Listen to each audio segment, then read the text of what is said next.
in, everybody, to your regularly scheduled LPL unofficial English broadcast for another night, day, no matter what time it is for you there, of LPL action. This time, taking a look over at Group B as we try and square away which teams are going to be eliminated from Split 1 and which teams are going to be moving on to that playoff bracket. And as we jump in here, let's get right to these groups and see what all the action's about and make sure everyone knows what the format is if they're getting here a little bit later than the rest of us. Yeah, if anybody, for some reason, you've been living under a rock, you've missed out on the last week and a half of LPL, first of all, welcome to the show. And for all of these, we've got 4 groups of 4. Top 2 make it into playoffs. Bottom 2 are done for the entirety of this split. They'll have to wait until after the First Strike International Tournament happening this year. And like you were saying, we are in Group B right now with JDG's second game of the season alongside OMG. OMG, a team that actually helped open up the season going up against Weibo and fortunately taking a loss there. But we've got a lot of games that have been going on. Obviously, it's been back-to-back. Every single day we've had best of 5s. And I don't know how you feel about this, but we have not seen an entire full 5-game series here in the LPL. We're kind of waiting for that first one to come through. I don't know if we're going to get it tonight, but, you know, anything can happen. I would be shocked if we get it tonight. Interesting fact, personally, is I have yet to see a series on broadcast that hasn't gone 4 games. Though there's not a pretty low sample size there. Speaking of all the games and the fact that we are, you know, rolling into what I would confidently say is the latter half, let's take a look at what the schedule looks like going forward here because, man, we just rolling out bangers to end out this group stage here, especially jamming in a couple of double series coming January 25th to make sure we get all of the group stages done before the Lunar New Year. That's a huge big break. I want to thank everybody who's on the show for that day. It's going to be a very long day, like we were saying. I think start time for us, our call time, is 8 p.m. PST, which is about 4 hours before we're kind of all in Discord. So it's going to be a long day. I hope that the audience can kind of, you know, tune in for where you can. For such a long broadcast day, it's not expected that everyone's going to kind of be sticking around the whole time. So whatever games you guys can kind of check out, greatly appreciated. That day is going to be huge, especially like you were saying, there's going to be a big Lunar New Year break. So suddenly there's going to be, I think, about a week and a half, 2 weeks almost, of no games happening here on the LPL. And that's going to be a big time for a lot of teams to be able to either close out the last game of their series, or for some teams playing 2 of them, kind of going back-to-back almost. It's really intriguing. It's an intriguing conversation. You know, you talked about it, right? For OMG specifically, they are going to go nearly 2 weeks since their first series here. It's an interesting jump. Talked about with a lot of those teams, especially in factoring the fact we're playing. Every team's getting 3 best-of-5 full fearless matches, and you know, with how much pressure each match is now put in, you could have a big loss happen 10 days in between your next match.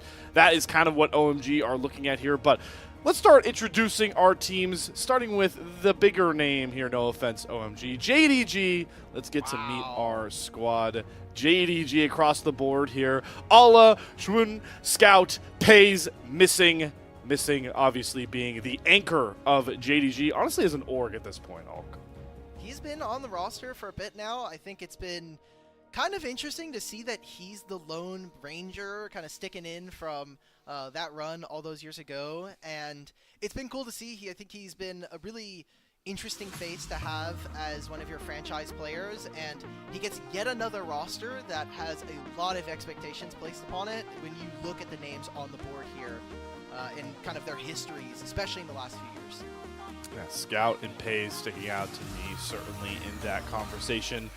Looking so far like they've dusted off whatever rust they brought into the new year in the Demacia Cup with a pretty confident showing in their first match, grabbing one of the lone sweeps we've actually seen. Even the lone sweep for this group as well is even up, you know, Ultra Prime were able to take a game off of Weibo in their former match up against Group B. But let's meet the other squad on the other side of this matchup, OMG's roster. We'll introduce them for the second time. It is Harry Hung, Lin Feng, Starry, and Moham to round out this roster. And Alk, I know, very intrigued specifically to see how Lin Feng looks after his performance just the last time we got to see the squad. I was so sad because we saw this OMG roster going up against Weibo in the very first day of the LPL season this year, and the team just could not get it together. The bot lane wasn't really all that impactful. Game 2 had one of the most atrocious bottom lane dives of all time, at least an early starter for this year's candidacy in that matter, with level 2 Maokai ganking. It was really hard to watch, and there was at least a couple moments in Game 2 and Game 3 where I think maybe Linfeng could have gotten it done if they weren't already in a bit of a deficit. So again, in a bit of a situation where they're in an uphill battle here going up against JDG, and while I think it's not unfair to say maybe they can take individual games, getting 3 of them in a single series is going to prove to be very, very difficult for OMG. And it's looking like not an easier matchup here for Linfeng as well. You know, you go from matchup against Xiaohu, now you're taking on Scout. And well, it's a tough A, but that's the gauntlet of the LPL. They're testing you. And while it hasn't been a ton of games, it is always important to make sure we're throwing those stats in here to understand just the magnitude of some of these matchups. And unfortunately for Linfeng, if we could get if we get a look at these stats versus Scout, I don't, or I guess we'll get let's get a look at some of those good plays, because we talked about how Linfeng looked good in this series, and this outplay in particular. I mean, 9 times out of 10, this Yone should die, and Linfeng finds a way not to. This was the one game where I was like, maybe we're going to 4 here, because this started off with Xiaohu and Tian actually making some individual mistakes, and I was like, okay, maybe this is the one that comes back. The Yone in the side lane was really, really potent. Linfeng on these melee mids has been really, really good, and I think one of the drivers for this OMG squad, they just need to be able to piece it together, and that has really, I think, not been their strength. So far, I think Hung in the jungle has been a bit of a liability for some of their games. Early game has not been his cleanest, and come into late game team fights, and the team's already behind. Especially as a jungler, you have so much you actually have to try to get accomplished done earlier in the game. So it's been rough to see. This is a roster that, again, we should be expecting coming into Split 2, probably going to be playing in the lower group and going to be looking to try to perform there. But I don't know. I have a lot of questions, and I really want to see the young stars in not only Linfeng but also Starry in the bottom lane maybe show up for this team as the year progresses. But let's, we kind of softened the blow a little bit here. We gave Linfeng a little nice highlights. Oh. This is the part where, OMG fans might want to look away. It's important to remember this is very limited sample size, but the sample size given, oh boy. So they both only have 3 games, because we opened up the week or the year with Weibo 3-0ing OMG, JDG 3-0'd Ultra Prime. Scout died 4 times in that entire series. So, KDA's not great. Happens. But this is the guy that we are kind of looking towards. The DPM, you're literally down 200, and it's the difference between 7th and 14th. Again, we've talked about it through multiple different broadcasts. Stats don't tell the entire story. There is the addition of having to see what actually happens on the Rift. And if there is anybody that's going to have to get it done, it's going to be Linfeng. And Scout has also not shown to be super infallible. He has been a guy that I think has had really high highs when we look at his championship run on EDG, even in recent years on LNG, making it to top 2 in summer of 2023, being a really strong piece and component as to why even LNG made it to a lot of Worlds or international appearances. But he's also had a couple of stinker games, He's had a few of those that the international community in particular have kind of looked at Scout in a little bit of a different light. So maybe that kind of upset day is going to be what we see if OMG are going to be able to take a series tonight. I think the most intriguing part about this matchup as well, again, with that smaller sample size we're seeing on this new patch that I'm sure we're going to get into that same discussion about, all you waiting for that. But Scout's champ pool so far through the 3 games we've seen from him, very drastically different to Linfeng, so I'm very intrigued to see the matchup. We talked about how Linfeng was going for the Mbessa mid, we saw the Yone come out, and then Scout a little bit more reserved, still leaning towards those control mages like the Victor that he always likes to pull out. So we'll see exactly how champion-wise they both match up, but I heard you mention a very specific stat about Scout. Only 4 deaths in that 3-0 win for JDG. there's a player on JDG that has an even better number on that one, and that is Pays, only dying twice in that 3-0 win over Ultra Prime. Pays was the GOAT that series. People were wondering whether or not, little baby Pays got carried on that Gen G roster last year. He's showing up, man. He was one of their... We have a couple of clips both from their Demacia Cup performance, where unfortunately they didn't get out of groups, and their kind of performance up against Ultra Prime. And I think while Demacia Cup was definitely one where we saw some questionable drafts and also some individual plays, I think this was not missing or Scouts tournament whatsoever. They came into LPL ready to play. Pays has looked really, really incredible on a bunch of different styles so far. He's played the Callista. We've seen him on his Ziggs in the very first game against Ultra Prime. He's had such an incredible start to this LPL. He has a really fun stat line. I know we were kind of just hinting towards it. 22, 2, and 22. The guy is just insane here, and the team sets him up so well. I love that we're seeing him with Missing playing some of these aggressive bottom lanes, and I think we only should be expecting a lot more from what has been kind of one of the prodigal Korean AD carries coming over to the LPL. Especially this game in particular, you pointed out the Callista combos. I've seen a ton of the Callista Nico. I think has been one of the most consistent bottom lanes and the consistent Callista pairing so far in the LPL, but got a little missing. Just they're going to look rocks for the another engagement. Renata We in a talked much about it better before. matchup Soulflare for connects it. for the I'm always a big fan slow, of and Scout tries to go all the way Missing, in. maybe we'll And see that thankfully, because tonight, he is but tank, he's living definitely for the a while, pairing but of Pays not and Missing long enough starting to get to the bear lethality fruit when assassination they down need onto it Waco. most. And It's Ultra important to Prime. talk about, Oh, as we hinted at the top of this broadcast, Mega Inferno. we How are will Prime get towards the off back of half now of these Can he group get games. into And the how he the does it? stakes here are simple for both these teams, but pretty integral into what the future could look like for them in Split 1. For sure. If JVG end up losing here, maybe there's something that could be done for them getting upset into this group, but I don't know. I don't think we're getting another Demacia Cup for sure. That one's going to be a bit tough, as they've already showed some really strong games against Ultra Prime. I think, unfortunately for Kelsey, that team's probably going forth in this group.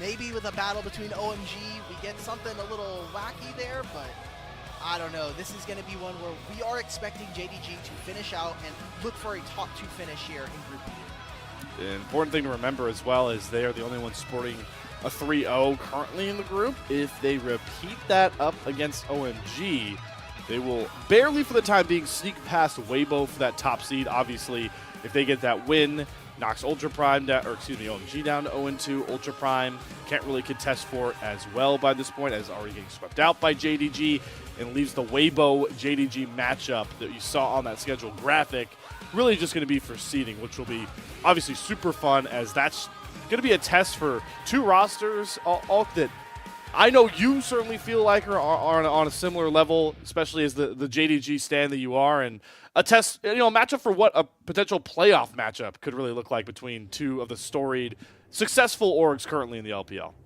That'll be really dangerous. I know we've kind of danced around some of the playoff topics, but when you are top 1 in your group, you get access to double elimination.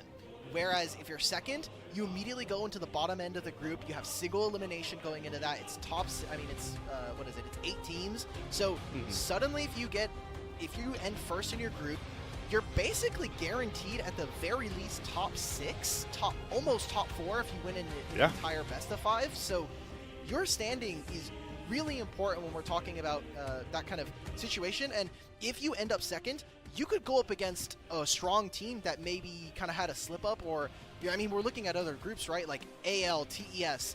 Those could be one of your matchups going into the future if you end up second. So things you need to be considering as a team and definitely be taking into note as we go further into this season. Yeah, I'm glad you pointed out that Group A, because I think these are important, conversations to start having as we are really starting to see the playoff picture. I know a couple teams are virtually already locked, including my favorite team so far, Thunder Talk, which unfortunately they might get a matchup they don't Let's like go! if we really want to open up those discussions. But Group A in particular, right, is AL or top esports, that's got to be the team to avoid, because one of those two is going to be thrown down to second, and then you got the chaos that is Group D. Some people had an idea of who was going to come out here. I think a certain storied mid laner return to NIP kind of threw those out the window. Who knows who you're going to get out of Group D. It is really intriguing to see how we're going to finish out this group stage.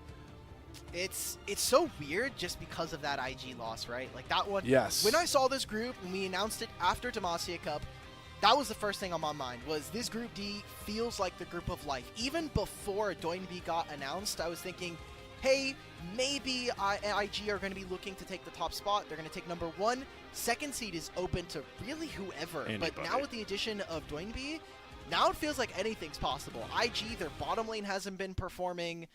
There's so much there and ready to go, but we've got a series ready to go. We have our 1v1s are going to be seeing between OMG and JDG, and it's going to be that matchup that we highlighted earlier. It's going to be Linfeng versus Scout. Linfeng versus Scout. Beijing Arena. Not any too flashy walkouts. I did, in the last series I got to watch between Thunder Talk and EDG. Did watch EDG walk to the wrong side of the stage. So that was a little bit intriguing, a little bit funny. None of those mishaps going on here. And JDG in their class. I mean, is there a more classic color combination than red and black? Just looking all business right now. It's an old school one. I think I may have repped the wrong hoodie to be wearing for tonight, but I wish JDG would explore a little bit more with their colors, especially they had in their older iterations of the roster and kind of the organization as a whole, they got a little bit spicier with some of their logos and stuff, but I don't know, the black and red is just so, it feels very, what's the word, like vanilla almost? It's just, it does. It's, I would say, consistent, it's too basic. It's too basic. Yeah. Like, basic, I love this consistent. orange. I think This orange is LNG great. last year, or I forgot what team it was. It was the team with Tarzan. So it may have been Weibo. They had like a beautiful green yet last year that was really cool to see, and it's so different because so many orgs are picking very, very basic colors and tones. So I can't wait to see the. Oh, now I'm realizing the OMG Ultra Prime matchup's going to be Fashion City, because that orange, that like creamsicle orange we're getting from OMG is nice, but Ultra Prime rocked this like full royal purple setup. So you're gonna get like the royal purple versus like the creamsicle orange. That's gonna be, that matchup might not have a lot of stakes if we're expecting this series we have in front of us to go the way many expect. But hey, at least they'll kill it in the fashion department, and unfortunately not in the standings department. we need the dress to impress LPL standings. That'll be the real true test. A lot of teams, I fear, will not be making it to the podium with some of the jersey attire choices they've made. But it's all about the theme. We probably have to choose a couple themes for LPL, and then we'll do a dress to impress for them. That's a great idea. Hey, get the content rolling. We're all about content here. We're just inventing them on the broadcast as we get set here for the 1v1 between Linfeng and Scout. I am now, all just getting adjusted back to the true 1v1 format. We had a couple of those top or mid lane Summoner's Rift matchups. I'm glad we're getting the, I know Rafa called it in chat yesterday, the PUBG circle that comes on in. We saw that one in the matchup. Circle? And you don't like the storm? The storm's closing in on you? Storm's closing in on you, yeah. And then I like it now. That's what I'm saying. I'm here for it. This is like how the LPL wanted to make it. And I do think it's kind of changed how the matchups has gone. But of course, we already see the Corki lock. I think Corki is, at this point, it's got to be the most locked champion in these 1v1s. It's been high priority. If it's not picked, it's banned in almost every single series. I think it is actually just every single series we've seen at least one Corki if it's not banned. I'm looking right now. I think it has 100% presence. I mean, he has strong skirmishing at level 2. Level 3 still has a perfectly fine power spike. And if we're talking about hitting 1 items on this ARAM map, very easy to do. Trinity Force is very strong. But we see Draven, yet again, a champion that here on ARAM maybe feels a little different just because you can't abuse the level 1 and level 2 of having basically a free BF sword. So we'll see. They didn't win this yesterday between Karis and XQW, but that was Draven versus Renekton. Corki's a bit different. Yeah, a little bit different. This is gonna. I'm glad. I'm tired of the ranged melee matchups. Let's get melee. Let's get range v range. And especially, this would be a little bit more boring. It's like, oh yeah, it's Starry versus Pays, right? These guys both know how to play. We've seen them play Corki. You've probably seen them play Draven at points. How often do you get to see Scout Draven? Not a lot. I think you can just count on 2 hands. I feel like it fits Scout's personality. He's a bit of a cheeky player, man. Like I think there is that time on his Instagram story where he was at an international and he gets he's playing against Fnatic. they do a pause, and then after the series, he like puts on his Instagram story like "nice pause, lol." Like he's a bit of a chatter. So I would not expect him to, or I would expect him to pick up a few Draven games every now and then if the assumptions about Draven players are all the same. Well, it's definitely starting out exactly how you'd expect. Immediately trying to get those empowered axes thrown down and take control of the wave. It's important to mention, if you did watch earlier when we were in the Summoner's Rift form, that was a much more tame version of these 1v1s. You're looking for, you need at least 2 kills or the 100 CS and turrets taken, and we're already throwing hands at level 3. Good barrier comes out from Linfeng, forces Scout to flash away, but not close enough to find that final auto. It's going to at least force Scout to surrender the CS score for now. All right. Well, thankfully in this ARAM match, we can do what you're never allowed to do on the Howling Abyss, and that is recall. Scout instead says, look, he's probably not going to be able to pressure me under turret, so we'll just be able to catch all of this underneath his own tower. And we'll see what this means for items. It does mean that Linfeng will have access to his refillables a little bit earlier, but if both of them are just resetting, I don't think it's going to make too much of a difference here. And they both have around the same items. Scout actually itemizing for the Boots of Speed instead of picking up another damage item or just any kind of component, as we see from Linfeng, Ruby Crystal entering the inventory. Ruby Crystal, like the refillables. Man, these are pretty similar itemizations. That's what you get when you get the marksman 1v1s. Good jump there from Linfeng to secure the healing pot, but these Draven axes are really starting to stack here with the items pretty similar. And I don't think we're going to go anywhere near a CS score, just purely based on the champions and their current power, especially on the patch. We've gone close to it. I think we've got like 80, almost 90 for some of them, but yeah, that's been the biggest change, is we're not getting anywhere close to 100 CS. For anybody who doesn't know, like we were just saying, first to 2 kills, first to 100 CS, the first turret, or at 7.5 minutes, there'll be a ring of fire that starts to kind of close in. And once that spawns, it does not matter if you have 1 kill or if you have 0, it is sudden death. Whoever gets the kill in that mode immediately wins the 1v1, and that awards you side selection. Which at this point in the LPL means you are granted blue side at this point, which has been where all the teams have usually gone towards, just get that B1 power pick. Seems like both of our mid laners have settled down a bit, trying to just play the farm, and the caster curse has seemingly come through, at least on my side. Scout, see how many of these minions he can pick up, is able to get all the casters without the turret doing too much work for him. But it's still about a wave lead here for Linfeng, and I expect Scout to maybe try and force something when his barrier comes back up here, and immediately on cue, burns that barrier in a trade with Linfeng. So with that Ignite barrier Corki, big summoner advantage right now for the OMG mid laner. Scout does have his flash coming up, and you do have the ultimate from Scout, which is an execute with how many Draven stacks he has, but he's going down. Yeah, the double summoners, the Ignite and the barrier just gives Linfeng such an advantage in these auto trades. Does land a significant amount of those rockets. There is that Whirling Death coming across, just going to cut down the wave. But it's Linfeng that should be able to increase that CS lead for now. All right, 1,400 gold spent, and you're going. Please don't tell me this is the Bloodthirster, bro. Why are we playing Bloodthirster on this mode? Just get a Collector. Your ultimate is an execute with how many Draven stacks you have. Just go for full damage. You're going to be playing against Corki, who's shredding your MR and armor anyway. He does true damage.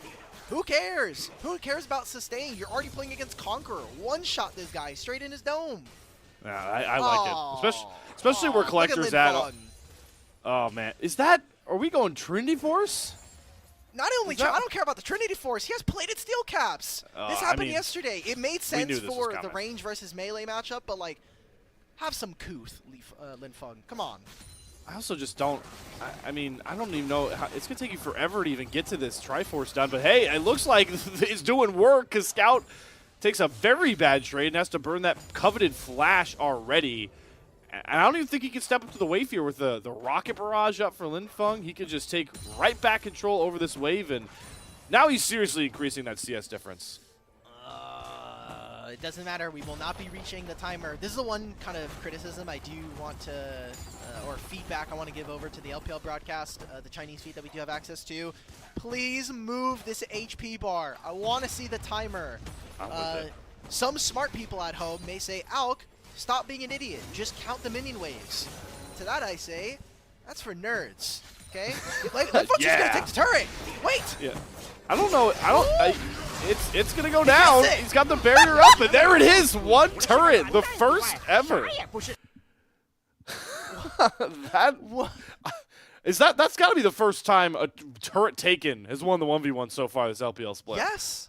Yeah, that is just the great use of not only how many times he forced the recall out from Scout, but I mean, you also have bonus true damage on top of it. Great job to Linfeng, grabbing themselves side selection. That will mean that we're probably expecting to see this team go for the blue side. It has been so fast of like a pick. Every single team wants to play on blue side. Red side, I think, has too many locked bans unless you're kind of trying to intentionally go for a certain style of picks or a certain different champions. So yeah, great job again for Linfeng, and hopefully that bodes well for OMG and the 1v1 that we set up coming into the night. Yeah, could be foreshadowing, potentially. I really hope, though, it's not 280 marksmen. That would be, if we got to that kind of draft, I would hope it's at least Game 5 Fearless. If not, them just handshaking some craziness. Expecting the blue side. Oh, we already got locked in. OMG will go with the blue side. And okay, no, before we got on here, we talked about some of those contested picks potentially between, especially the junglers. You know, both these guys opting into that LPL Zyro we've been seeing. What do you foresee being the very fun part of this draft between, you know, role versus role in between OMG versus JDG? So one of the big champions that has obviously come about, if you've been watching any competitive League of Legends for the last year and a half, 2 years, Rumble. Rumble just got his first win here in the LPL 1 in yesterday 7 with Sasa. Yeah, thank you to LGD for bringing over one of our only wins on this champion. But he's also been super high priority. This is one of the teams on the side of OMG that are actually willing to flex it into the jungle. We saw Hung play it and win in Demacia Cup. But that champion usually doesn't get through, especially for blue side, unless there is a specific matchup that they're trying to go for from the side of JDG. It has started to slip a little bit in priority, so I wonder if that's going to continue to hold the same, or if we're going to just keep going with same old, same old. Same old, same old. We've seen Ash sneak through a couple of these drafts and been B1'd. I thought it was intriguing, the one series I saw it with. It was 1XN who has just been tearing it up as a hyper carry, 80 carry player. I was like, this guy, he's getting pigeonholed into playing Ash. This is lame. So maybe not the same said here for Pace, but with his statistics, I'd like to see him keep playing some of those more aggressive 80 carries as we do head into the draft. Victor, Leona, the two bans from OMG, and the 100% ban rate Skarner continues his adventure here, JDG. I mean, if you're on red side, you just got to ban this. He's got such a high presence. Everybody, this is basically Skarner waiting room for when this champion gets nerfed. Gameplay is not particularly fun. Champion, in terms of pro play, has been basically eating up at least one slot in pick ban every single game. Not to be, to be expected. Thankfully, we do have full Fearless. So, like we were saying, once a champion is picked, it is no longer able to be played any point during that series. So, we'll see. Bans, however, really important. Kalista here on the blue side, and for red side, JDG taking away Corki, Rumble, and Skarner. I think these are three of the biggest impact champions for what they're able to grab for you. And OMG immediately picking up one of Harry's most played champions, especially last year, in the K'Sante. A very strong blind, and very few matchups that actually make this champion unplayable.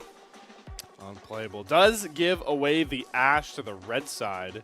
JGG maybe not going to gobble it up just yet. This is a weird feeling, and they're potentially going to be locked in. We're having a couple different things. We do see the Jace get locked in.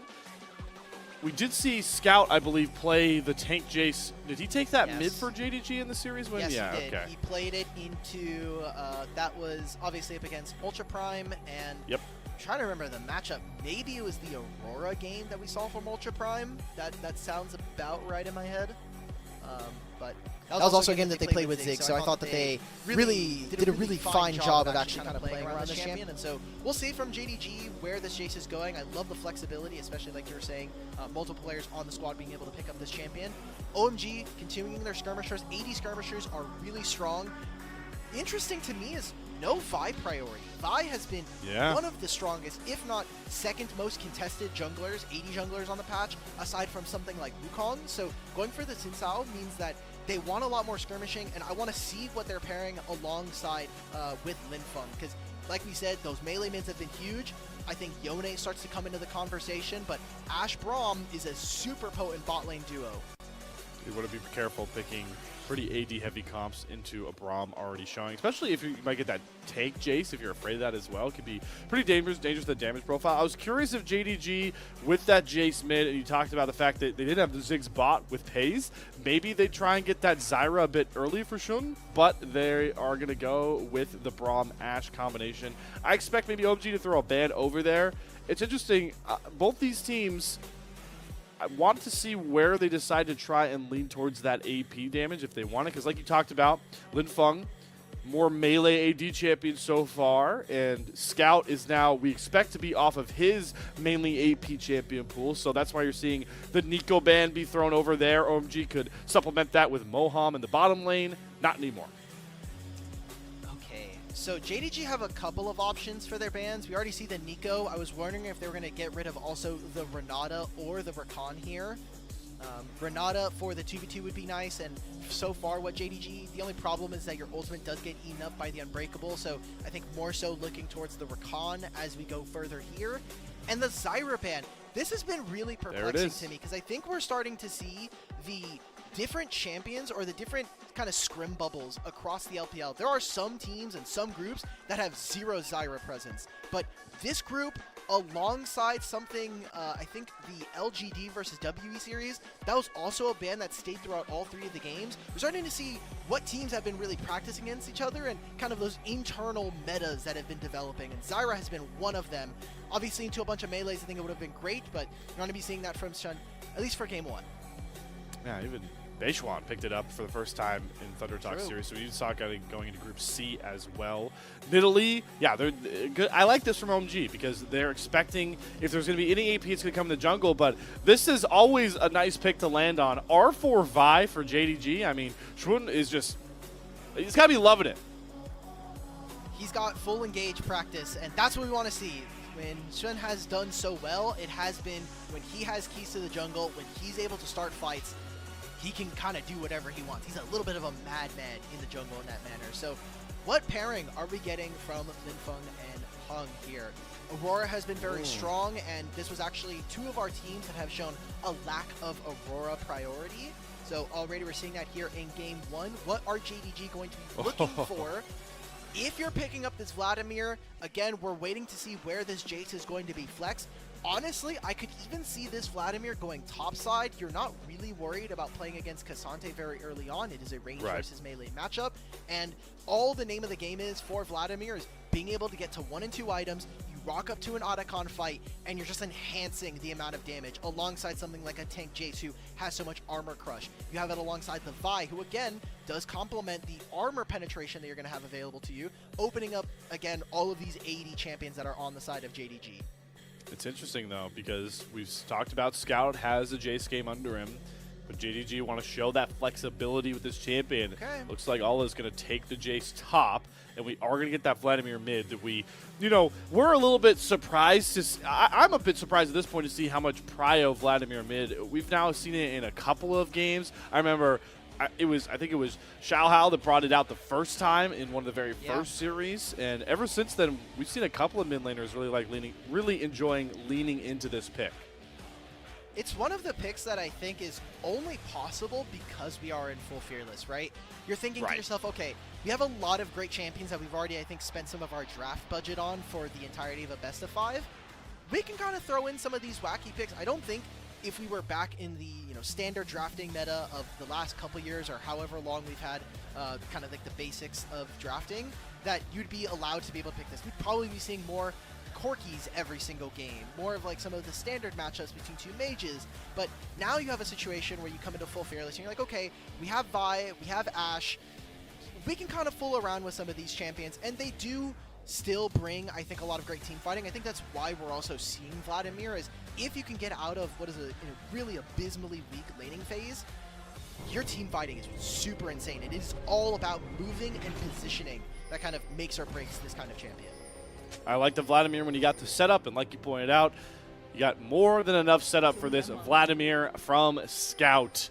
As we are on to the Rift for game number 1. The conversation always begins with, will we see any lane swapping? Been very prevalent nonetheless across this split so far, but JDG are looking to already kind of push the tempo and take over this bottom river. There is a ward dropped on the way out there from Hung, so he is going to likely be able to track if any vertical jungle gets forced here, but for the time being, he is being forced out of this bottom quadrant. OMG are never allowed to walk up against this bottom lane. I mean, it is Ashe Braum, right? Like, this is one of the most potent level 1s you can get.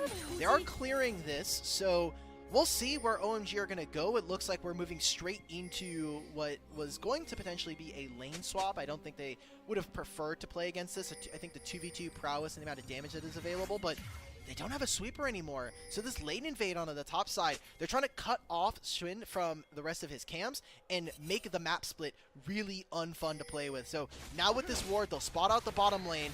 Pays and Missing, they were going to walk towards bottom lane. Yeah. They knew that Cassante is there with that early ward they placed into the river. And then we're getting a fight over the Raptors. Yeah. Hung is trying to get to level 2 as quickly as he can here, as Missing does throw a Q out. Hung should be able to secure that off these last couple Ooh, Raptors. No, the volley steals it from Pays, so Hung is going to be trapped at level 1. And you can see that Schwinn on the other side is just immediately sprinting to those other Raptors. Off level 2, no. Yeah, he's just playing for mid. Vault Breaker forward, gets Linfeng caught immediately. Hung goes in with his only dash, his only ability to E, and it's going to end up just being a trade of HP as all these lanes are just starting to fire already as we see the Braum Ashe oppression begin in the top side. Maybe we just have to stop doing level 1s, man, from OMG, because now I've seen this for their first game against Weibo. Moham got caught out level 1, and it kind of ruined their laning phase. Now we're here. I love this stat for a team like OMG. They've been one of the longer standing orgs here in the LPL. 1,000 total games as an organization, 5th most in the entirety of the league, which kind of speaks to their reputation and how long they've been in, but I mean, you look at their recent standings, it has not been anything very pretty for the org. So hoping to maybe make a change to that. Maybe I think if they can end top 8 this year, that would be, I think, a huge accomplishment and something a little bit different than what we've seen from them recently. We do see in the mid lane that Scout has to burn that Ghost as a bit of a respect towards Linfeng's early damage. So early back forced, and Scout obviously going to feel a bit of pain there as he is not taking the teleport. Going to give Linfeng some pretty good agency to get at least a wave lead, if not more, onto Scout. Slayer, I was talking about this yesterday because I was able to guest over on the LPL Revival broadcast. This is something I picked up from one of our favorite founders here at LPL English, Kelsey Moser. Mid priority is just fake, guys. Every year I have to hear about we can push through mid, move to the other side of the map, but then every year, for some reason, especially around Worlds time, mid laners are Akali, Silas, and now we're getting Vladimir. These are not champions that scream to me, I'm one-shotting the minion wave and moving, especially in the first couple of minutes in the game. Once Scout finishes an item or two, he can just press QE and the mini wave kind of disappears, but first 15 minutes, I don't think I'm expecting too much from Scout, and we'll see what Shun is able to do as, again, it is up to him to kind of get the ball rolling, make sure that we're playing for these feats of strength that are available. We haven't had the first blood yet, 4 minutes in. We do have Grubs in about a minute and a half, Dragon spawning in 40, and if they want to swap, they can. You already see that the Ashe and Braum are going to be kind of coming back and picking up this wave. It'll be in about a 30-second timer if they want to try to make a move here. Hung trying to see if he can revisit the camp he stole, as Moham also getting a bit aggressive in that top red quadrant. But the wards are going to be cleared out by Missing. They do grab the Scuttle Crab in a pretty timely manner, as those first set of Grubs, like you called out, all will hit the Rift with that up. But you do kind of expect JDG to have potential control over that side of the map. This is the power of these two lanes that we didn't get to talk too much about in the draft. The range versus melee advantage to Allah should keep Harry under the turret constantly, and then Pays and Missing with his Ashe Braum should be able to get their own prio on the top side. Really opens up Schwinn to play for whichever neutral he wants to go for first here, barring any positional mistakes and or lack of vision around these buffs. Yeah, The other thing I will add about this topside matchup, or the Harry versus Ala matchup, is as soon as Harry gets like access to a couple more spells, he does actually have a lot more damage, and early on, Jace doesn't actually have the amount of DPS to actually take down Desante. So level 6 comes through, and we can actually see a 1v1 between go to the side of OMG now. They're going to get this wave to crash. It's an immediate cleanse here, and Sun has not been spotted yet on any vision. Hung is going to be doing his blue buff during all of this. We already see OMG. They're saying we want to fight for this. We cannot let this wave crash, or they might be looking for a dive. Really trying to play aggressive. Helps that Pays took a pretty big, empowered, piercing arrow there from Starry. So are going to go for the reset here, backing off with Moham able to sustain a bit of extra health back towards him and his partner. And that opens up Hung to just hop right on these grubs here, and will grab the first of many goals towards those feats of strength. Basically uncontested, and Schwinn on the other side, he's still got camps to clear on the bot rotation before he can even really think about going for that dragon. I think that's a Season 25 diff right there. I mean, the minions dealing more damage to each other, having less HP, that's a complete result of JDG not being able to get that wave in time and set up for a dive. They spent so much of their timer there to actually set that up. Now they're late for the objective. They don't get to be able to do this topside objective. Dragon is being started now here for JDG, but only Shun and missing. So by the time that someone like Hung and Moham get here, I think the objective should be gone, but they can fight for this if they want to and try to chase them out. Aurora's here at level 6. Hung, walk over to the objective! Yeah, I was going to say, we don't care about the Vladimir, but he still just drive-by steals it, gets the dragon. All of a sudden, OMG now think they can turn for the fight. Between Worlds thrown down, it's forcing the Sanguine Pool out of Scout, which will provide a bit of distance as Ala and Starry get into their own 1v1. Not enough lethal damage just yet, but still another early game win for OMG. Why does he just get to walk up like that? I mean, missing level 4, right? Doesn't have the same amount of access of crowd control to someone like Moham. And Linfeng the entire time is like, I'm going to go fight Scout. And we're here on the broadcast like, 1,400 HP on the dragon. What are we doing? He's walking on over. He just walks in out over 600. 583 is the last number we see there. And Hung gets it with his smite timer, by the way, being almost like 5 seconds off.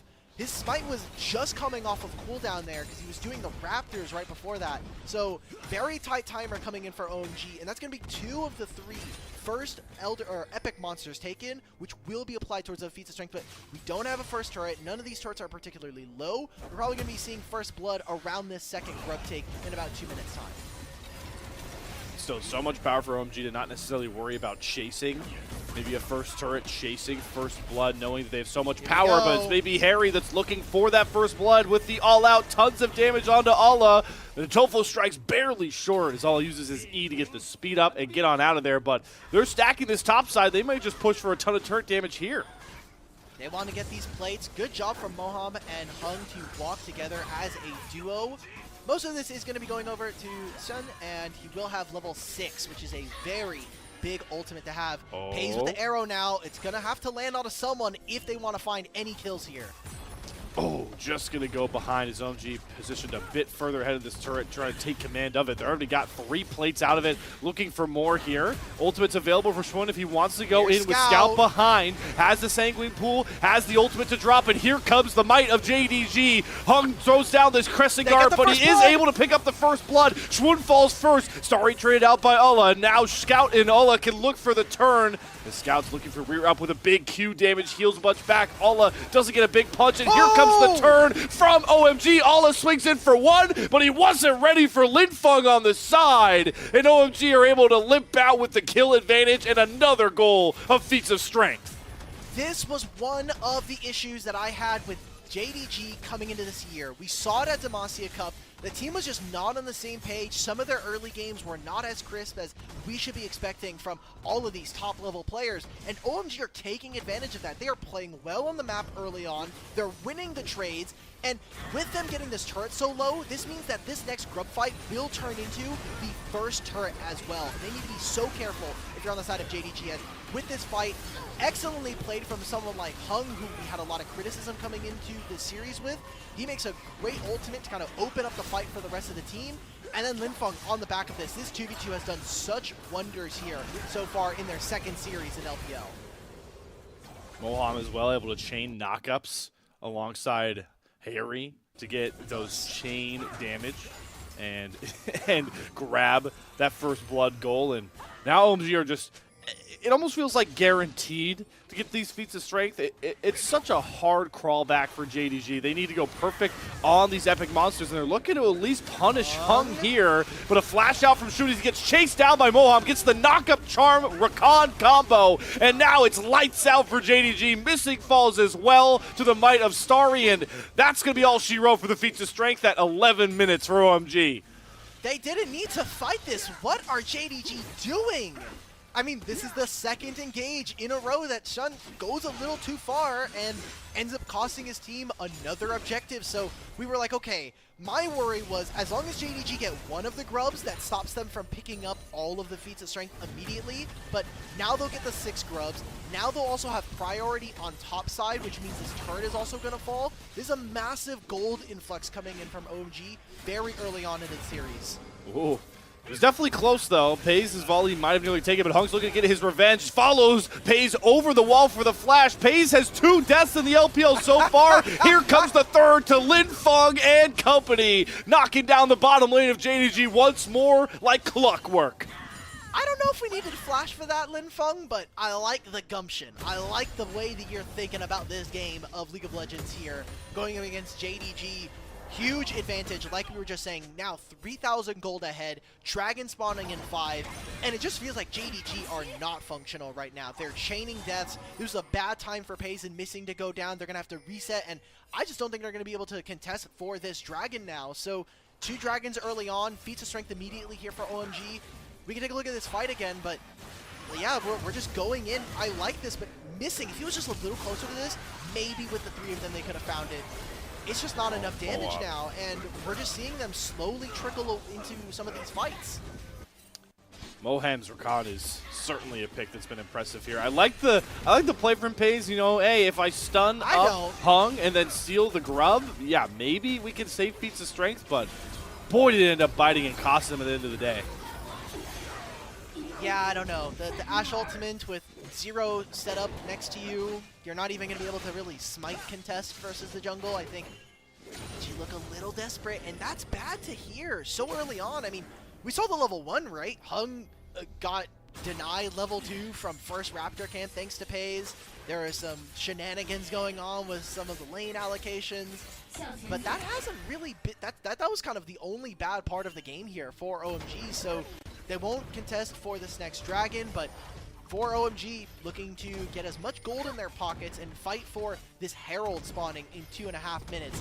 Once they have this, and with the gold that they'll be gaining from how much turret damage they're putting down, they're in a very strong spot. They already have, across the board, almost all of their first legendary items completed, and that means coming into this Herald fight, they're probably going to be about half an item up on their opponents, which is going to be a really big advantage when we talk about how JDG have been playing some of these fights. What a shock to start off this series. There's so much on the line for both of these teams. And OMG have come out completely swinging so far, and Harry's looking to push the tempo here towards Alla. Doesn't get the Tofo strikes back, though, and does open all up for a ton of damage through. Zante's pretty tanky, but we're about to test how tanky, because he just ate 2 entire chase combos, and he's not even at a blinking health bar. Hung's here. They're going to try and find an engage. Hung and Mohab again combining for all the setup to lock Shun out of his own jungle, and just like the last 2 times, it's going to cause missing his life as well. It's rinse and repeat right now to success for OMG. Jungle camps, kills on the opponents, and hey, let's throw in a bottom tier 1 tower coming through for OMG. What a banger of an opener here coming up against JDG. We joked about it during the pre-show. We did not expect for OMG to be able to be this dominant so far so early, and Pays almost gets tagged there. Oh! The electrocute. If maybe that was a Blackfire Torch, or we had maybe like a Leandri's early, that could have been a kill, but good enough for them from the side of OMG, opening up 5,000 gold in the first game, 15 minutes here against JDG.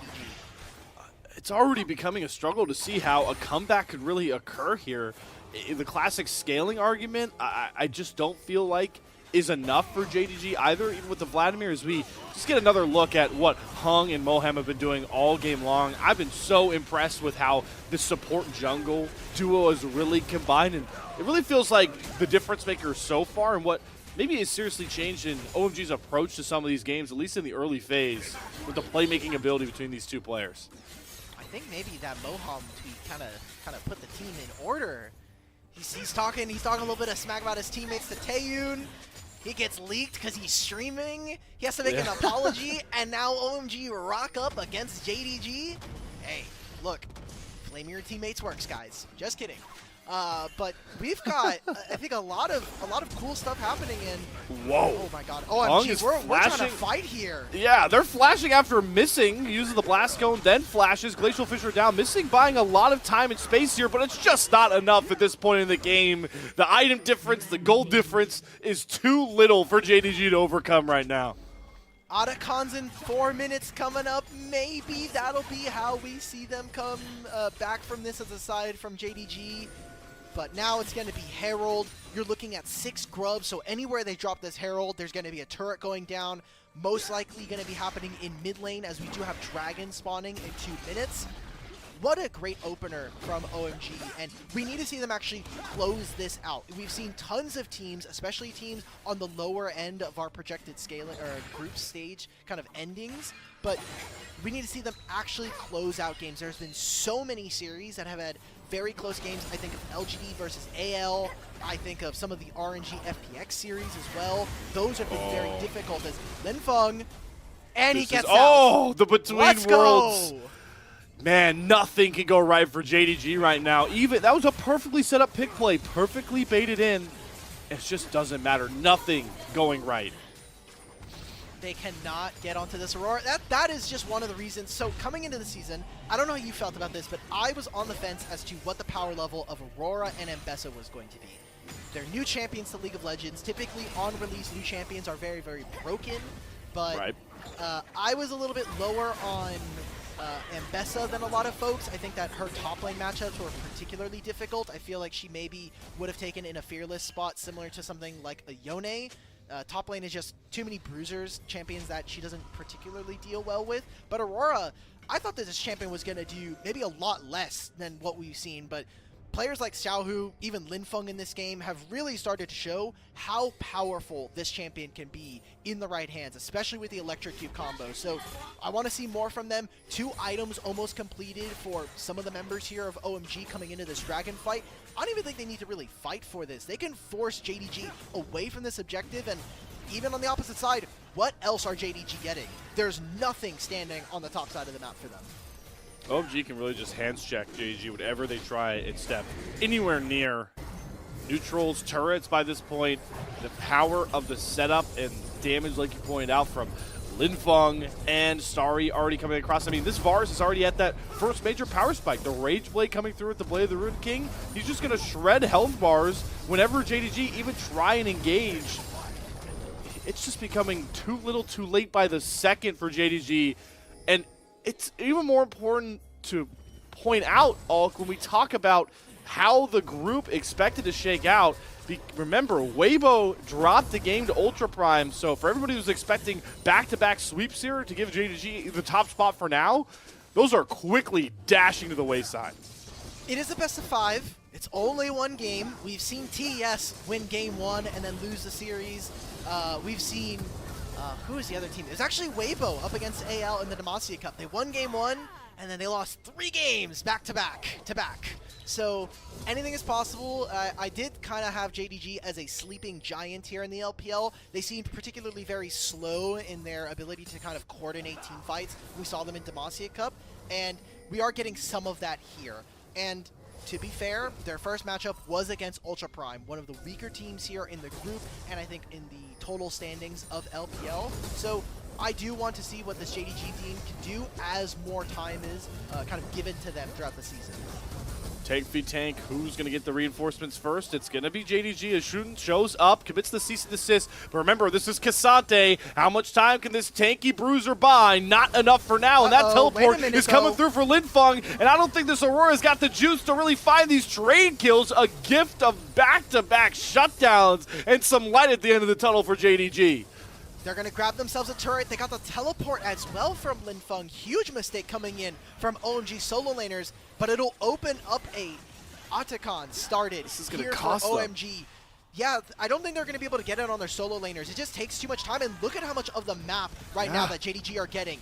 Mid-tier 1, bottom tier 2, a massive influx of gold here coming into JDG that opens up so much of the lead that was here from OMG. This is what I was talking about earlier. Great early game. How do you close out? It needs to be strong against a team like JDG. You have so many experienced members on this roster. A sleeping giant that can be easily woken from his slumber is what we're starting to see from JDG. Yeah, look at that gold graph already starting to collapse here. And we do have some itemization starting to match up between especially these carries. Pays has done a pretty good job after that one pick trying to save the feats of strength to farm up pretty efficiently, put him on a similar stature to Starry, both at 2 items currently, as we get a look back at that one big mistake we've seen from OG so far in a nearly flawless match. Okay, so what exactly set this up? It was literally just Harry versus Ala. Kind of what we were talking about earlier was that once Harry kind of picks up some more abilities, the 1v1 is not as cut and dry as I'm playing a ranged champion, so I automatically beat you. And Cassante is a very, very potent duelist. Great interrupt from Shun there. If he doesn't land that, Linfeng maybe gets out. But now we're seeing back to live, 6 grubs. You've got yourself the Otacon respawn on 3 of the members here. Oh, 4 of the members. Wait, so it persists through even if you respawn? That's broken, because you don't get that with Baron, right? You take Baron, and it's only the members that were alive. For Otacon, it doesn't matter if you were dead during it. You still get the respawn? Oh, Riot.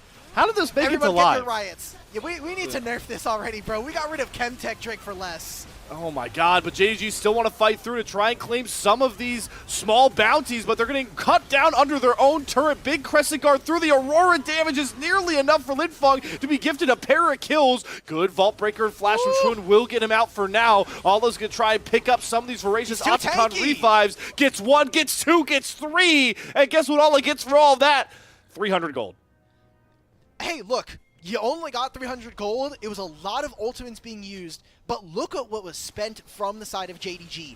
No flash on Shun, Scout, or Pays. Those are going to be big ticket fines in the next upcoming fights. We've got Baron in 2 minutes, which means those summoner spells will be no longer available, as this is just kind of what you do now when you have this Otacon buff. We've talked about it every single series here in the LPL. There's only been Voracious across all levels of pro play, and you just get to do this. You get to do stupid stuff like diving under their tier 2 turret in mid lane, and you lose 500 gold in total. Everybody has lost their shieldings here, and it's just because of not only them diving, but really great play from Alla. He's so tanky, and this Shock Blast gets both of them.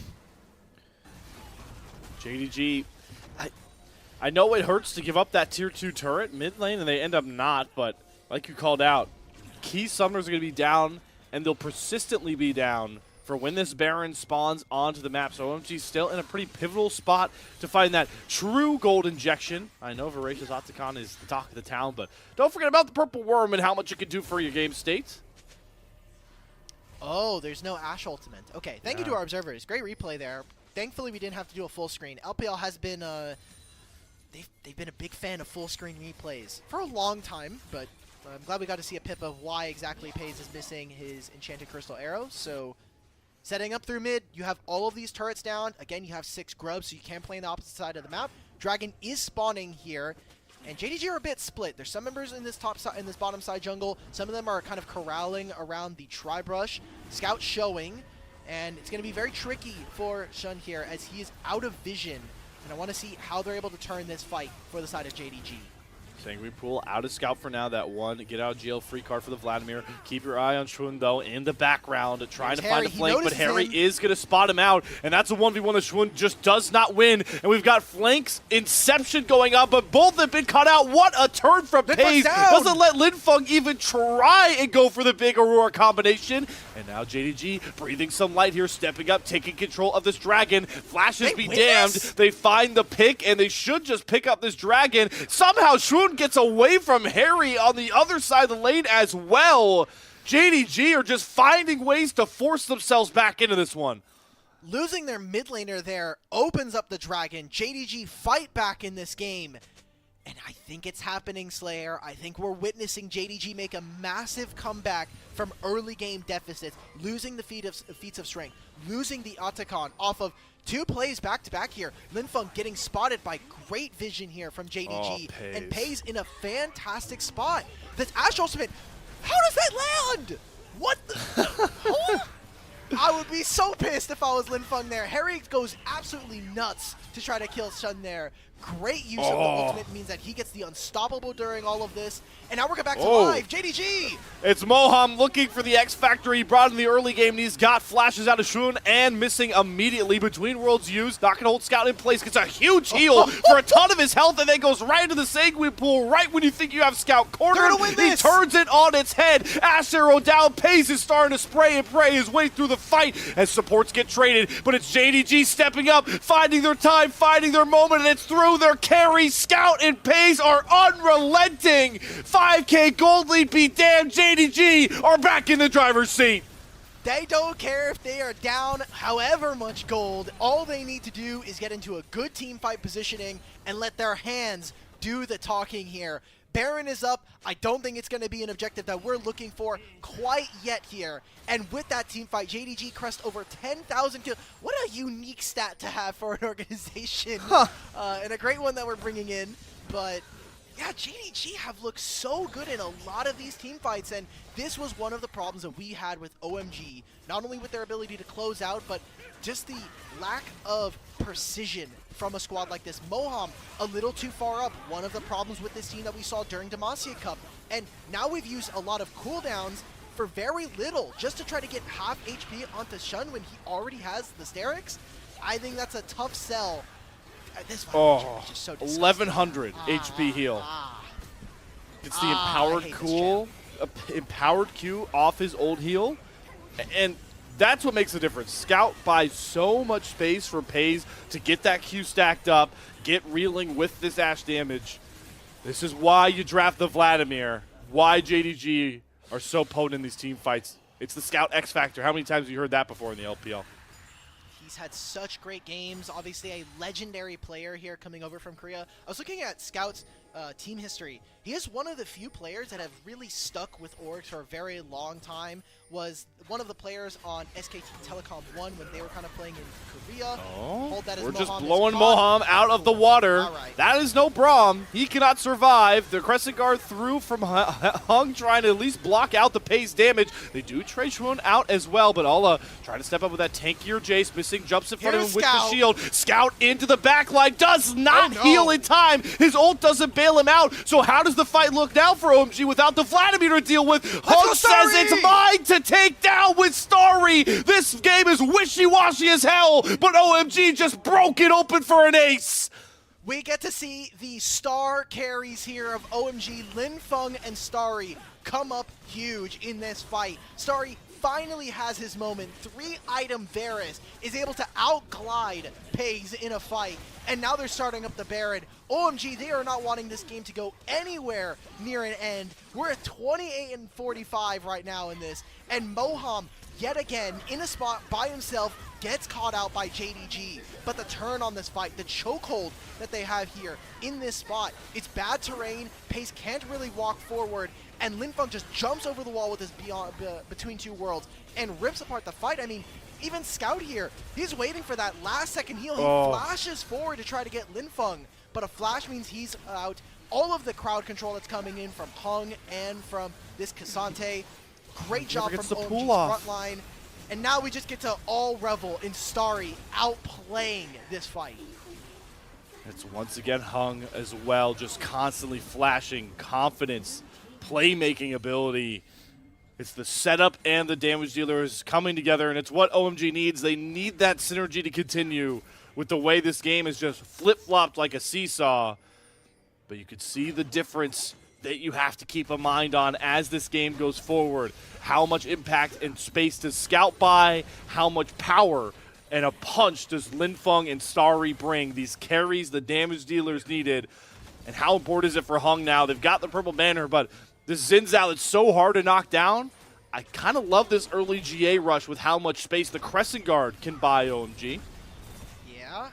6 grubs alongside this Baron is also going to make it very easy for them to knock down turrets. So all of the outers no longer available for JDG. Oh, Shmoon! He wants Starry. Glacial Fissure gets the knockup, but none of the damage dealers are getting towards Starry. In goes Scout now, but he's lost his jungler. Starry is just a juggernaut that nobody can touch. He's chasing Scout down on the other side of the fight as the rest of his squad blows JDG out of the water. This ace is gonna seal it. OMG, upset game 1. Ace and time to send them to the gray screen. Oh boy, we've got a series on our hands. We thought this was going to be a JDG 3-0. If I looked at the talent predictions, everybody's got this going at Definitely least me. for JDG. And they've just taken it in convincing fashion. A great early game, maybe a suspect mid-game there, but they close it out in 31 minutes, 23-10 versus JDG. Wow. That is an electric way to start out a series that I'm sure many people, like you called out, Allcat is a bit of an LPL snoozer. And 3-0s be damned. That is exactly the recipe we were looking for. This young roster from OMG to step up and perform. And the best part, Alk, is different parts of this game, it felt like different, standout performances. Early game, it felt like Hung and Moham were combining to really just push JDG out of their comfort zone. But when you got to the end of this one, I mean, Starry, this Varus, was singing sweet lullabies that put JDG back into that giant sleeping slumber. Yeah, I think the great thing, or one of the things that feels more authentic about OMG, at least in this series, is we did still see some of their mishaps, right? It was Moham being caught out a fair few times, Linfeng having some unfortunate comeuppance in the side lanes, but I think that should be expected for especially Linfeng and Starry. These are two players that haven't really been able to have their kind of debut in the LPL. Starry being able to play last year on this OMG roster, but no longer having to contend with multiple different AD carries. He finally gets his very own starting spot here on OMG. And for Linfeng, his only series last year was having to play against BLG when Angel had to take a step away from pro play for at least a week due to familial issues. So I think this is great for them. I think a perfect way for them to open up the series, but we do need to see that consistency. We said we can see individual games being taken away from JDG. They're not the cleanest team here in the LPL, but 3 is going to be the magic number if they want to prove an upset, if they want to show the world that OMG is not this team to be counted out and discounted away from this Group B standings. And now if you're a Weibo fan, you got to already be smiling because that one game drop to Ultra Prime, nullified. Like you called out, Alk, a lot of people are feeling the 3-0. That 3-0 would have put JDG in the first spot, which we're going to continue to really talk about how important it's going to be when you get the double elim ability if you grab that first spot. Now, even if JDG go on to just run back the rest of this series 3-1, you got to go to a second tiebreaker between Weibo and JDG ahead of their big-time match. I'm kind of taking a look at this. So even if, if everything still goes to plan, JDG 3-1, they'll have the same head-to-head, or they'll have the same game score as Weibo, and it'll all come down to that JDG Weibo gaming series, if that is the case. But that requires JDG to win here the next 3 games. And onus is now on them. OMG had side select. Now they've won, so that means that JDG will have side select. They're more likely going to be picking up blue side for this one. So we'll see what they're able to do with kind of where that leads in the draft. And I'm looking directly at our predictions from all of the talent. Everyone has JDG 3-0. Myself, Grapes, Lennon, Rude Dude put in some, Slayer, yourself, even Prod got to take a little bit of interest in this one. Everybody has JDG 3-0. Hey, man, those Ultra, all I'm saying is Ultra Prime ruined the prediction. Somehow they're not even playing today, and they've already upset all of the predictions that we had coming into this series. I loved seeing that gold graph. If people got to look at it, we just saw it's the classic, just wavy.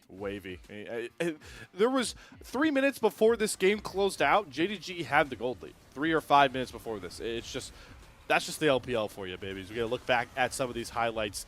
In the aggressive early game, this is what it seems to be the recipe against JDG, right? Especially right now with the form they're in. Do not be scared to try and throw some blows in this early phase, especially when we talk about how much more important it is in Season 25 of League of Legends. Season 25. 15, point whatever. 1, Yeah. 1, 1, 1, 1, 1, 1, 1, 1, 1. I mean, it's just super binary here. Either you win or lose, 1 or zeros. I don't know. We got to start thinking about who we want for MVP. In my opinion, despite some flubs, I do think Hung played this game really, really well. If you're talking about like the wow factor, I think Starry had a performance you can kind of look at. Even some upsets that happened, Moham and his engages were really pivotal to the team. I don't know how you're feeling about this one. I think it's a really hard pick. I'm with you. I think if I'm trying to think where LPL voters may want to go, maybe they want to lean a bit more consistency when seeing these plays. Maybe if you want to go for Lin Feng, a lot of these between worlds towards the end of this game were really important, but he did get picked in that side lane that really started the run back for JDG. I hope it goes to Hung because I think his confidence was just exuding across this entire series, from the early picks he was able to put together towards the damage that Crescent Guard value gets towards the later half. But it is really open up in the air. I'm not confident picking anybody, and that's not necessarily a dig at OMG. I think it's more of a compliment. The fact that at different points in this game, everybody except maybe Harry just doing classic Asante things really looked better than expected for this series. I'm looking at our predictions from the chat and people betting their channel points. It was 87-13. In terms of the return, if you bet any points for OMG, was 1 to 7.4, which is insane odds. 44,000 channel points put towards JDG, 7,000 for OMG. To all the people who won, to all 5 people who voted for OMG, cash those out, brother. Cash those out. You do not need to make any more. You won. Your day's over. Sit back, relax, and enjoy the rest of the OMG show as we are set to get into that MVP pick.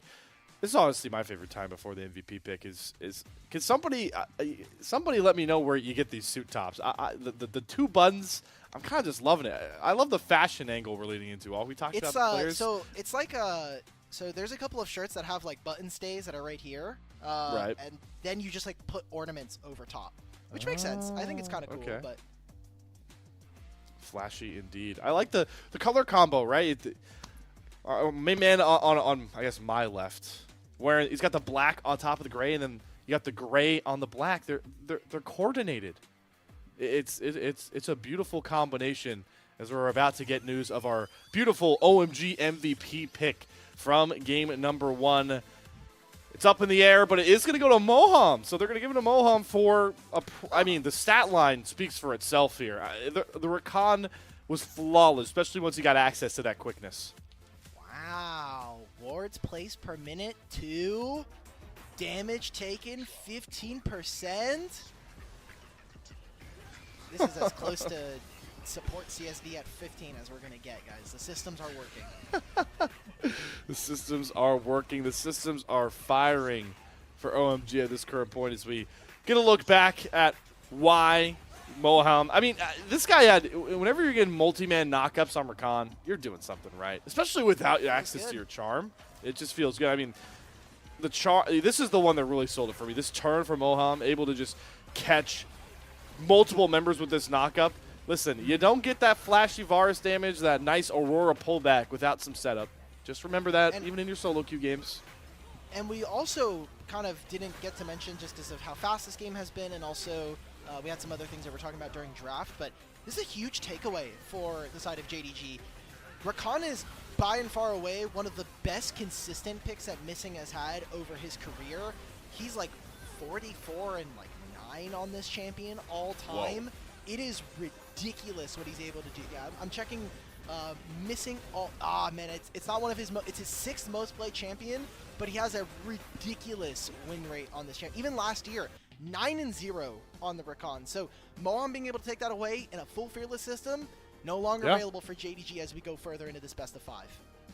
Luckily for JDG fans, Missing's champ pool, like you just heard All point out, I mean, we're talking about how prevalent a Rakan pick is for this guy. It's his 6th most played champion, so Missing won't have any problems in that champ pool. We'll get into a ton of that talk for Game 2 draft, as we already had some of those pretty powerful LPL picks taken off the board. You know, outside of Rakan for both these teams' matchups.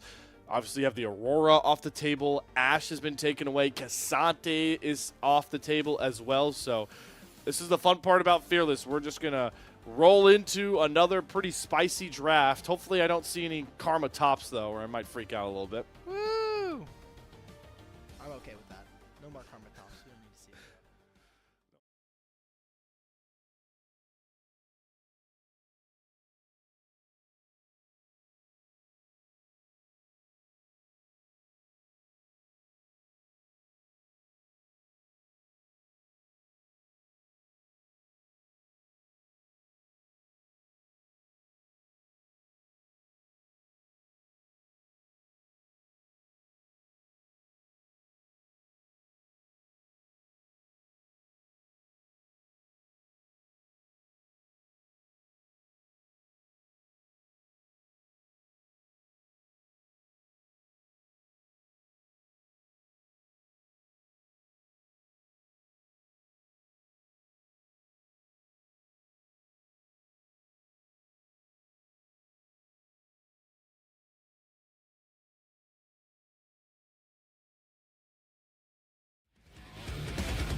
Welcome back, everybody, to the unofficial LPL English broadcast. As some of you watching may know, it's the middle of the night for myself and all gear casting from North America, so sometimes it can be hard to stay high energy for these broadcasts. Luckily, thanks to our support from our coffee supporters, fans have donated 69 coffees.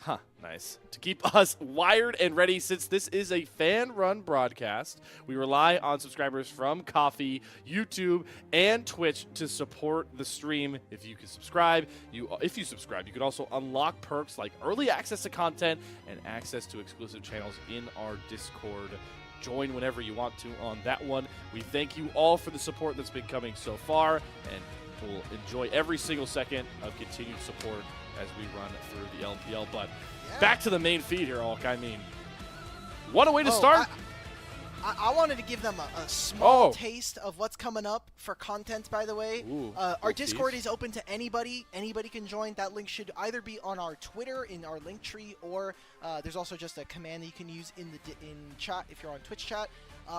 The early access channels, that is specifically for content, so that you can also make recommendations. We are currently in the process of getting some interviews on site with some of the players. So if you want to ask questions to players like Scout and Moham, if you get into the Discord, if you're part of our subscription services across Twitch, YouTube, and Coffee, you get access to great stuff like that. And you can also see our early story of videos that are going to be coming out very, very soon. But we're here in draft for game 2 here. JDG have chosen blue side after losing that first game, and already changing up a lot of the bans here. Akali and Leona this time here for the JDG. I wonder if there's going to be a higher focus on trying to ban out a player like Moham, as he's really been kind of a one-note engage player, especially coming from DK.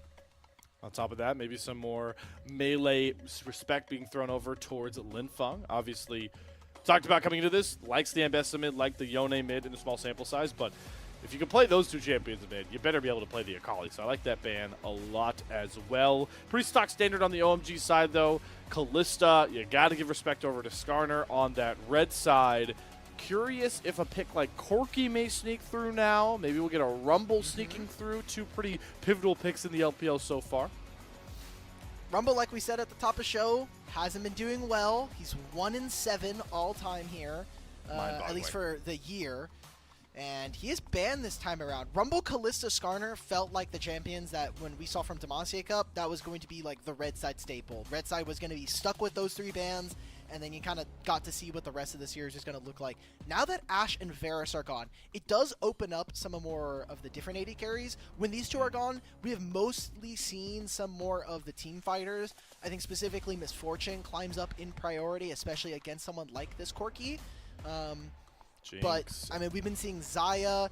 Jinx usually comes out around 3 and 4, usually as a lot of the tanks are, a lot of the champions such as Vi are already gone.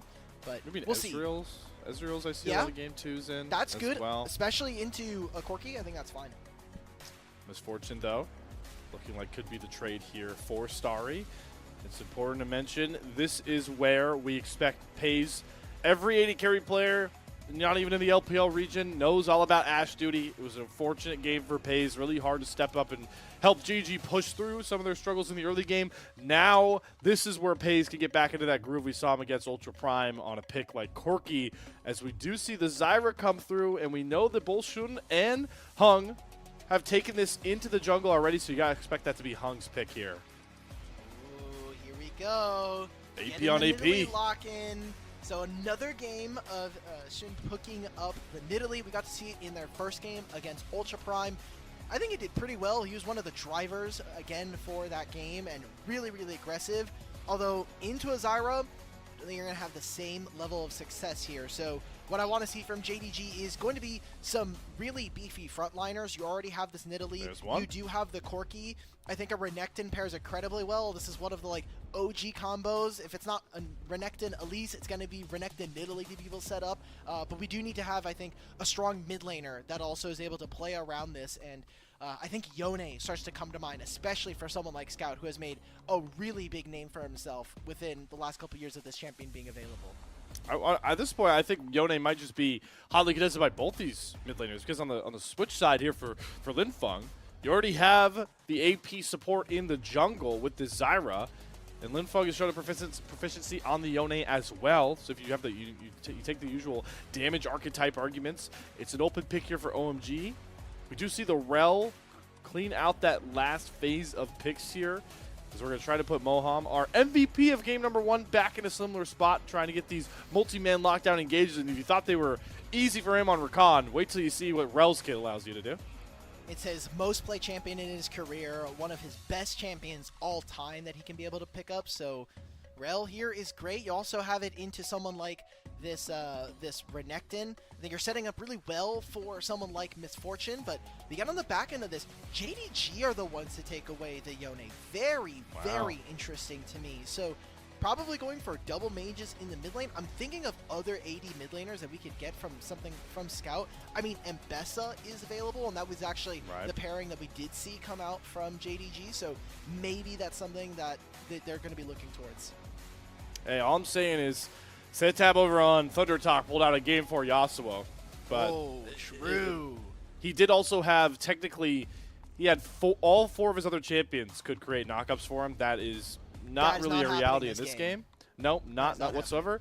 I will say, if Scout wants to get real spicy with it, you can block a lot of Misfortune damage, if not all of it, in team fights if you throw up that wind wall at the right time. So that's a little bit of a gotcha. But we actually see the Yasuo get a respect ban. So they were worried about Linfeng playing it into this, lower ranged comp, which I do actually like a lot as a bit of a respect play. Ooh, blind Corki You're already mid. playing into the Renekton. Does fine. Yeah, Corki has been a flex. Wouldn't be surprised to see it go towards the mid lane, especially for someone like Scout, who in this last year I think really started to pick up this champion. 8-5 last year for this champion, and does allow for Pays to play a little bit more poke. So now your support needs to be extra tanky. It needs to be someone that's going to be able to sit in the front line. Braum is no longer available. I think either Poppy or Alistar are going to be very big finds here for JDG. Can't pick that. Nope.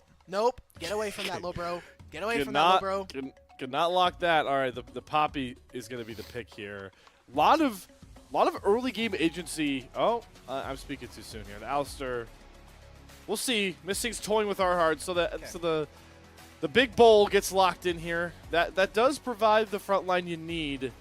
But on the other side, OMG, man, we are just leaning into team fight and scaling. If you could combo the Zyra and Misfortune damage together alone, that's already scary enough. And if we lock a Smolder, man, it's GG at 35 minutes. I don't care how much of a gold lead JDG's holding. Unironically, Linfeng on Aurelia would have slapped here. I think he would have had a huge game to play. The only problem is maybe you're playing into Alistar, but the rest of this JDG team, I think, would have not been able to stand up to you. It's going to be that Smolder, so great front line for Linfeng this time around. And this would be such a big game for OMG to win, because everybody, I think, can say, okay, you won game 1, you had a really strong early game, JDG weren't really awake, they hadn't had that, maybe their first cup of coffee. That happens. Can you really take a game 2? They can say 1 game is a fluke, 2 games is maybe a pattern, and 3 games on a best of 5 just means that you're just straight up better than this team, at least on the day.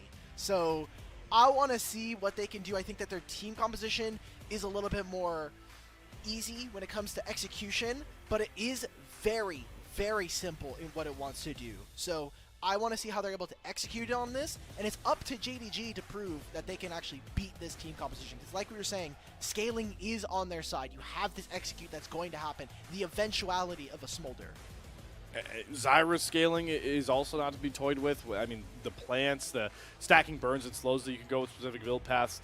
What I am most excited to see here, though, is the JDG not backing down from the fact that they had probably their worst. I mean, there's a small sample size again, but their worst early game of the split so far. So they're leaning into Shroon to play this Nidalee to unlock them, and you've got the power of the Moramana stacking bros, Corki and Ezreal, to come through as well into that mid-game stage. But this is a classic time bomb ticking through for OMG the second they get onto the Rift. Very different vibe switch, though, because OMG, as nice as this comp is going to look for team fighting and scaling, they definitely have to, I feel, play a bit cautious in the early game in multiple lanes, if not really all of them. Yeah, so there's a lot of strong 2v2 potential from the bottom side here. I mean, Right. from JDG. Misfortune Rel, Misfortune having one of the more broken kits, especially for a level 1 champion. And JDG, yet again, gets spotted early on here for this level 1 invade. Great ward coming in from the side of what I'm going to assume is Linfeng, since the only one really here in this bottom side of the jungle. And what I want to see from JDG in their bot lane, sorry, they're the ones with the Ezreal and Alistar, is Alistar should be able to prevent Moham from moving, so JDG has to be really, really careful about where they place vision so that they can spot out Moham and try to track him, have Alistar match. We're already seeing now they're swapping it. They want to stop from Hung from setting up on the Zyra, so taking any plans away early on is a really good start. They're just taking complete control here. Spears are landing for Shun, looking to get back into a bit of a groove. Good poke damage down. Pretty similar start to game one, just kind of flipped side to side. And yeah, here we go once again. It's now not JDG's bottom lane trying to walk in and cancel a clear. It's Moham and Starry who have full vision on Shun during his clear. This thing's not too far behind. Moham will spot him and Pace coming across. Starry's got to be careful with how much forward he wants to go. But Shun is far too low. Ignite, one more flash, and Moham's at it again. First blood over to OMG, and Shun is in complete disaster mode. Oh, remount comes across from Moham, and Mystic's flash goes down. Next target is going to be Pace. He's got his flash available, does immediately burn it, does not have the arcane shift. Moham does not get the crash down to set up that second kill, but it's another great start for OMG. Wow, just fantastic. I love the patience that they showed there. They know that they don't have to immediately go to lane. JDG, their bottom lane was kind of playing in a weird spot. They were sitting in Tri-Brush. They were waiting for them to show on the wave. But as soon as Shun gets caught off guard by someone like Starry, it turns into a great start. So not only did Hung get the advantage, he took his wolves, immediately moved towards the top side. He gets all of his camps here as well. I was like, okay, I actually would have been fine with a map split there. Yes, you're leaving Misfortune and Rel to the woes of a Nidalee, but it would have been fine because Hung gets to start on his blue buff. And as a Zyra, this is one of the camps you really need, especially early on. It gives you ability haste, it gives you cooldown, or it gives you mana regen, especially in the jungle early on. You're going to need that for someone like Zyra with no items. Starting this Nidalee off behind, she is going to be a great power farmer, but it is going to take a few seconds off. And you do not want to try to get into a race versus Zyra if she's able to get it back before you do. And even further, Nidalee for Shun is supposed to be the big playmaker to try and unlock this early to mid-game power spiking for JDG's comp, and now it's looking, that's at least 2 camps behind this power farming Zyra. I mean, Hung is going to immediately, he's skipping his scuttle. He doesn't want it. They're looking for more blood here onto Allah. Will not be spotted Hung just yet. Allah, if he picks a very unfortunate time to place a ward, he's going to get rooted, but not enough damage like you called out. Yeah, I mean, he has that timer, right? Because he knows that Shun is behind, so why not just go for the bottom side scuttle? It is very hard for him to contest on the top side. His bottom lane is getting pushed in, or I guess the Australian bottom lane is getting pushed in favor of JDG. They have them stuck under their turret. You see that right now Scout has been a very big nuisance for Linfeng to deal with. This is just kind of the nature of the matchup.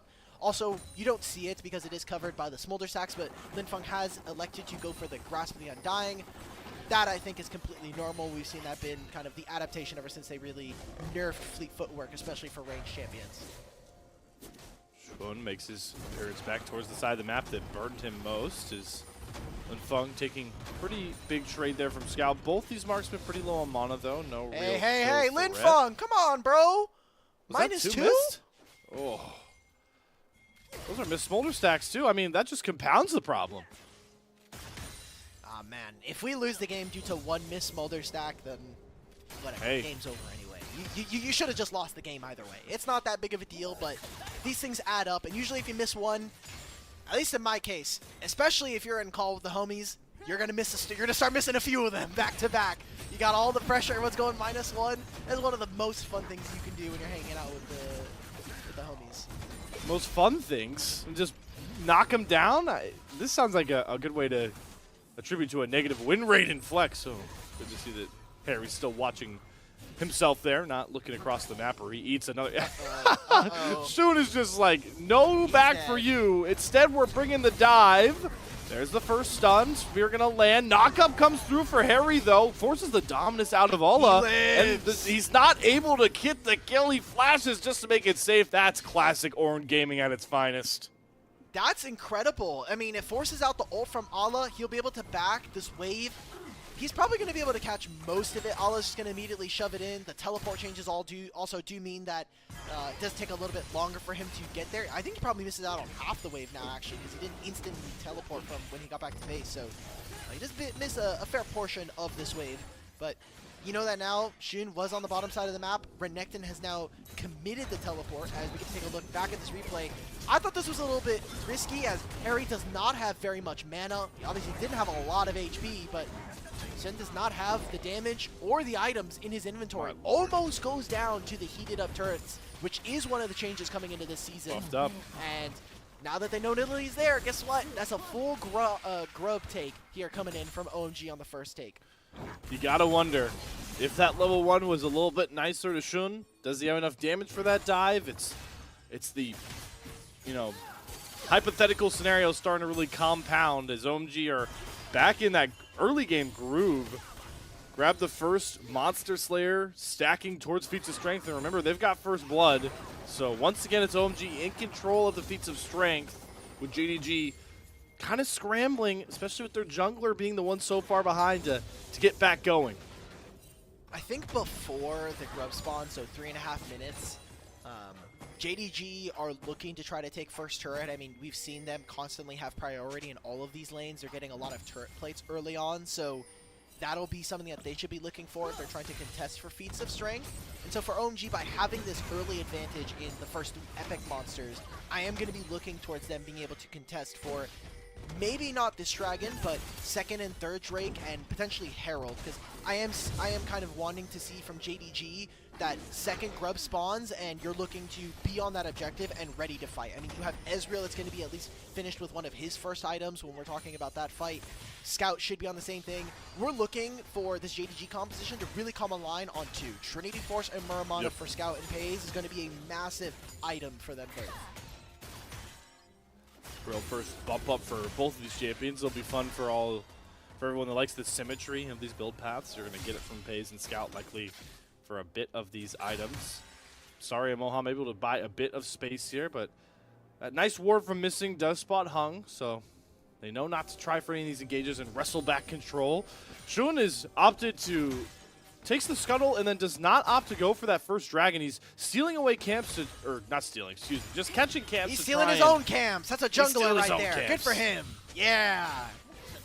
That's what they did with the buffs, right? When they made that blue buff and red buff were both global, that's what they were looking for. Okay, we're going for a dive here on Harry.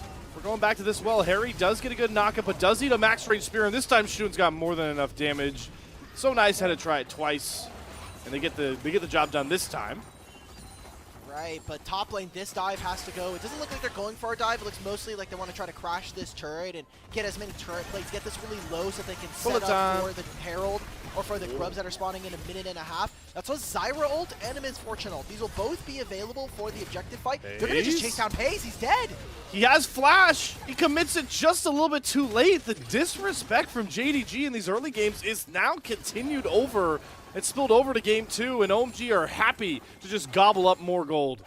Maybe Sun was just not confident to take the dragon there because it is Mountain Dragon, and Mountain Dragon is one of the more resilient drakes. It would take him a really long time, and like we said, I want to see JDG contesting for this grub on the top side in 1 minute's time.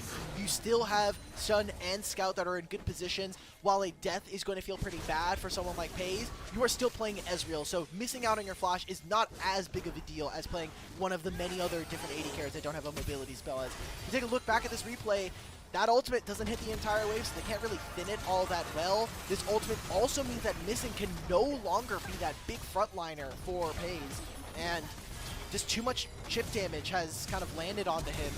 Like you said, the flash was just too late. It does get both flash from Moham and Starry, so if there was ever a fight where we're going to see the solo laners of JDG really step up, I think it is going to have to come within the next 3 minutes before that summoner spell is back up and available. Bit of foreshadowing for OG for the potential big teamfight combo they're looking for, the Strangle Thorns and the Bullet Time. It's going to rip through any and everybody except maybe missing with that Unbreakable will. Unbreakable has been OMG's will at playing towards these grubs as they do see the second spawn hit the river, and Hung immediately looking to clear out this vision. Really hard for Shun to try and match at this point. Pays missing, all swinging over. Got a walk-up coming from Ulla in the background. First grub's going to go down for Hung, so they at least deny JDG from getting the next Monster Slayer goal. But none of the other grubs are near death for Shun to try and grab themselves. Scout is teleporting into mid lane, and as long as JDG steal one of these, that will stop them from being able to take the feat of strength. Harry's taking a ton of damage. Moham's going to go in. Bullet Time comes across, gets canceled because Ulla flies into the background, soaring like a croc from the river, looking for his treat, and he's going to knock down OMG. There's the X factor JDG needed to break this game back open and get into a groove. You said it was a flying croc from Ulla. Well, guess what? Denial happens in the river there. They take some more of these cams. Shun will be able to get at least 2 of the grubs, and that's going to be the stoppage of play from OMG. They're not going to be able to get all of the grubs here for that second part of the epic monsters for feat of strength. As we take a look back at this fight, I mean, look at where Moham is. Half HP, the damage dealers, they're starting to get that bullet time, but Ulla in this backline. Harry even summoned the Call of the Forge God, but misses it at the very end there. So gets 2 kills over to Ulla. Shun is able to get into the backline as well, gets a double kill for himself. Great job from JDG to show back up, and was what, kind of a questionable early game here coming into game 2. Now all of a sudden they've grabbed themselves a pretty mighty goal difference, up about 2,000 now. Shun rebounded pretty gracefully. He's actually now gone from a disastrous early game to being one of the richest members on the Rift. We did see OMG off their quicker reset timer. The good old gray screen grants you. Are able to grab that first dragon, so they are 1 epic monster away from feats of strength in back-to-back games. True. Okay. I mean, 4.5 minutes, 3.5 before. I'm really looking towards those turrets, right? JDG, I'm looking across the lanes. The closest ones are the outer tier ones on the side of OMG. They have 2 plates on them. You also have those 4 grubs on the side of OMG, so I want to see if they're going to overload on one side of the map just to try to spawn some of these mites. But OMG are not having a very easy time being able to clear waves, and while all of this is happening, we do have to take into consideration that Linfeng is scaling, has 120 stacks at 13 minutes, which isn't bad by any means. He's picking up stacks for himself, and those dragon practices are going to be very huge when we're talking about playing around Otacon at 20 minutes. Having an execute around then is going to be a big game changer for OMG. Especially when you factor in the burst ability of their ultimate combinations as well. Just enough, just a little bit extra to bring home some of that damage they're looking to teamfight with. But Shun is seemingly back in a bit of a groove here, starting to land these spears, and he's got a Liandry's, a legendary item already completed, and it's actually JDG that are really trying to force onto this top turret. And you don't got an AD carry up here, neither marksman to try and cover it, and Hung's having a tough time walking around these traps, walking around these spears all alone. Starry, I don't know what happened in mid lane, but Paze is able to get priority versus this. They're going to make a dive under this turret. Paze is here, missing. Hung's entire combo went down just to try and hold missing in place, but he flies under the turret himself, gets the kill, traded back out. Ramping turret damage starting to do a lot. Good sidestep from Moham, gets around the spear, jumps all the way in for Paze, forces both summers out of him. Harry goes a bit too far forward, sacrificed himself, and the bullet time has to be canceled. Does Starry have enough damage to try and trade these kills out? Absolutely not. 1 phosphorus bomb, 1 more rocket, a mystic shot. It's a spear downtown from Shun. Fight win JDG. Starry cannot get the love taps reset. He's trying to get it on a different target so he can apply that damage, but there's no one in range for him to hit. And Linfeng, he's going to walk up to Ulla here. There's no turret. He still has flash. He's going to flash over the wall. He's out. Okay, wisely. All right, nice. Good job. But that's a turret going over. That's going to be a feat of strength confirmed here for JDG. And now it's all about, can they get this last epic monster minute before the Rift Herald spawns, 2 minutes before the dragon is here. Either one of those objectives going over to OMG is going to give them boot upgrades, but I'll be honest, I don't think it matters. We've been talking a lot about feats, but it's 5,000 gold here for JDG. Specifically, the solo laners are really starting to expound a massive gold differential. Shun is just making these spears land. Really seeing the power of this poke comp now. You got spears, mystic shots, and rockets to worry about. I love the gall from Missing, though. He's like, Hung is too low to be anywhere near a turret. Mohab with the fancy feet gets around that spear, but here's the real blow, Harry. You're not tanky enough for this kind of work, man. Oh, man. After that, like, as soon as the play is over, should have just called it, walk back to your side of the map, and just be thankful that Scout and the rest of JDG don't run your entire map. But with that charge, they give multiple resets over to JDG, set up for more kills, and they eventually take that tier 1 for that first feat of strength. So great job from JDG to play that off of a misplay coming in from Harry and OMG. We'll see what they're able to do now, as they're putting a lot of pressure and a lot of their vision right now towards the bottom side of the map. I think they want to try to protect Linfeng, maybe willing to give up this Herald, as it's not that much of an objective. They really want to make sure that Linfeng can get this turret, get some more stacks, and hey, set up our Smolder for success, which was something that we did touch upon. We were looking at this in draft.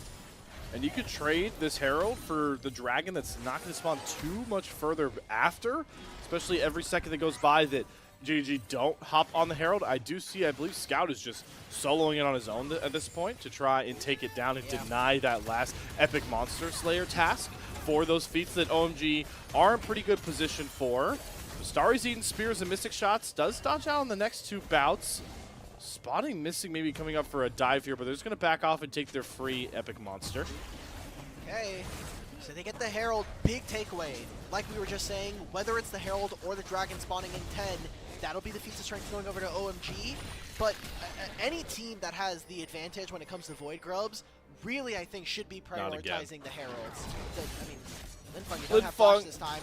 Wait, Hung is... Okay, I was going to say, Hung, you need to cancel this recall. You need to protect your mid laner. I don't think this means all that much for OMG. They are losing so much priority in the mid lane of the map, and it doesn't seem like JDG have any mind of trying to contest for this Dragon. Even if Linfeng did get bursted out and had to take a recall, he does have teleport, so he will be able to show up for this fight at any time if he really wants to. JDG are pushing, pulling, tearing OMG apart across the 3 lanes right here. Scout continuing to smash wave after wave into this turret. And you talked about it, all the disruption of the resets here for OMG actually opens up Shun to just take this Dragon all on his own. And what a comeback in the feats of strength. I mean, comeback in general from that early game, but they look dead in the water. No turrets, no epic monsters slain, and now they've got one of those check marks, and they're one more Dragon, or I guess potentially Otacon? We're getting close to Otacon making the feats of strength difference. 2 minutes here, a mid-tier 1 going down. It's not looking good for OMG. I mean, it was so pleasant to see this team come in 2 games now with strong reads first 10 minutes of the game. But you look at the individual advantage here. Oh, Missing, he doesn't get the bounce back. Yeah, he doesn't. Oh, but that the unbreakable from will. Shun, man. Holy crap, man. He's just one-shotting Hung right now. TP? Now they're TPing behind him. Good luck, Linfeng. Just hit this turret and pray to Jesus.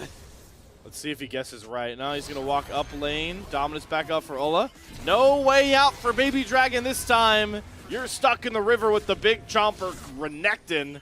Oh, he TP's out. I didn't even realize. Wait, Harry just TP'd in. We just did a full switcheroo. It's a complete switcheroo, Harry. Oh, my friend. They don't have Dominance anymore. Now he flashes. Ola follows.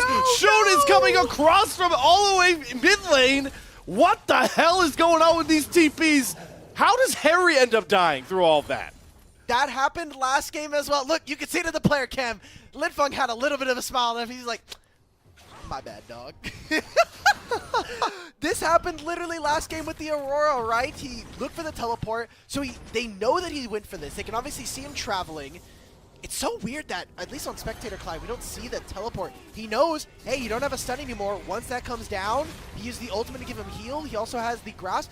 Oh, the teleport change is so different. Oh, okay, the animation isn't as, like, super in your face. It's not as obvious, yeah.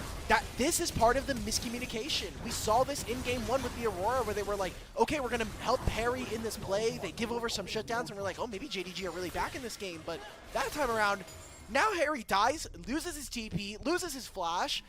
Everything is just going from bad to worse here in OMG in this second game, and making Game 1 feel like a mirage in what was supposed to be a JDG 3-0. Just remember, their mid-game last game was pretty rough, and They were able to catapult themselves back in when they got to the later stages. Granted, it was a much easier climb back. You weren't staring down, nearly 7,000 gold difference. Look at the difference in the jungle and top side right now. I mean, Scout had 1,000 over his opponent, but Linfeng has really been, I think, kind of smart about where he's picking up waves. But almost 6,000 between the two of them for Ala and Shun. Now we get a new thing. Don't see it too often. Haven't seen the LPL. Otacon will not only grant a revive to likely JDG with the way the pings are going, but will grant feats of strength to whatever team grabs it up, as JDG are the first to start it up. Okay. Missing, doesn't seem like OMG have the greatest way of entering. Harry is going to have to do it the old-fashioned way and hoof his way over, but we're halfway through the HP here, and I mean, this Otacon, the thing that's the most powerful is the fact that, like Baron, it shreds your armor and magic resist. So right now, Shun is very, very squishy, and more stacks for Linfeng. He's at 215. Oh, Harry, that's not the dash in again, my friend. You went face first into both marksmen. Harry sacrifices himself. We see Call the Forge God go for nothing. Linfeng uses Mom for virtually nothing, and that is all the way back from the grave. JDG with Otacon, and now feats of strength booth upgrades. Voracious Otacon. Actually, no, they don't get the feats of strength here because they didn't get the full camp. You have to get all three from one camp of the Krubs. I think they have them. Grubs. Do they? No, not they only have two. I see the indicator under JDG. Wait, they got Herald. That's right. They got Herald, yeah. The Dragon, and the Otacon. Those are their three. Okay, that's right. My bad, everybody. I'm griefing.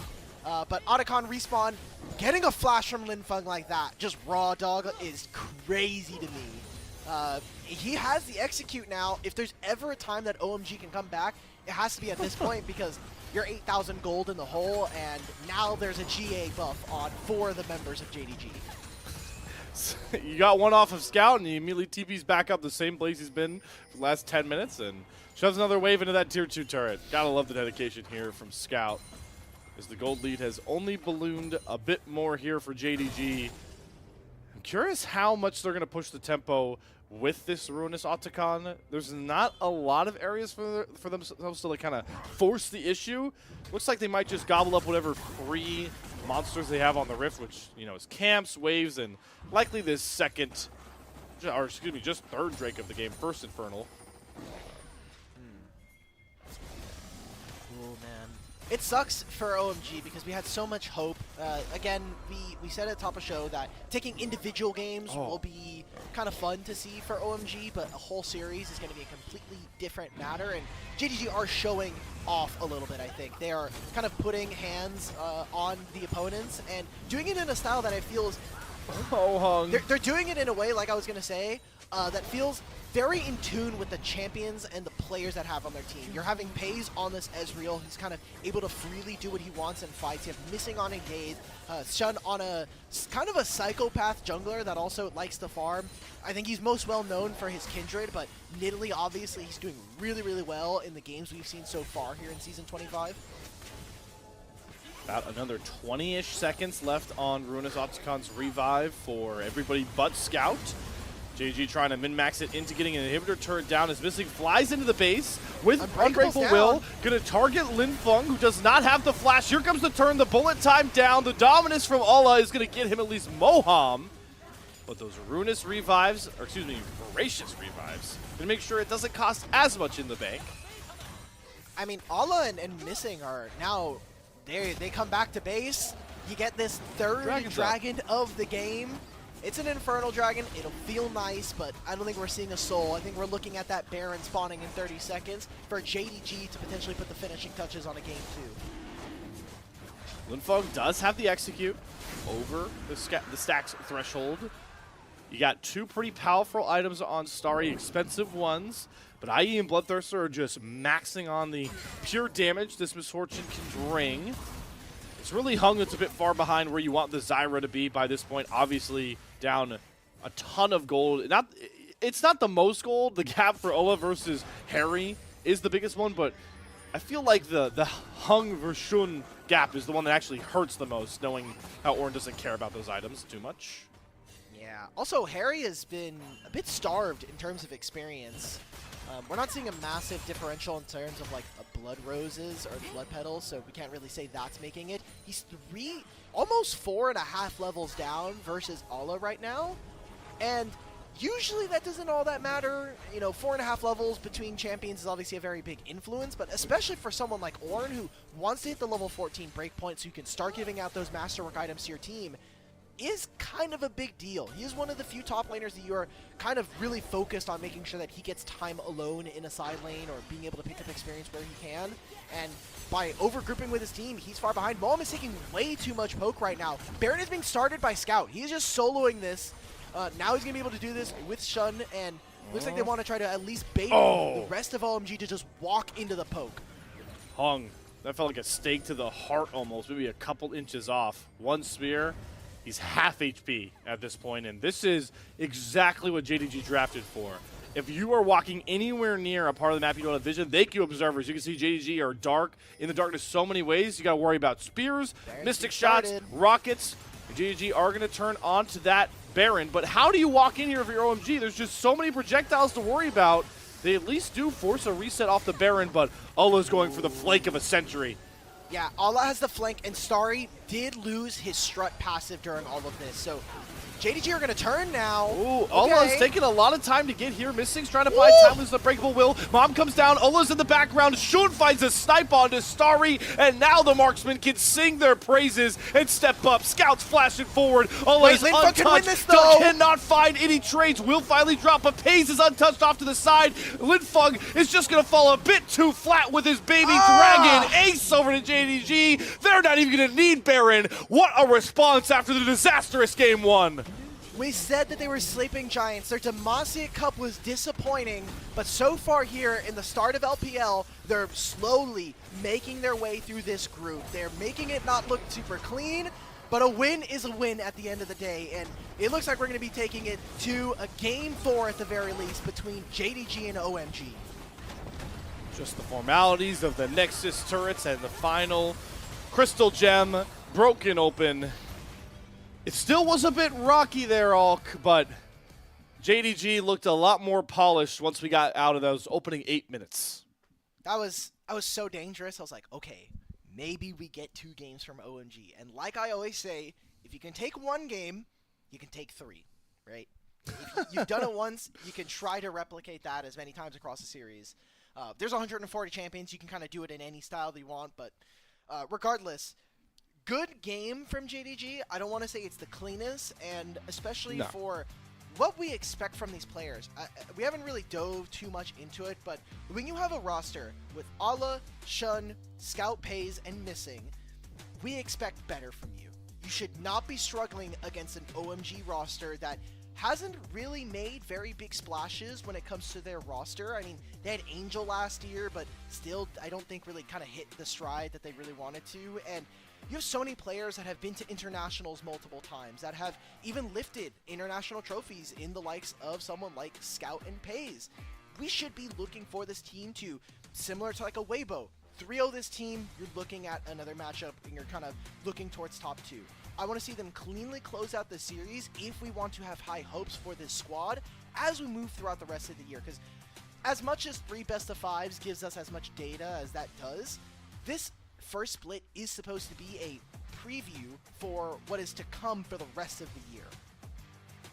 And also, you got to remember that as fun as some of these Fearless drafts are going to be, we're going to see maybe a bit more shift back into the old memes of, oh, yep, Zeri, not the champions, I mean, but Zeri Yumi versus whatever, just handshook every draft. So this is why Fearless can be fun. I'm glad that as rusty as it can be for some of these more, super team or higher level LPL squads can be, it allows for OMG to kind of come in and punch people in the mouth. So, and this isn't even a bad loss for OMG. I think they did kind of make similar mistakes that we saw in the mid game from game number 1, but I still love the confidence that they're playing with in these early games, and that's the start you need.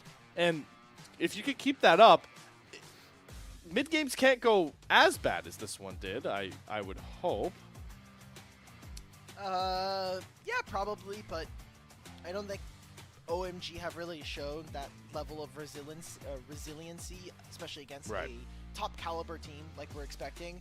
For OMG, that felt very much like some of the other games where I think that their solo laners get a little bit lost, particularly Harry, despite him being someone who I think is more of a journeyman here in the LPL. He's been playing for a couple years, but I think hasn't really found his footing yet in the league, and has for the most part been kind of a weak side top laner. Usually he's playing those tanks up in the top lane. That is why we're seeing stuff like the Udyr really get banned away from him almost every single game. The Cassante is a champion we got to see him kind of make his name on in game 1, but it's these glimpses, these flashes in the pans of performances from this bottom lane duo and Hung that are really kind of inspiring so far, at least through their series here in the LPL.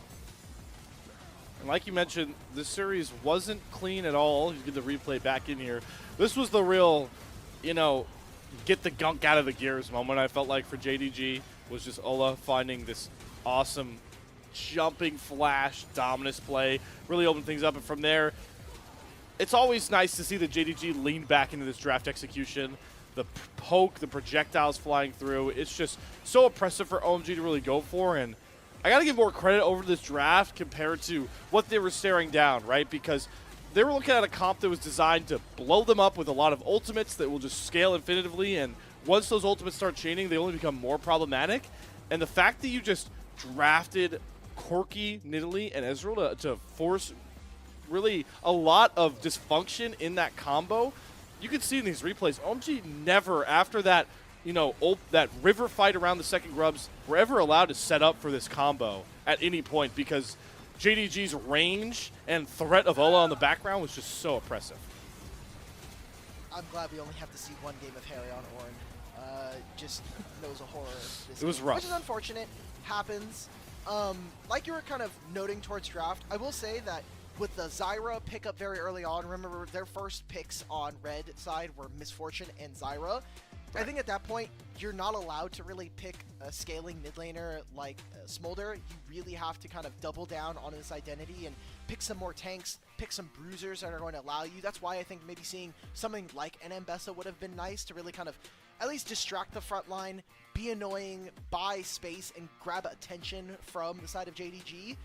And they just didn't have the front line. So either you have to replace the Zyra or you have to replace the Smolder. But, I mean, because of how early it was, I just think you have to be able to change it up. You don't have the requisite tanks. And Alistar Misfortune has been a terrible combo for the last, 2 years. I don't know why we keep picking this. I get it. You're able to do the perfect headbutt Alistar pulverize combo into 4 Rel members the Misfortune? entire time. Yeah, oh, I guess it was Rel. I still don't like Rel. I want a Leona for this. Rel is okay, but you're playing against Ezreal, right? You're playing against some other champions that have a little bit more mobility. The Corki can get out of it very quickly. Not a fan of it. What I am a fan of, and what everyone should be expecting here, I know we didn't really tee this one up, easiest MVP pick ever, it is Ola. I mean, this Renekton broke open the game, was absolutely disgusting from there on out, so Ola earns his first MVP of the LPL season. Well-deserved, my friend, and our reward to you on the unofficial English LPL broadcast is soaking in that MVP pick for Ola as we head to a break here. JDG got back into a bit more of a groove. We'll see if they can continue it towards maybe a cleaner early game or if OMG has more excitement in store for us here from Group B. We'll be back in a flash. Stay tuned.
We've settled back into some regularly scheduled or regularly predicted from our caster talent in production true. for the series. JDG commanding, or at least a little bit more commanding of a game there to take game 1.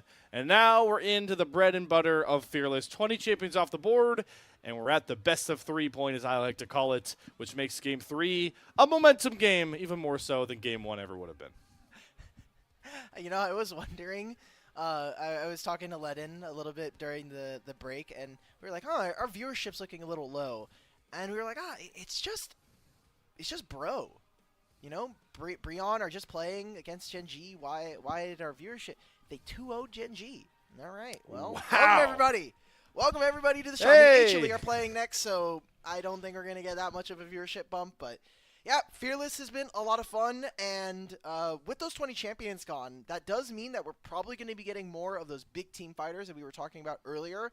You mean, hey, look, we got rid of the Nidalees. We no longer have Ezreal, Misfortune, the Ashe, or the Varus, so everybody strap in. We're getting Jinx. Jinx is coming back.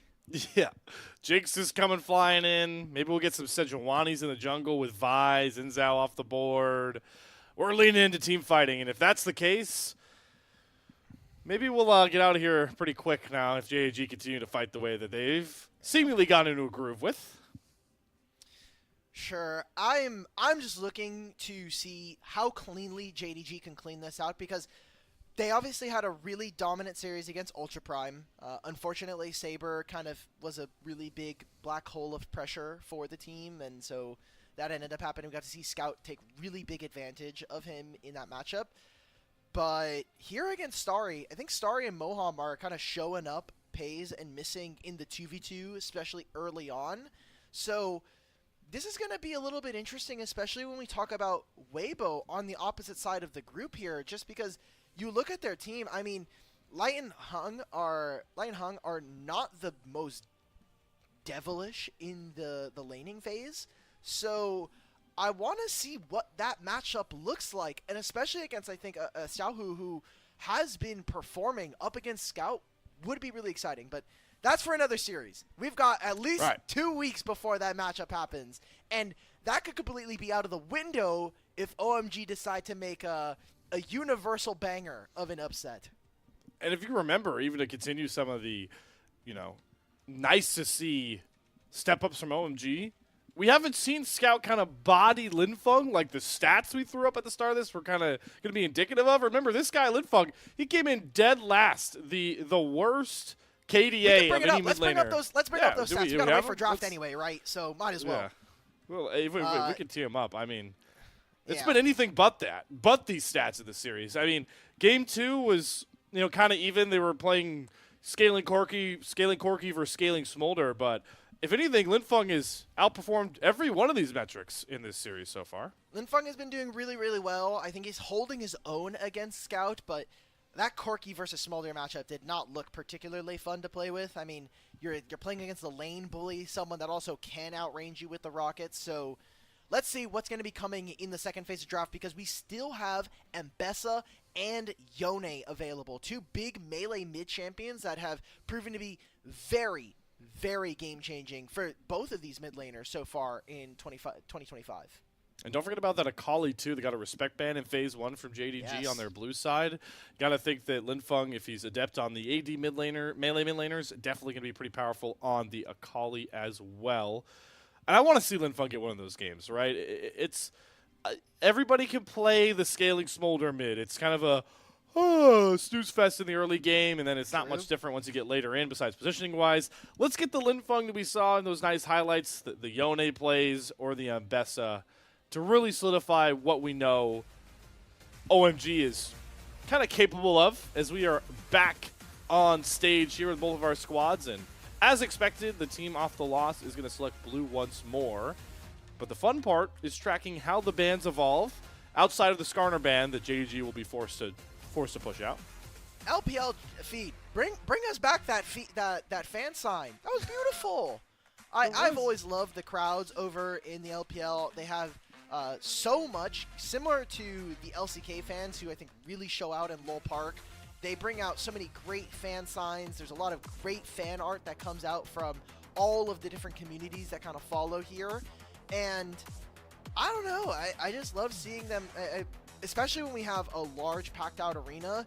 Hearing the Jayos right before a game is starting is super incredible, especially for some of the teams that are playing on stage. So as the LPL season kind of ramps up, I am expecting to see a little bit more in the stands, and hopefully we can get more of those Jayos, because those are one of the best parts of LPL. We're getting an extra dose of Scout bans thrown his way here. Victor Ari being the opening 2 bans for OMG. Victor is as bread and butter as you could get for a player like Scout. Already pulled that one up out in the LPL. The Ari ban is certainly interesting. Okay, so getting rid of mids here is kind of weird to me, just because, yes, you are taking them away from such a prolific mid laner in Scout, but I would assume that you are on blue side, you are looking to potentially take those away and be ready to kind of play with these tools. Now, on the back end, Skarner, Rumble, yet again taken away. I like this Ziggs pick away from JDG, as we've already seen Pays play it in their first game against Ultra Prime, and he was deadly on this champion, man. He was putting up numbers on the board from 3-pointers. Numbers on the board for 3-pointers. Just taking Steph Curry out there with some of these bombs. Yes. There we go. Hey, I hear Basketball Reference, my brain immediately piques interest. It could be 36 hours no sleep. 6 Wait, a.m. how tall is Steph Curry? Oh, he's 6'2". Never mind. Okay, Pays is a shorty. Yeah, that guy's a short king. He is not reaching 6'2" on Steph. So there's the Leona that we've seen garner some ban prio. I know you would have much rather seen Moham on it last game. You're going to get it this game. The Misfortune Leona combo cannot come across thanks to good old-fashioned Fearless. And now we get to see if we do lean towards those team fight 80 carries. Most people might be like, and myself included, are going to be seeing like, oh, first pick Leona, why is this happening? Well, you look at the support pool right now. Braum, Alistar, Rel, and Rakan are gone. So all of your engaged supports, sans maybe like a Nautilus that we've been seeing in Tier 1 for so long, are already gone. And those are the champions that you're looking for to kind of say, hey, look, like, in a full Fearless, the economy of engaged support is incredibly pinched. All of these champions are not available, guys. I was going to say, you can't pick any of these. You can play Nautilus. You can play Renata. I think Poppy is still great. You have that flex pick for jungle and top. I think that would actually be a great pick, but instead going for the Nautilus Jinx, which isn't a great pairing, but can definitely set up for some dives if we're going to be seeing them.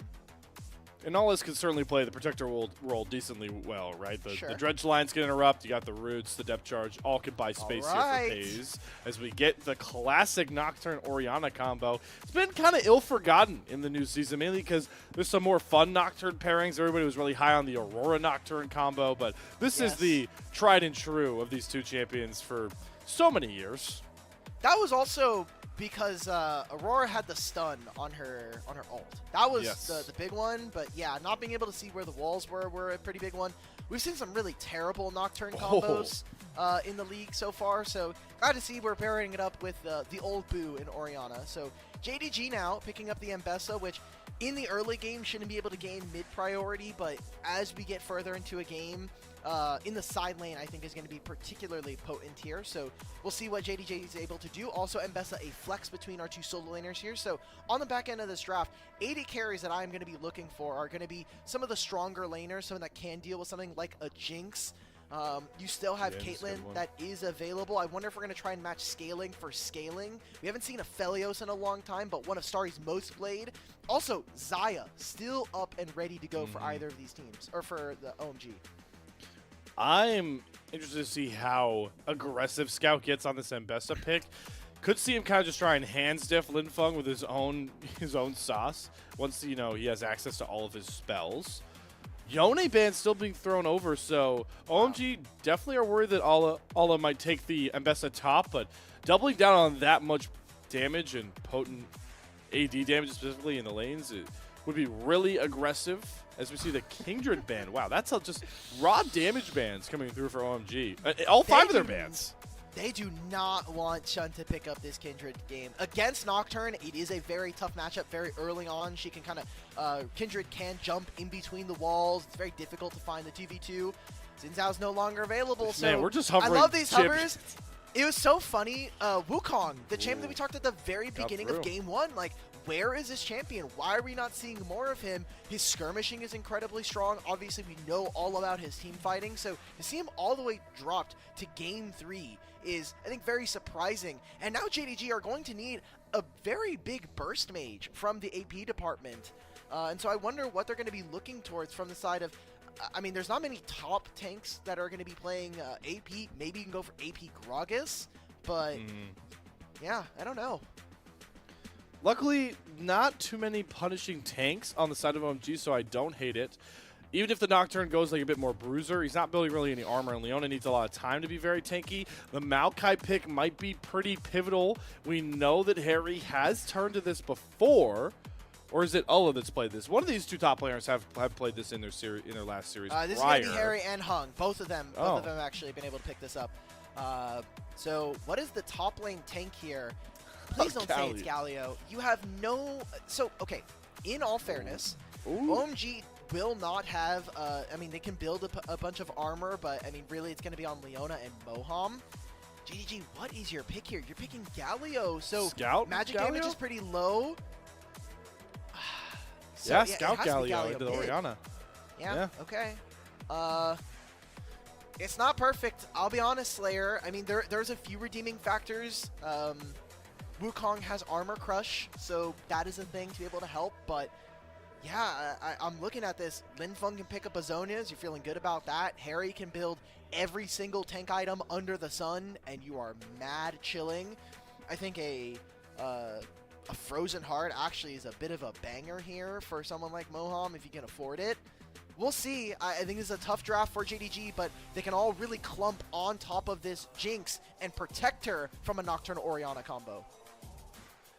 Lot of onus on this Ambessa for Ulla and Shun's Wukong to try and get towards this Xayah as well. The Nocturne and the Orianna, even after she throws her ball out, because like you called out, Leona and Maokai are going to do a pretty good job at denying a ton of damage. And it's important to mention that we are playing a reset comp here. There's a lot of flashy picks with the Ambessa, the Wukong, but you are still setting up pays. Whenever you pick Jinx, your comp is relying around getting a reset and then just running the fight. And if this Jinx doesn't get any damage towards that backline to help, it's going to take a long time to burn through the tree, burn through the Sun Goddess Leona herself. So there are pressure points for honestly both these teams to cause problems once we get to those fights that we hyped up. We're coming once we got this deep into the Fearless draft. My issue with this OMG draft as we get into this game is they will need to make sure that Hung and Linfeng have enough damage. Because suddenly now with the Nocturne Orianna, they're going to be diving into this backline. So is Maokai. So is Leona. Where is Xayah?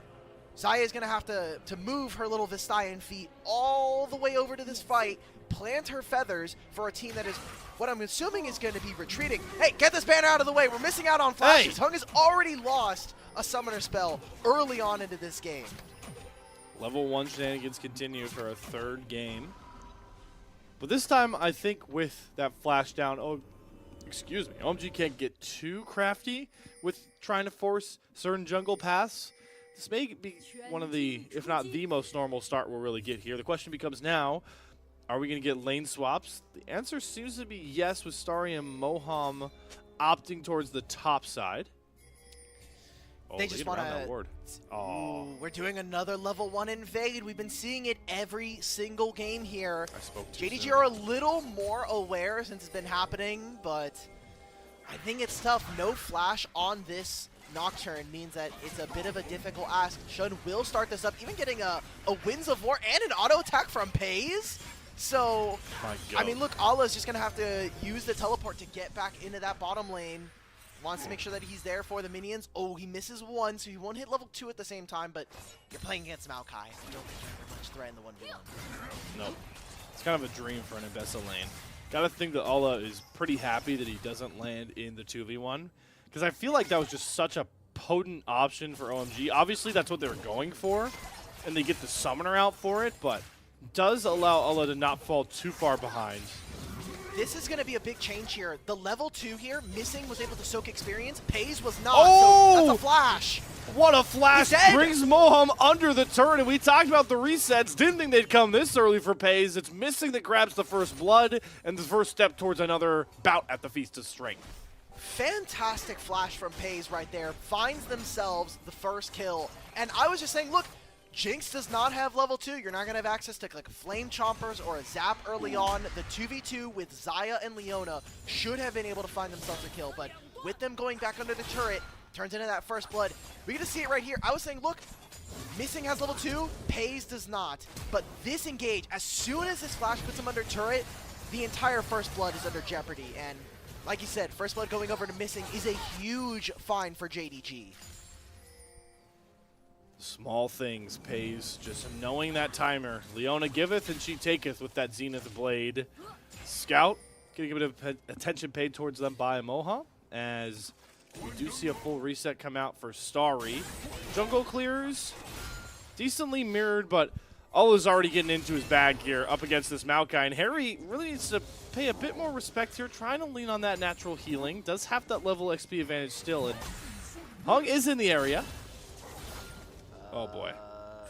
Yeah, there is not much for Harry to do in this matchup, and it's not going to get much easier, right? The amount of mobility that someone like the Mbessa has access to with her Drake count steps, and the fact that the ultimate can be very, very dangerous, giving her access to armor penetration is just not fun to play. Or Omnivamp, yeah, it is just so disgusting what is a part of this Champions kit. What we've really gotten from modern game design here in League of Legends, there's just so many free stats in people's kits now. Like, Neela came out and she gets free armor penetration from crit chance.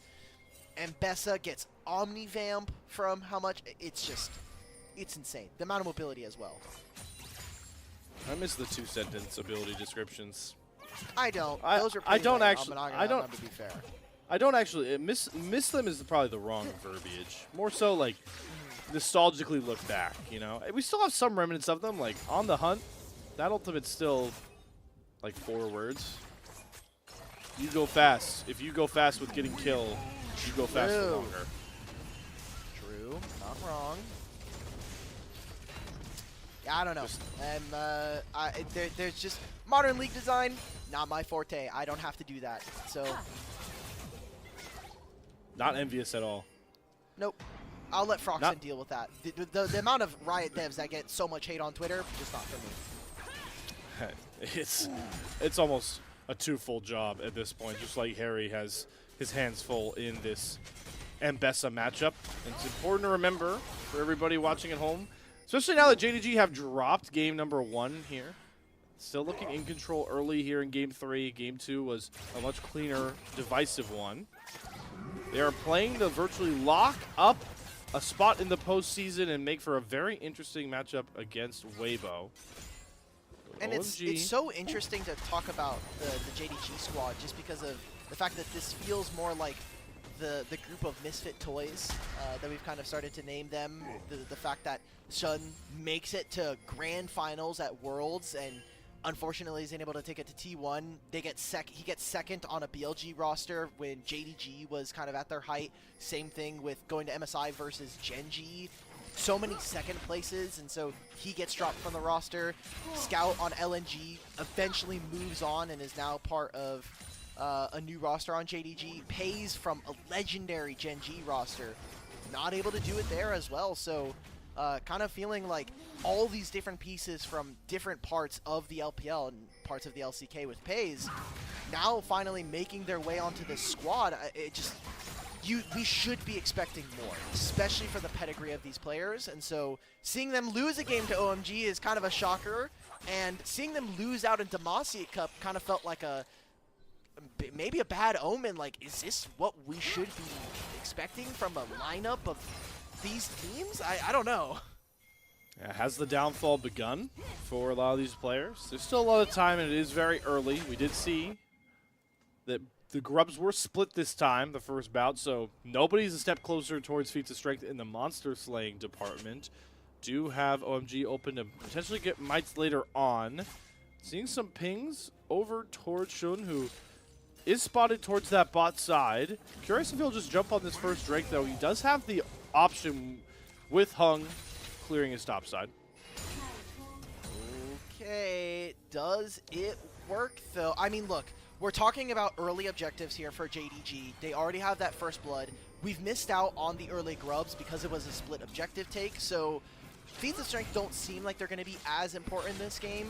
They're mostly kind of like a secondary, tertiary objective in most games, but the focus has been, I think, pretty different from team to team. We've seen some of these teams really try to hammer away at making sure you get those boot upgrades, and then you're coming into maybe like a 35-minute fight with tier 3 boots, but aside from that, it's not been, I think, as game-warping. There's the first Paranoia ball delivery, followed, even though missing Flash is over, Cyclone Hero's entrance. Here comes the response from JG. They only get the knock-up and the chompers on a Moham, but they can't close the gap, so that big ult combo for OMG is 1 for 1 in this one.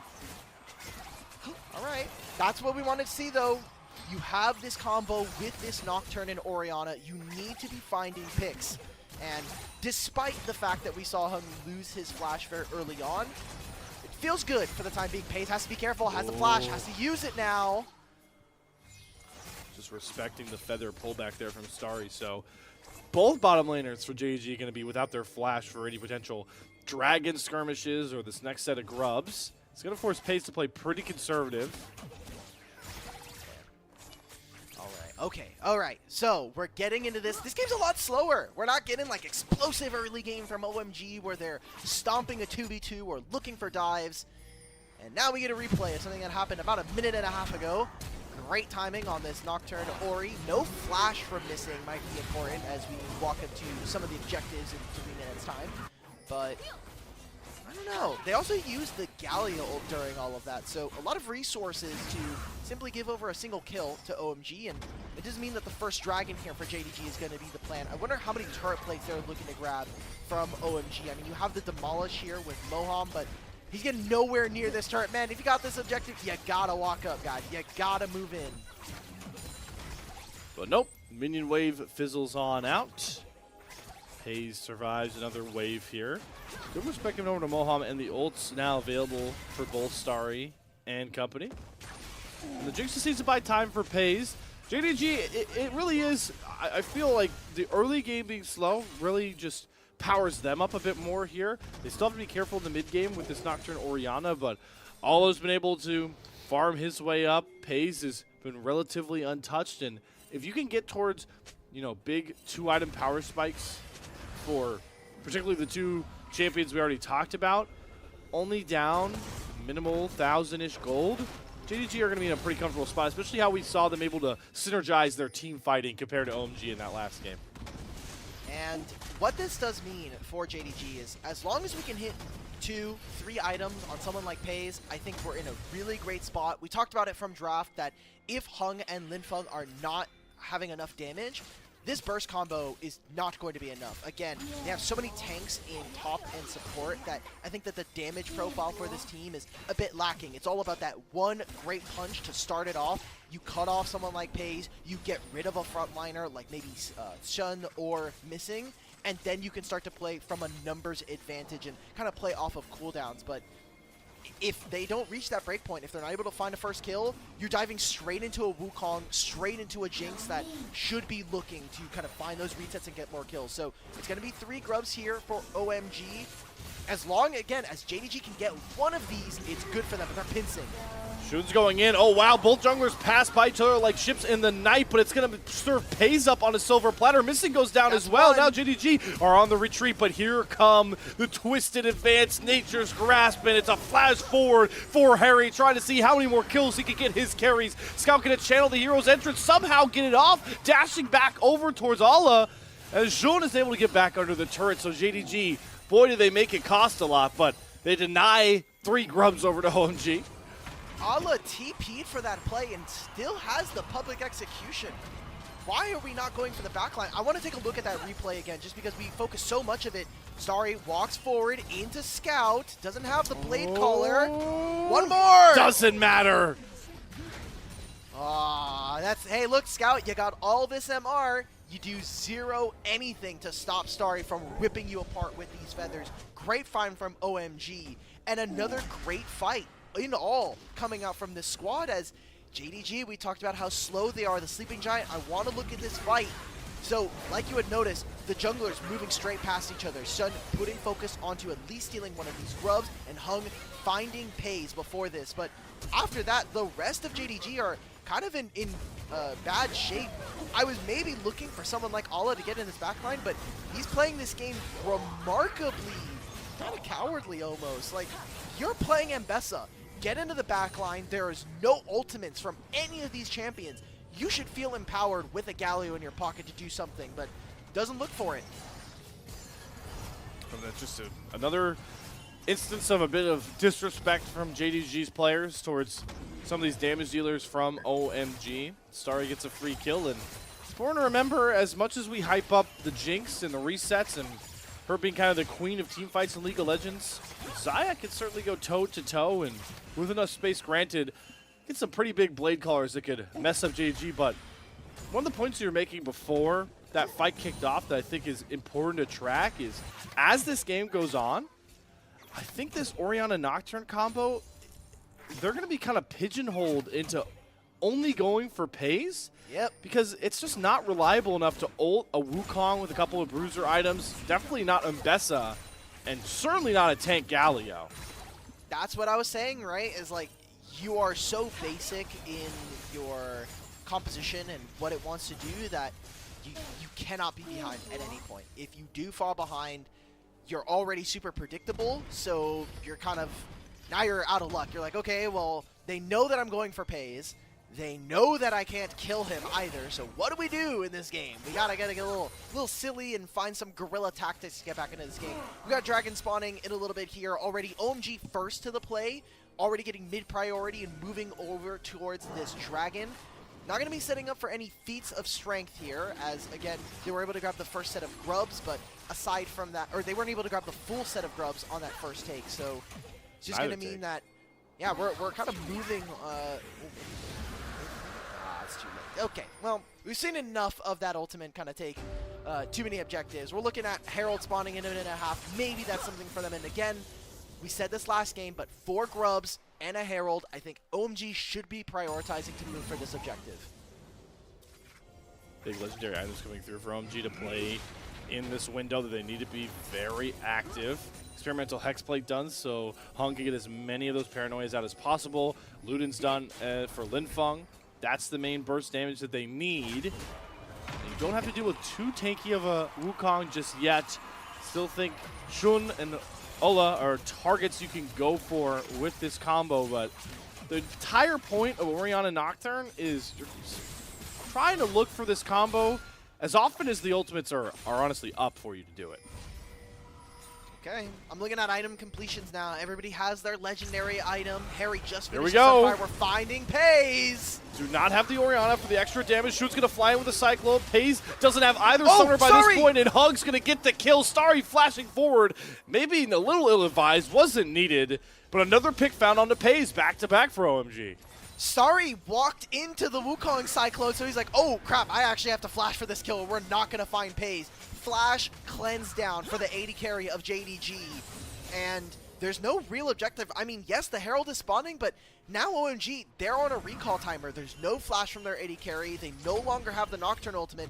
Even with the experimental Hexplate, it's still going to take a little bit before this objective or this cooldown is back up. Linfeng takes the top tier 1. We're TPing for this play. As long as he gets out, I think that what OMG can do now is sit around this objective, force the side of JDG away from the Herald.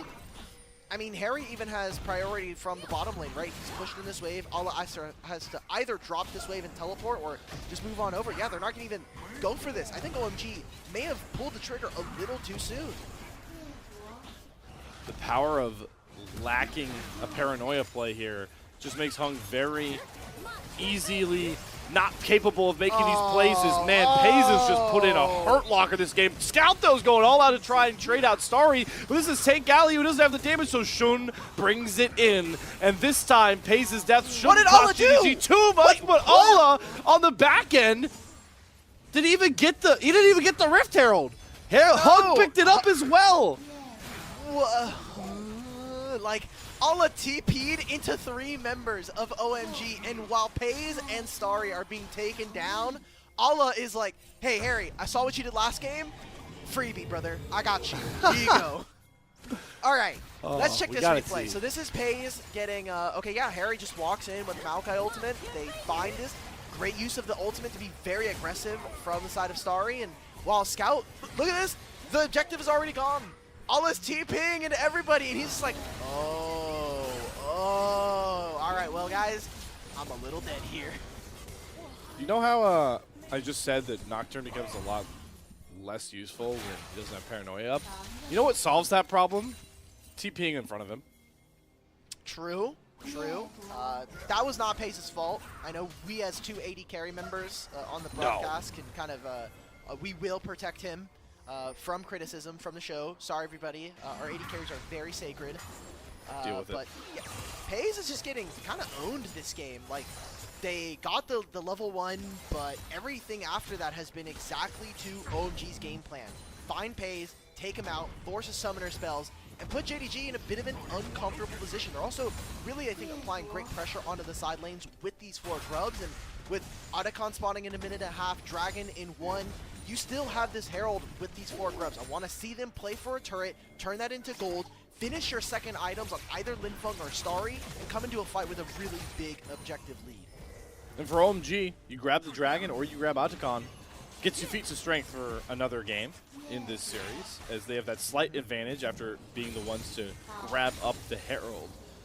The thing that is important to watch for as this game goes on, even with Pays locked up in ult combo jail, is do OMG have enough power and presence on the map to push this over to a game win? Because at this current point, it doesn't feel like enough, so maybe a Rift Herald breaking down the mid-tier 1 will add a bit of extra insurance. Certainly does in the gold department as the lead balloons to nearly 4,000. My eyes are on Linfeng right now. He has 2 items, and for a rookie mid laner here, being brought up through the OMG system, I think this is an incredibly exciting prospect, especially for them. And when you talk about like rewarding players for being part of your pipeline, and them being able to show some of that dedication back, he didn't have a great time playing for their system. I mean, their team did not get any particularly great standings, but I mean, if you're able to show up against JDG, that's a big win. Whoa, Missing and Shun are going in very hastily with the Galley ultimate, but that's a huge shockwave. Linfeng, as you called out, has the big play, but doesn't result in kills. They got Ola to deal with in the backline, dashing in and out, cooldown reset after reset. The power of Arcane is in the hands of Ola, and they're trying to hunt down the rest of OMG who are scattered to the wayside. Pays steps up with not enough damage, and it ends up being a dead even split fight. Wait, I think we have our first Ruinous Otacon here. We finally had enough damage in the early game. Maybe I'm just getting baited by the icon, but usually it's the orange one. Pays, they're trying to find whatever last kills they can. Too much of that damage. We said that the identity for this OMG comp is to play around fighting against Pays. But all of that damage went down onto Shun, went down onto Missing. And as we take a look at this replay, they pull the trigger onto Missing, who, I'll be honest, he has not been having a great series so far, but all of the damage is no longer available onto someone like, I mean, yeah, Pays, he's out of this fight, and the rest of the damage from OMG, their front line is not there to be able to buy time and build out space for the carries. And JDG finally find a huge fight win back into the game.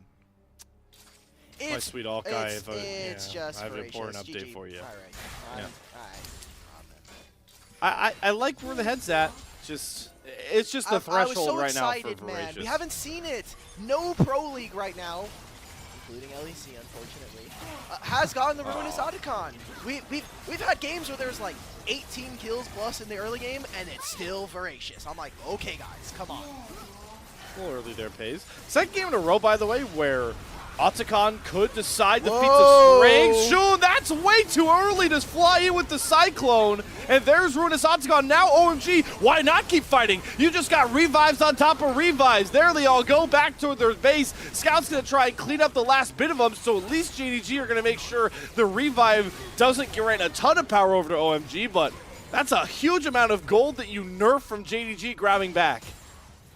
Yeah, I'm going to say, even though they grabbed the Otacon, that is a win for JDG. You did not lose all that much. maybe just the teleport from Scout, but that is, I think, a massive win for them. Like you were saying, Shun, just a little too early. Look at who's nearby. Only Allah with this Mbessa. That cannot be the correct play, but they get a lot of great tools out from their opponents. Specifically now, Starry no longer having that ultimate is going to be a big ticket win for JDG. OMG do silver, I'm not calling it silver lining. An extra bonus on the back end. They have feats of strength again, so they grab that off the Otacon as well. Get a bit extra buff for all of their boots and to buff up what their gold lead currently looks like. But the clock is still ticking. The Wukong is going to get tankier. The same going to be said for Ulla as he scales into this Bruiser. So the time to capitalize on Nocturne Orianna, the window continues to wane. And I will kind of want to note for everybody at home, typically boot upgrades are really fake. They are, you think about how much the boots are going to cost, then you're paying for an additional $750. Typically the bonus that you get or the active that they have is not particularly impactful, but I think in a game for JDG where they don't have a lot of magic damage and they are so physical damage reliant, I think the plated steel caps upgrade, getting a Camille passive HP shield based on physical damage every 15 seconds is a massive game winner for their tanks. So that could potentially be one of the ways you kind of combat some of those souls. It's similar to having like a mountain soul versus a team like this. It's like, well, we don't have the damage, but we are tanky enough that your Jinx does not survive long enough to actually kill us. So something to think about as we get further into this game. Another dragon going over to the side of OMG, and Baron is spawning in a minute. I expect this is really where either of these teams are going to make or break the game. OMG, they have a minor gold advantage. They do have the grubs, and if they can grab the Baron, I'm looking for this team to close out on a second victory against JDG. Timer has begun. Definitely slow pace of dragons. We have seen that just across the board with the fact that there's extra epic monsters to play for. Cloud Soul definitely put some frowny faces on all of these players. So I think Soul, once again, like you kind of pointed out last game, not going to be as relevant. What is relevant is some of these item breakpoints. We're not yet at the Giga Chad Jinx that can really run some of these fights. We have, especially with the heal cut option, Pays is, it's going to take a while till this IE kicks in, so you're not too afraid of Pays just yet. And then like you called out, the rest of the damage is very low range reliant and reliant on getting through those plated steel caps, man. Oh, come on, guys. It's one red buff. Can we... Guys, all right. It's the global red buff, everybody. We don't have to be putting all 5 members. It's not Moham. We do not have to be trying to put all this damage down, but they finally get it. Global red buff going over to JDG. And for the time being, I think it's going to be them posturing around this top side, waiting for Scout to have his teleport back, because once that's up and available, he should be able to match any play that happens on this top side of the map. And really what I want to see from JDG is how they're playing around Fog of War with this Galio. He should be looking to catch waves on bottom side, go into Fog of War on this side of the map, and really make sure that there's no one crossing along the river. And if he really needs the match, you do have the hero's entrance. But I think for JDG, you want to wait to level 16s for your solo laners here. I mean, Scout is about a third of the way through his level 15. Alla's probably going to have to pick up a few more waves before we even get close to level 16. But rank 3 in some of these ultimates is a pretty big game changer. Not too far away for Lin Feng as well. OMG using their wave control mid lane to set up around this Baron. Scout does have that TP up like you called out, also can catch this bottom wave, try and threaten that last tier 1 turret still standing on the map, just take that freebie away. OMG with a bit of a window though to maybe look to punish JDG if they decide to get a little bit undisciplined, trying to create vision in their own jungle. Okay, mid priority, they have the mid tier 1, so it's a lot easier for OMG to walk in, clear the wave. Scout has taken a turret on the opposite side and is applying a little bit of pressure here from the side of JDG. As long as they can play on these side lanes and kind of force OMG. OMG feel hesitant. They want to try to catch out Pays on a ward and turn off of this Baron. I don't think they want to try to get into a smite fight versus Jinx and Wukong. Be a dangerous one. Really start to sense the tension building on the rift here for both squads. JDG needing to start playing towards their team comp strengths. Remember, they are so favored. They were so favored in this matchup, and has been anything but that. So, ton of pressure on that side for OMG. This comp needs to continue bearing fruit in these next crucial minutes with this Nocturne Orianna combo. You can see them trying to set up for it, but they're going for the tank Galio. Is this the target? It's 1 versus 3 for now, but Shun is close by. Scout took virtually no damage, and that's the Nocturne Orianna ult down. Also, Linfeng just straight up missed the ultimate. So those are two tools they will no longer have available probably for the next minute. Already we're seeing those ultimates really start to burn through their cooldowns. Remember, Hung has access to a lot of ability haste here, not only with the Sterix gauge, but now with this experimental Hexblade. It's already halfway up on cooldown. Linfeng's the only one that's kind of going to be waiting for his to be up. Teleport coming in from Scout. They want to take control of the top side of the map, maybe get a summoner spell more, or look for an objective around this Baron. Or maybe just kind of force the issue. The real igniter for this comp for OMG is now down for another maybe 25, 20-ish seconds. So JAG now can potentially play aggressive with Shun. Oh, Linfeng's damage. That might be enough on its own. One basic Orianna combo to surrender OMG control back over of this Baron pit, and maybe a tier 2 on the way out.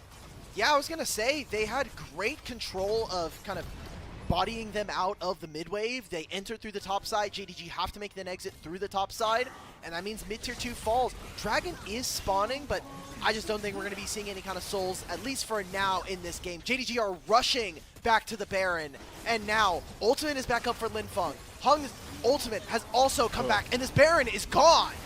Solar Flare going to keep everyone away. Baron secured by OMG. And Scout can't find any big taunts here. Missing is desperately looking for an angle in. Shun had to use the clone to get over the wall. And yeah, the Baron that was so pivotal for this game quietly goes to OMG with not much of a murmur. Linfeng should be able to teleport back if he really wants to be here. Harry won't be able to do the same. That was a great ultimate coming in from Hung, because it actually stops Missing from utilizing his ultimate and trying to start up a pick for his team. JDG are going to move over for a consolation prize of a dragon here, and we are so far from a soul. At the very least, it's going to be 10 minutes for either team after this take. But Baron, 4 grubs, now they need to be playing on side lanes. Ping's coming out all over the top side of the map from OMG. They want to make sure that they're protecting Hung. Level 16 is on the horizon here for them, so 3 points into either Hung and Linfeng's ultimates. I think that this is going to be a massive combo. And now we're on the precipice here. Slayer, there's a very real possibility that OMG are going to be taking JDG to match point. And blowing up what seemed to be a near surefire decided Group B. We talked about the caster predictions for this series. Loyal viewers of the LPL unofficial English broadcast know the content creator predictions for this Group B. And it's been anything but that now, thanks to OMG. Harry gets a bit hounded on the side, but he's going to turn with the Orianna Nocturne combination. Right now, it's got more than enough damage to deal with Shun. Down he goes. Missing falls next. Could this just be the killing blow? Now all of the engaged tools for JDG are down. And it was all eyes. Can we find Pays? Can we find the 80 carry of JDG? But they say, look, we made an engage onto Shun and Missing before. It didn't quite work out, but we're 5,000 gold. Let's see if we can maybe flip our fortunes here as OMG Scout flashes forward. Ola going into the background onto Starry, but he gets the feather pull back. The roots come across. That's one reset. Pays gets one reset, though, thanks to the Nexus turrets. We were waiting for this Jinx to finally erupt, and this might have been the moment in the midnight witching hour for Pays and JDG to maybe save themselves in the game and the series. But the base is in complete tatters. It is 2 inhibitors down, a Nexus turret that is almost down and ready to go. But Pays makes the defense happen, and OMG are not able to end, at least on this one. Great war to spot out Shun on this play, and it's just a turn straight onto Harry. He's not able to kind of find a spot. This is actually the start of the play. They make this huge turn, and look at how much damage this Orianna Shockwave does alongside Hung. Moham with the ult of a lifetime there, just really kind of showing off and making sure that no one actually from JDG saw that ultimate. So I don't know if they know that Leona ult is not up. They might not. They straight up might not. They're But like, damn, why did Moham ult us there? Like, just not have the... I don't know. Ola surviving in the middle of both damage dealers for all that time, once again, is what really gets the space bot. We saw it in Game 2 with the Renekton. You don't get that pace reset if Ola doesn't demand all that attention. Ola has, so far in the series, I think, been kind of a, if for my MMO players, he has been a great tank. He is one of the off tanks. You know, if you're playing something like Final Fantasy 14, think of like the Gunzerker tanks. You're thinking of all of the Dark Knights as well. They just have so much aggro that he's pulling from his opponents that you are taking away some of the DPS from OMG, but it's not quite enough. He needs to be, you need to be able to, if you're a tank, you need to do two things. Either you have to have enough damage to kind of say, okay, look, as a damage dealer from the opponents, you have to be able to take me down or stop me from killing your backline. Or you need to be someone like Scout, who is so resilient, so tanky, and has so much crowd control that he actually stops your backline from doing anything. So Maokai ult is here, setting up for engage. Missing just sends himself into his own demise with one dredge line. That's going to grant this turret for free to OMG, and now they can threaten a potential killer triple inhibitor take. But Jun, he's looking for the big Cyclone. He goes to the background, the public execution as well. They get towards the carries, but a great stasis from Linfeng. Shockwaves to the face of Scout. Pace gets his reset. Here comes Ola. JDG's turn. Can they get it this time? Sure damn can. Gets the taunts, gets the damage. They survive at their base once more. Another setup from JDG means that they cannot lose the fight, cannot lose the game yet here at 24 minutes. Scout with a triple kill in that last fight, and it is all about the tanks here. Missing, he hasn't had the best game, but he is delaying the amount of damage, and this was another combo that we did not see from Hung and from Linfeng. After your ultimates are down, you cannot walk up here. Great find from Chun. And the Mbessa, the public execution, comes up huge. Look at how much crowd control. Look where Starry is. He's just hitting this front line and doing no damage all of this fight. And Pays once again survives the targeted attack on him. Moham desperately just jumping on top of him under the turret to buy time before the resets can come through. But like you talked about, the tanks, the bruisers, gaslighting his tanks right now for JDG are making the difference.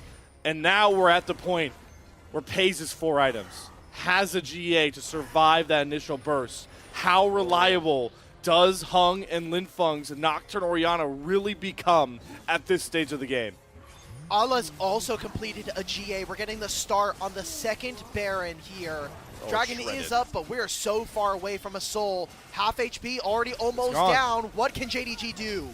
Jun may be looking to get them on the exit here. They're teleporting behind. It's Scout. Lights go out. Scout's all alone, 1 versus 4. But the same can be said as well for Harry. Gonna dash on top of Pays. Pays flashes over the wall. It's such a split fight. Scout on the other side has the big hero's entrance. Shun's gonna fall. Starry's able to limp away, but he's scattered to the wayside, deserted on his own. And Pays is allowed to free farm champions like they're minions at level 1. Zap steps up. Good dodge from Harry. The slows come across. And now JDG are running out of gas. They can't cut down these angles. All of these carries and tanks for OMG survive. They keep Baron on 4.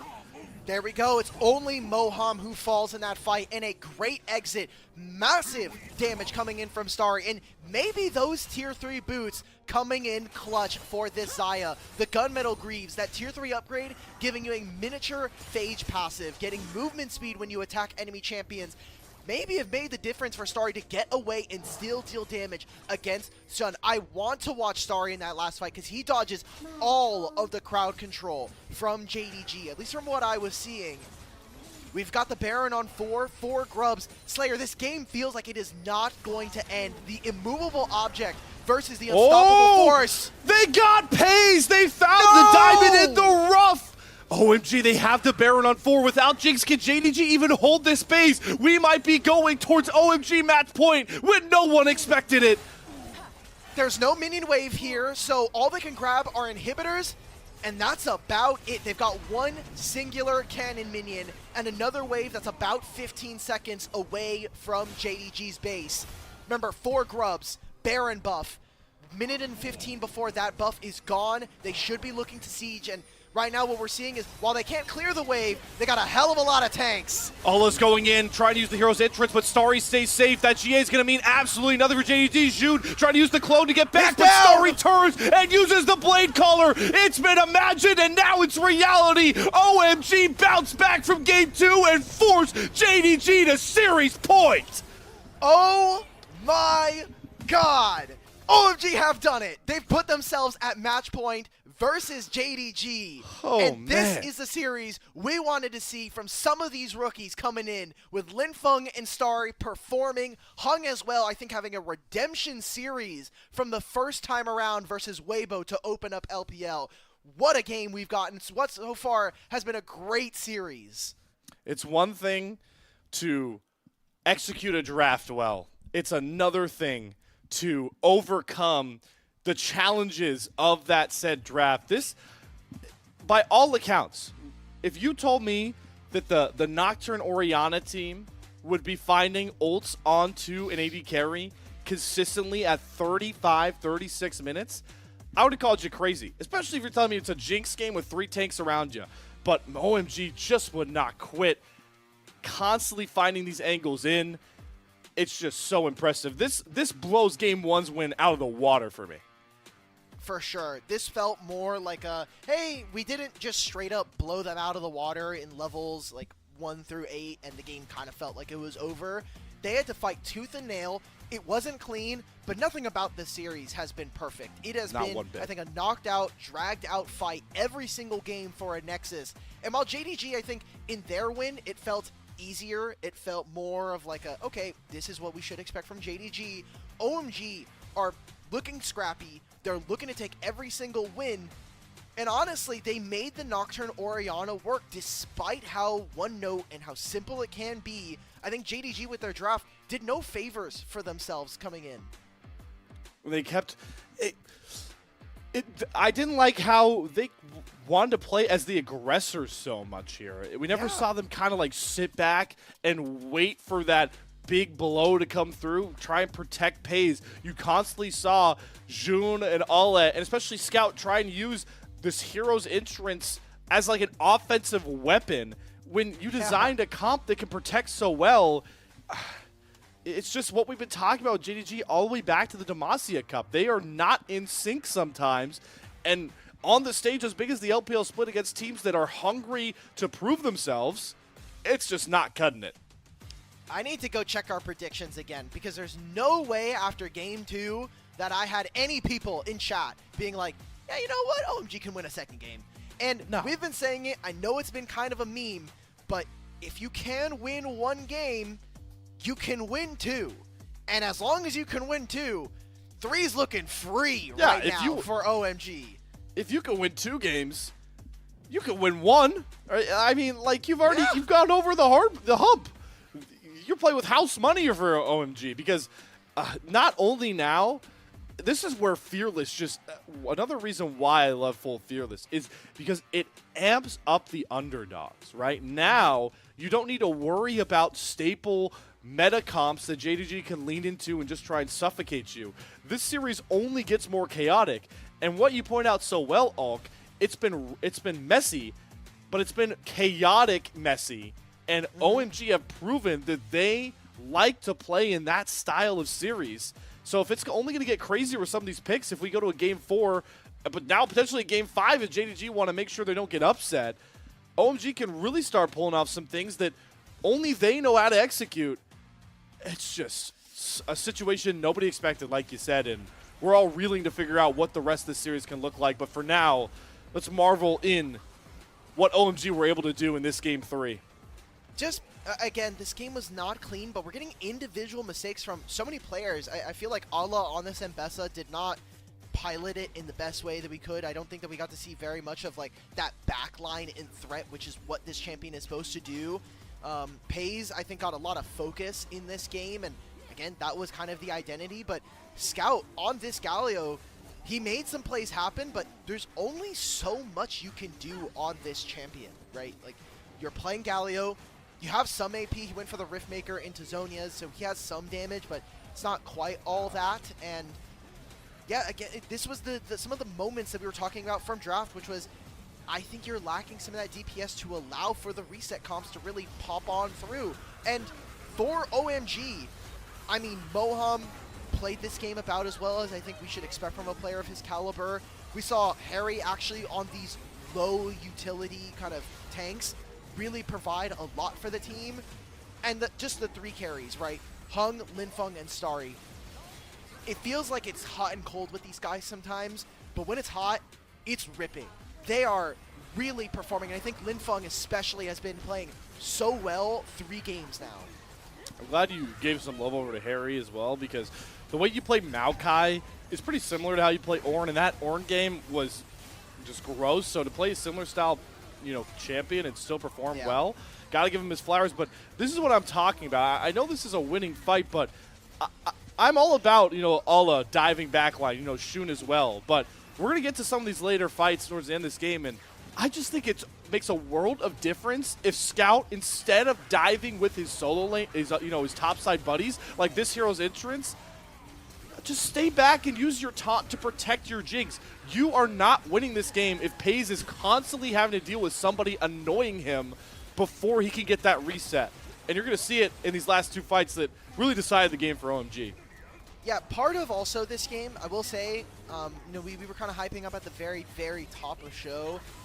Missing has not had a great series so far, and honestly hasn't had a great start to the LPL in general. We look at his Demacia Cup, I think it was one of his weaker performances, and now here, no fault of his own, I think Nautilus is incredibly useless in this game when you are behind. We saw that, hey man, there's a Nocturne Orianna, and I cannot stop this guy when he's mid-air. He's flying by, and I can't even see him. Even if so, like usually, hey, like you can kind of sometimes see a plane in the sky or a helicopter flying by.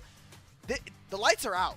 You can't see him. Yeah. So it's not like even he has really a choice. But his positioning, this game, yeah, exactly what you're doing. It's a tough game to watch, and we get our MVP of the game here. I'm just wondering, are we gonna give it to Starry or Hung? All right, well we're giving it to Hung. Okay. I would have given it to Starry personally. 80 carry bias, I don't care. You can flame me all you want. That Xayah was the difference in those ending fights, because as nice as the finds were, the Orianna Nocturne, you don't win out the rest of those fights if Starry isn't just min-maxing position constantly in this one. But regardless, MVP I think is a little bit undersold in this one, because the prevailing thought is that OMG have found themselves on a match point in a series that nobody expected them to be in, and nobody expected them to be able to rock Group B the way they can. We'll go to Game 4 with OMG on the cusp of leveling expectations for Group B. You won't want to miss it. We'll be live with that draft after a short break.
No matter if it's day or night, I hope you're locked into this series by this point because, as we preach so many times, unexpected new territory we're in here. OMG on match point. 4 games in, JDG on the back burner. And the question now becomes, what medicine do they need to get rid of this ailment that may just plague their entire split here if you're JDG? Look, we've got 40 champion bans now. We're going into game 4. Sorry, we have 30 champion bans from previous games, and then the 10 that we're still going to have coming into this game 4. So what I want to kind of maybe take note of is what AD champions are going to be left. I mean, we have no longer the Jinx, the Misfortune. Kallista's been a prio ban for the entire series, so I'm not expecting her to come off the table. We also have still some AD mid laners, or some melee mid laners, I should say. Akali and Yone are 2 very big ones for Linfeng and for Scout, so I want to see if they come off the table and we kind of get a no holds bar coming into game 4, because JDG really need to ball out in this game. Otherwise, their playoffs are in jeopardy. Yeah, I mean, the scenarios they're looking at, right? We have some time before getting to draft. I mean, first of all, if you're a Weibo fan, I mean, you're just giddy. This puts you in a spot just so comfortable to try and potentially lock yourself on that really pivotal 1 seed like we talked about that is so powerful because you get double elimination versus the two seeds that really have to play single elimination. But holistically, JDG, a 3-2 wins needed.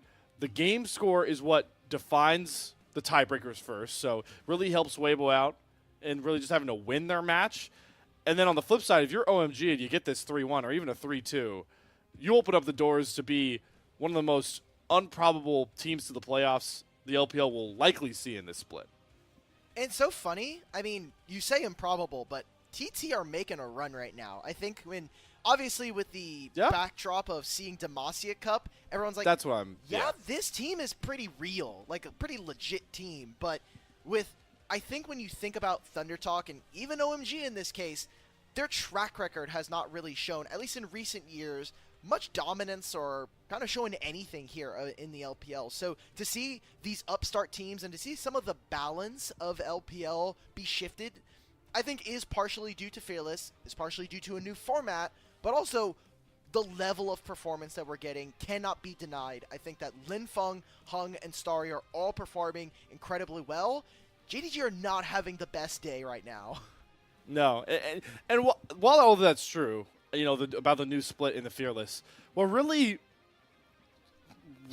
brings a lot of love, there's not a lot of love lost for me, is that it's not like we're playing like best of 3s with Fearless or there are any best of 1s where you could just like catch somebody on upset. Like best of 5s, the best part of them is most of the time, you could say on the day, but on the day, the better team's going to win, even if you have Fearless in Factor. So that's why, you mentioned Thunder Talk is so impressive, what they've been able to do, and now OMG. And why I think OMG would be the most improbable one is what you mentioned with Demacia Cup, right? Like, OMG was one of the roughest-looking teams in Demacia Cup. Thunder Talk, yeah. Thunder Talk made it to, were they top 4?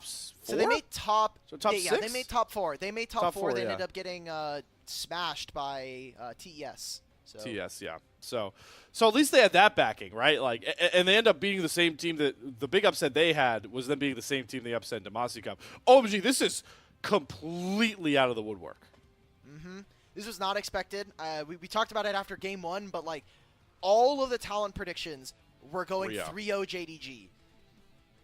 I'm going to assume that a lot of the people in chat were also thinking this was going to be a quick series, and we're on the precipice of potentially making history here, right? One, if OMG win, massive upset already in this group, and then we need to see what they're looking like up against the likes of AL in this, or not AL, sorry, this is Ultra Prime. And if they win there, that could be a ticket into the playoffs.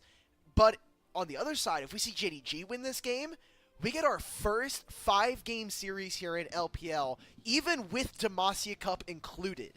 So much on the line here for 2025, and I think this is incredibly exciting. We've been waiting for a match like this, I think, without any of the big ticket names. Like, we haven't gotten like a BLG versus a TES so far, and that really is going to be more of a playoff match. Getting it here and now, getting OMG upset, that ruins so many, not only this group, but even playoffs going forward. Yeah, because now you have a way different second seed that likely comes and plays in to some of those bigger ones. We already talked about how the fact that Group A, you're expecting AL or TES to come out. Like, it's a little bit unfortunate for a potential playoff matchup that, you know, TES or AL might match up with with like OMG if these. Dude, you're sitting there, you're like, okay, look, like OMG's a second seed. We're playing against either AL or TES. Great, man. Is that what a reward, guys. Thanks, LPL. Really nice. Really nice. But look, first of all, if you're going to win any split in any competitive sense, you got to be willing to beat every single team in the league. True. Some brackets and some formats are easier than others. Looking at UT1 in LCK. You got a lot of easy brackets for many years now. But look, if JDG can't perform against an OMG, we need a certain level of performance from JDG at all times. We've talked about it throughout this entire series, and even in prior shows. JDG are a team that we are expecting to be a top 4 contender here in LPL throughout the entire year. Not making it into playoffs or even struggling against OMG, that's not the look that we should be setting as an audience and as a broadcast for these guys. And as we have some more time before we get into this draft, it's important to remind everybody how Game 5, if we get it, could be a bit of a different scenario. If I'm not mistaken, do we 1v1 again for side selection Game 5, or is that? Nah. Okay. Or was that Demacia Cup? Am I just making, or am I just making I think stuff you're up? tweaking, bro. Look, it's It is 4 in the morning. It's 4 in the morning, so I get it. I understand, but no, there's no extra spicy rules here. We're straight into Game 4 draft as bans have not all changed too much. I think the Poppy being an addition there is a great one here for both sides, but red side still locked into that Rumble, Skarner, and Callista. Sejuani, we talked about some of those more team fighting oriented champions would come out after we got rid of some of the more prevalent picks in the first 2 games, so that's when we called out Sejuani going to be Shun's pick here.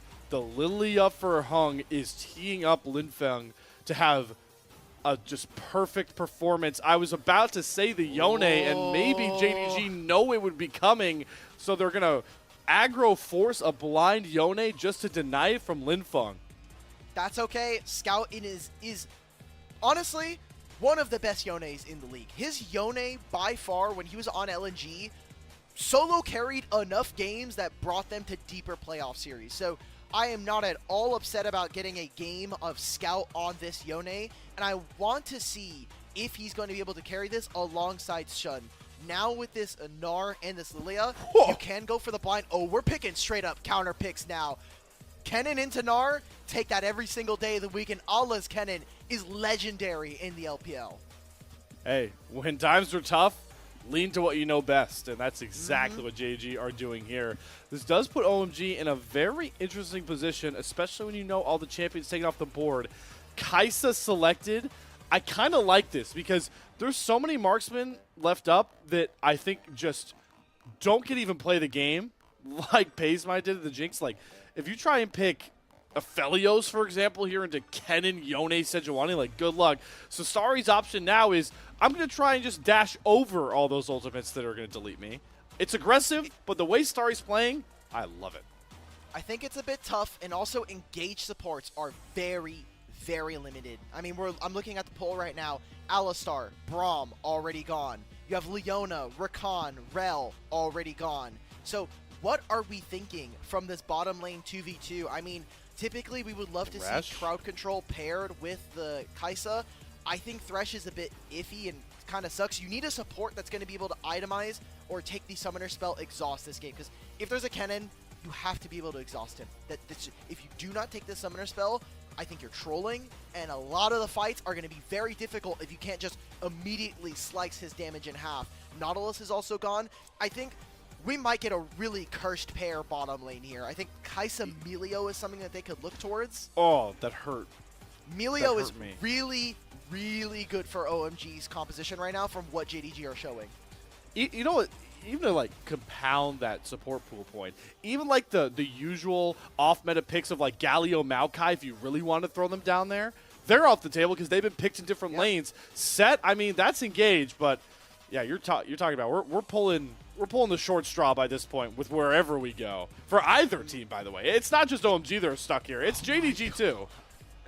We're doing the set, so now JDG have to pick their bottom lane up. And what are the AD carries we're going to be seeing from FaZe? I mean, Ezreal's already gone. You said that the Aphelios was something that maybe they can lean towards. Jhin is up. There is no Braum, so we won't be getting Kog'Maw Braum, but maybe a Kog'Maw Lulu here. Kog'Maw Lulu would actually be so deadly for what OMG have already shown. It's just going to put all the pressure on Hung, Harry, and now Moham to continue being really good setup pieces, because this is a lot to worry about. You're worried about the slicing Maelstrom, Fate Sealed flying through, but you also, the Lulu going to come through here. The LPL may be allergic to enchanters, but the Fearless makes you fight through it.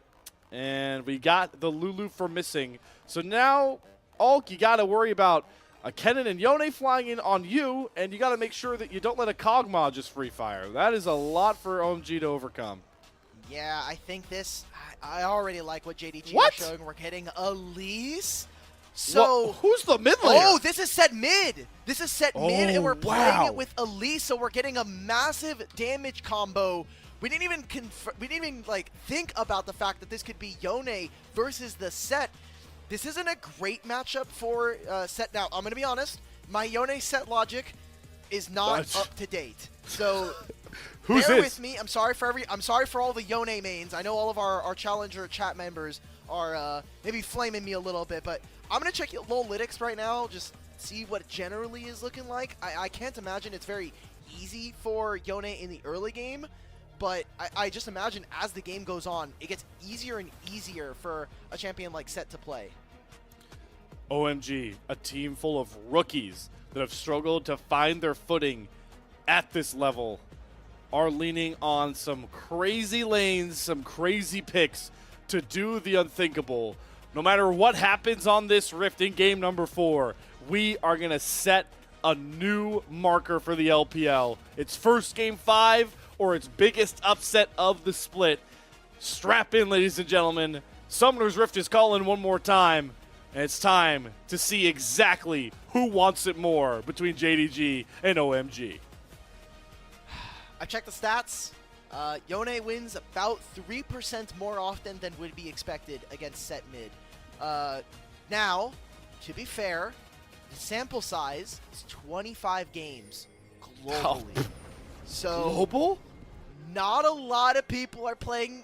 To be fair, Set's items really blow right now. Like his itemization is terrible. I thought it was gonna be we'll see what he's going. Linfeng is probably going to be picking up a Stride Breaker very early on.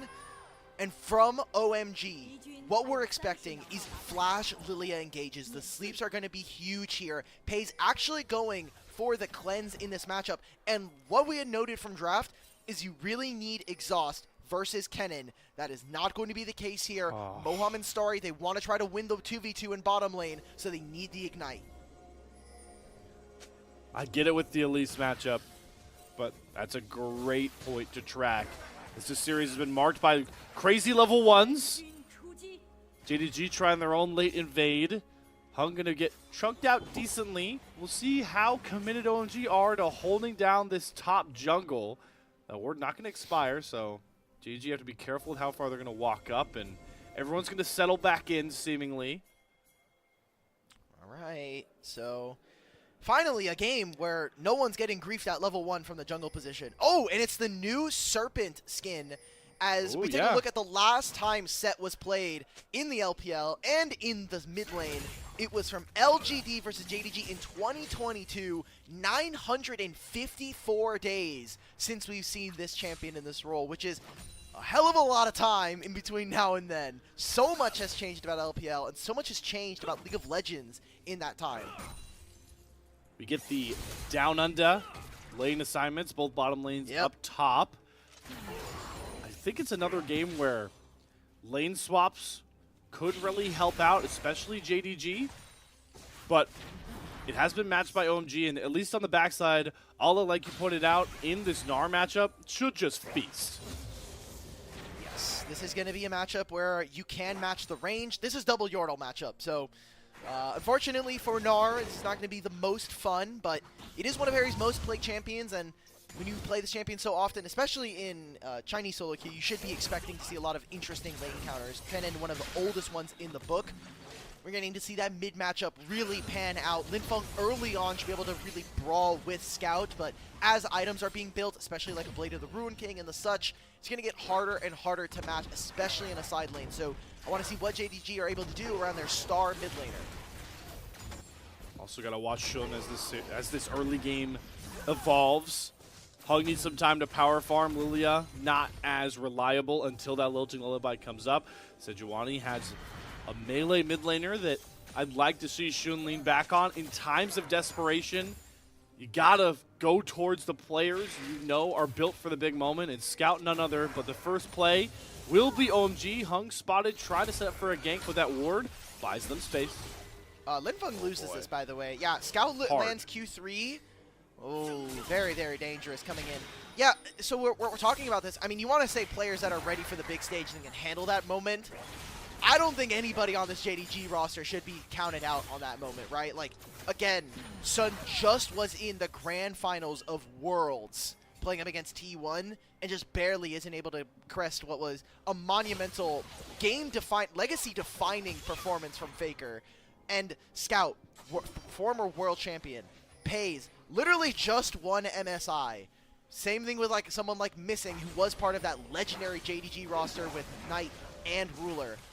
Alla as well, who has been in the LPL for so long and has had such a long storied history of being able to make international and kind of push whatever team he's on to greatness. He was on an AL roster that we didn't expect to really do much, and they almost made top 5, which was really impressive for them. So I think any one of these players could probably pick up a carry game. We saw it in the Renekton, right? We were talking about top lane.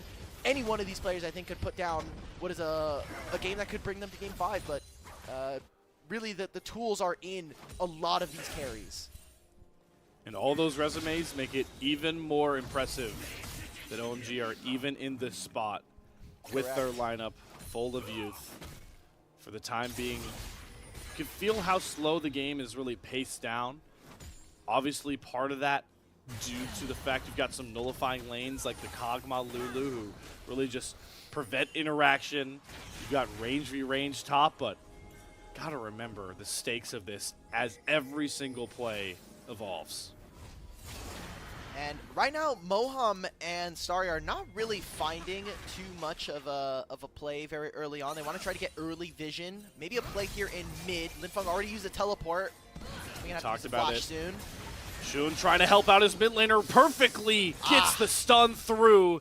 Grabs first blood for JDG. One step closer to feats of strength and a gold lead. Okay. Linfeng being a little too comfortable with that one right there and ends up falling down. Opens up a play as we have these grubs spawning in 20 seconds here. Scout moving over towards this side of the lane. I mean, Shun is here. I don't think we win this, guys. Good cocoon there. Wow. Moham gets to get the cocoon out, but yeah, the flash still down for Starry. Pressure starting to build for OMG. Oh, man. This is tough, right? Because we talked about this bot. We didn't get to talk too much about this bottom lane, but Kog'Maw outranges everything that Kai'Sa wants to be able to do, especially in the laning phase. You have stronger dueling potential around shorter timers, and Lulu, I think, nullifies everything that someone like Elise wants to do, at least in the 2v2. Maybe solo, maybe with some jungle attention, Elise can be very potent. I mean, there's no tanks in this bottom lane, so unless you're able to get that damage down, I think Elise is very, very neutered in the 2v2, and that's not what you want to see. This was not the bottom lane pair that we were kind of expecting coming out from the side of OMG, especially for Moham, who really kind of built his name on the engaged champions, especially on DK. That's part of the reason why I think there was like a swap between him and Life on that DK roster, or him and Kellen, was that neither of them really had the ability to play the enchanters, but Moham had a little bit more direction, and his engage play was just a little bit cleaner with the squad. So that was their choice for this last year's Worlds roster. Liking the creativity I'm seeing out of JDG, kind of forcing their hand with some of these lane swaps. You mentioned the Kog'Maw just outranging Kai'Sa. So they're going to outrange Linfeng, who is just not able to really punish Pays without flash. Can't really just you'll never get close enough to ult him. So Pays just free farming plates and minions as the JDG lead is quickly climbing across all board. Okay. This is similar to what we saw in game number 2. The one game that JDG have won in this series was when we saw their solo laners get an early advantage and be able to carry that throughout the rest of this game. So with those growths going over and with priority, I love the lane allocations we've gotten from JDG. A very smart team, again, when we talk about these resumes, but doing a lot of work here to immediately move their mid lane, move their bottom lane pair into this mid lane, grab themselves the waves, and then try to leverage this advantage to getting vision into the enemy jungle, to starting some of these early objectives. The first dragon is going to be going over to JDG here. Once again, Scout daring Linfeng to go for these 1v1s. He's already used that big W that sets use always to level the playing field. But Scout is just in his element. Void Seeker be damned. Shun's going to secure the first dragon. They got the first set of grubs. They are already on a blistering pace to getting those boot upgrades. 2 epic monsters out of 3, first blood as well. So grubs in a minute and a half. We'll see if OMG can take a single grub, which would obviously disrupt their ability to finish off the feats of strength. And right now, Slayer, we're in an early game that doesn't have a ton of action, and there is so much tension in the air. I mean, again, OMG on match point, not expected to even make it this far, much less push JDG so far in this series. And it feels like for JDG, it's almost inevitable that they kind of do well in this game. They have pushing lanes in almost all of them. You have winning matchups in almost all of your lane, in literally almost every lane, except maybe jungle, you could maybe argue. And the comp just performs, I think, a lot better as the game goes on. So it's going to be on OMG to get a little creative, find different angles. I'm looking at Hung, who, while being on Engage on the Nocturne was great, those Flash Lilias need to be game-breaking if they want to find themselves a series victory here. OMG do have a lot of champions, like you're pointing out, that early games can kind of be damned when you have those one big clutch ult. You got to think about with Harry, every time you talk about Gnar, it's nice to have a Gnar lead, but it's all about that big ultimate. There's a big rumble on the other side. Or not a rumble, there's a cannon, right? Yeah, like, yeah, it's rough, but if you can find the showstopper, you can find the Gnar ult with those ulting ultimates like you're talking about, it's possible for OMG to just fight their way out. But like you point out so many times, both these comps are kind of designed to do that, as Linfeng is just in such a tough spot. Showstopper Shun back towards his turret. He's only using the Sejuani as a space creator. Okay, so Scout still has ultimate. Looks like the play towards his grubs is going to be here, but they're getting pinched. Whoa! Flash! Mohan's going all in for missing the Lulu, and he just dies for virtually nothing. That's both his summoners down, and Linfeng teleports into his own demise, trying to sidestep around some of these summoners, but there goes Scout! He finds the angle and creates the massive blow! JDG, when they needed it most, break open game 4. 11 minutes, and we already have a 4,000 gold lead. Slayer, I hate to call it this early, but I'm already feeling us getting ready for a Game 5. It's going to be all of those kills going over. A massive engage from Scout opens up the feats of strength for JDG. This is exactly what you want to see from a team like you talked about that has so much pedigree, has stepped up on some of the biggest stages, world champions, world finalists, MSI champions. You got to just hone back in to your comfort zone.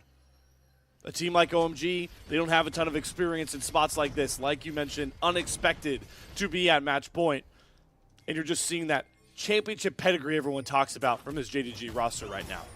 Also, the draft is incredibly easy to play right now. Like, this is very, very easy to play out. Moham with this flash, I mean, he's maybe expecting Starry to fly in, but there's just no room for them to play. I mean, Linfeng literally just used his ultimate, so he's not going to be able to kind of bounce his way out of this one. And like we said from draft, Scout on Yone is a game changer. And him alongside Allah find the backline, rip them open. I'm glad we got the cinematic cam right there. And that is what we should be expecting every single fight to look like. Scout finds access into the backline. Same thing with Allah. And what are OMG to do? It is on their front line to make magic happen. They're just in their element right now, JDG. Got Linfeng on the back ropes. The W's down for set, makes him easy pickings. The showstopper doesn't get him over the wall, so he has to flash instead. But that's everything Linfeng has in the tank, once again, just to survive. So he can't win the 1v1. He obviously loses out when there's so much pressure on him. He's going to continue to lose out on gold and experience now. He has play onto Allah. He's close to having his ult up. He's just going to use it to clear the mini wave. Yep, does get rid of the wave. Does Starry have enough damage? Yes, so they do complete the dive response. OMG on the board, but at what cost? 6 grubs. They can even take a second turret here if they want to. I think it's a bit risky, and it will be saying, hey, we want to try to get as much gold now versus trying to really play the map a little bit more for the later parts of the game. But I think OMG needs to recognize that if this game gets to 25 minutes and they don't have an outstanding gold lead, they're probably in the hole anyway, and they're looking towards a Game 5. Cannot be overstated how massive 4,000 gold can be at 13.5 minutes. And then you add on the tier 2 boots that, while they are a mitigating upgrade now, will still prove pivotal as the game goes on. And it's going to get even worse once these first items come through. You got to think the Scout's not far off that Blade of the Ruined King. You got a Leandri's already done on the Kennen. But it's OMG that have the first move towards this dragon, so they'll at least make a Dragon Soul less of a reality for either team in this one. Okay, I mean, Linfeng is just having... He's been one of the most consistent members of TP the behind roster in this series. Let's see if they can find Allah. Linfeng, he does not have Showstopper here. Allah uses his quick dash, try creates distance. Harry using a good double hop. Should have more than enough damage to punish Allah for this over push to try and find Linfeng. So he's been the target of a ton of harassment, and now he's using it to prop up his other teammates. Trying to find it. I think this is actually Paze's first Kog'Maw game in professional. It's not showing up on any of the stat sites, so we're getting a treat here. First time here for Paze on a competitive stage for this champion. And, I mean, look, this is like the red carpet being rolled out for him. Yes, Allah goes down in that play. Now Moham with the flank. There's Void Mites to block. The turret's already gone. OMG, this game has been so flaccid for them. There's not, they can't really play. There's no playmaking for them to go for. They don't have the damage. And they're behind right now. So items already coming in for JDG. They're finished. You have Herald spawning in a minute. I would like to see OMG contest, but you're 5,000 gold down at 15 minutes. That's huge comparatively to where we are in the game. We called it out in draft. If OMG weren't able to kind of spiral an early lead that they found some success with, markedly in Game 1 and towards the start of Game 2. But now you got to worry about Scout, Shun, and Allah flying in for the background, and a Kog'Maw that, even if you get through all that, survive that, just outranges everything you can do. And it's scary to see that Paze's scaling Kog'Maw is the one with the biggest gold gap in this entire game. I mean, he's really close to 2 items before 17, 18 minutes. I do also want to say thank you to the Weibo Gaming social media guy. He has been really great with making sure that fans are up to date with their team standings. And they had posted a guideline earlier of some of the game differential stuff that can happen. Thanks to us going to Game 4, Weibo have officially locked in playoffs. So one of those spots for this group are already gone. And if we go to 5, depending on who wins this, that could be the second one immediately gone in a few days' time. And if OMG get this win here, game score becomes incredibly important for the other 3 teams. JDG already threatening an inhibitor turret here with those 6 grubs, with their item advantage. OMG are just getting backed into a corner. They're going to have to at some point find the engaged. Teleport is going to be channeled on the flank here, flying through. Oh, it got canceled. Oh my is God. not teleporting in. Now Moham, he's caught too far up. He has to flash himself back. Lilting Lullaby is only going to find Lulu. Missing's just going to stand up tall, polymorph hug, and set up for the slicing maelstrom. Gnarl comes through for Harry, but it's just too late. There's nothing OMG can do. They've fallen too far behind. Yeah, it's 17 minutes. Let's wrap this up and get ready for a Game 5. I think we've had some breaks and some pauses that have lasted longer than this game. Scout, put the hands on this rookie, show him what the door is like, and let's get ready for Game 5, because JDG, they've come to play now. At least in this one, they got all of the champions they could have wanted, and this draft is just not working for OMG. Not working and full of dysfunction. I mean, whenever you're committing Lilia Ultimate onto an Enchanter support, you know things are in a rough spot.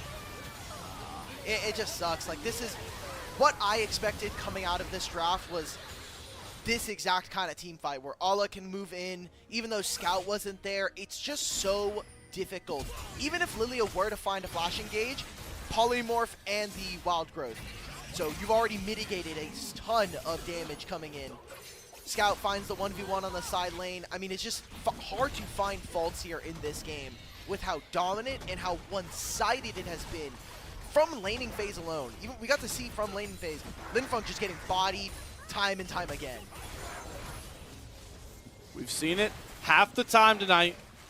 JDG, when they're locked in, are just head and shoulders above OMG. But like you mentioned, will it hold up into that Game 5 that feels inevitable by this point? Flash out of Harry there, just respecting Ala. And the tier 2 turrets should be soon to fall, not too far behind. Scout in the picture, diving Harry, and he's just dead. He doesn't even get to go Mega. Scout is got a killer instinct to him right now. They've got 6 grubs. And we do, I think, as a professional courtesy for everybody at home, I do want to start thinking about implications of a Game 5. You're thinking about 40 champions being gone and 50 of them being banned, as Hung walks in, dies immediately, and JDG are saying, all right, back to the regularly scheduled programming. We're going to just continue taking your tier 2 and look to open up your base. It is 19 minutes, and we have a 10,000 gold lead. Will I interest anybody in a dancing Shelly? Because, boy, are we trending right towards it. All right. Yep. Shun's going to hop in. Yeah, going right for the Nexus turrets. What's he afraid of in this game? I mean, there it goes. Shelly going to crash. Won't get to dance. Engage from Linfeng. Going to get the showstopper. He doesn't even get through the ultimate, though. Base just burns him through it all. Scout's diving between Scout. 2 Nexus turrets. Let's go next, everybody. Game number 5, for the first time in the LPL split, is on deck when we least expected it. And the JDG Masterclass Game 4 saves them for one more bout onto Summoner's Rift in the quickest fashion the series has seen. Bring on Silver Scrapes. Otacon just spawned, and we're hitting their Nexus turrets.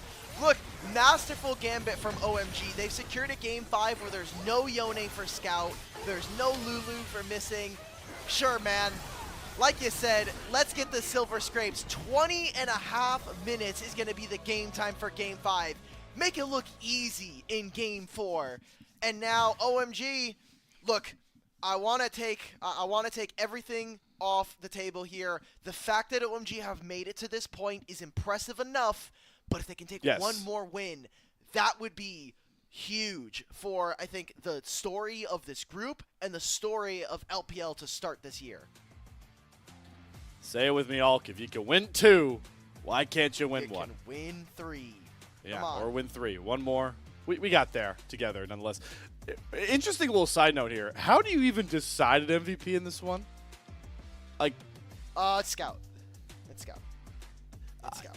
Yes. It's Scout. But, like, how do you even dock points from anybody on JDG right now? Like, I just don't know how to decide. Who's your favorite player on JDG right now? On JDG, I mean, it's definitely Pays. All right. Well, unfortunately, I don't think Pays is getting it. He played Kog'Maw this game. And Yeah, no, he's not. You're right. It's just an interesting. Whenever you have a 20-minute win like that, I think picking an MVP off a 20-minute win where one team just bodies is harder than picking an MVP off like a 55-minute banger. Because there's somebody that won them the game at 55 minutes that you could just pick. But like here, it's that is true. I saw that the votes for popular votes seemed like they were all trending towards Shin. He had, I think, a very strong game on the Sejuani. He makes a play into mid. They find Linfeng's flash. He keeps making the plays to just kind of camp him out alongside Scout. So this was the duo that I think we are still looking to see whether or not it is going to be kind of the 1-2 punch of JDG. Scout and Swin should be a masterful pair. Scout individually has been a player that I think doesn't have a lot of action early on, and Swin is someone that is kind of a psychopath early. He wants to find plays, he wants to get action early into the game, and if you got a hands mid laner, this is a similar pairing, I think, to someone like the Weibo gaming squad, actually, where Xiaohu and Weibo were very, very slow, but now with Tian on the roster, now with Crisp, I think there's a recipe to kind of bring some early game activity to this team, and same thing for JDG here. I don't know, man. Like, this game was, like you said, pretty one-sided, and I got not much. It's game 4, and we were over in 20 minutes, man. Yeah, it is not fun to fall flat when OMG could have found the knockout blow here, but it's hard not to just look at this and be like, come on. It's a full Fearless Game 5 for the first time in the LPL. Like, come on. It's history in the making we're heading towards, so. We did it, guys. Best of 5s to start the year, and it only took us like a week and a half to get to 5 games here for 2025. Honestly, I did not, and rightfully so, expect for it to be this series that brings us to 5, but honestly, we've been manifesting it on the broadcast. We keep saying, oh, this series is gonna go to 5, this series is gonna go to 5. It's only right, and it feels kind of like karma. JDG OMG is actually the series that brings us to all 5 games. Speaking of karma, since we have some time for the MVP comes, I want to put you on the spot a little bit. Okay. With all the champions you talked about, they're going to be taken off the board here. What's the wacky pick that you think you're gonna see here? Like just a champion call. Wait, let me check my sheets. You could cook. Notes. You could cook for sure. I'll let you cook here. We can just enjoy the highlights as all gets in his bag here. There's not many left though. I have to tell you. We're getting another AD mid laner from one of our 2 mids. I would really like to see. I know we've been hovering it. Let's get some Yasuo, or I would like an Aurelia for Linfeng. Those 2 champions would be beautiful. Hung also has a Dr. Mundo that we haven't seen quite yet, so those will be my safe 3. Yasuo, Aurelia, and Dr. Mundo. Aurelia would be the fun one for me, for sure. Sure. Going through the motions here, we'll see exactly where LPL voters wanted to land with this MVP. Do we give it to one of the greatest the East has seen? Yes, we do. Scout grabs his 2nd MVP of the split. His Yone that all hyped up so well did not disappoint. JDG did not disappoint against the wall, down 2-1. They have forced us to new territory in the LPL. A Game 5 with 50 champions potentially off the board is coming y'all's way after this break. But you know what's first. You can say it to yourself in your head. Silver Scrapes. And on the other side, JDG OMG Game 5. We'll see you there.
The iconic Silver Scrapes has passed, and we arrive at a new pasture for the LPL.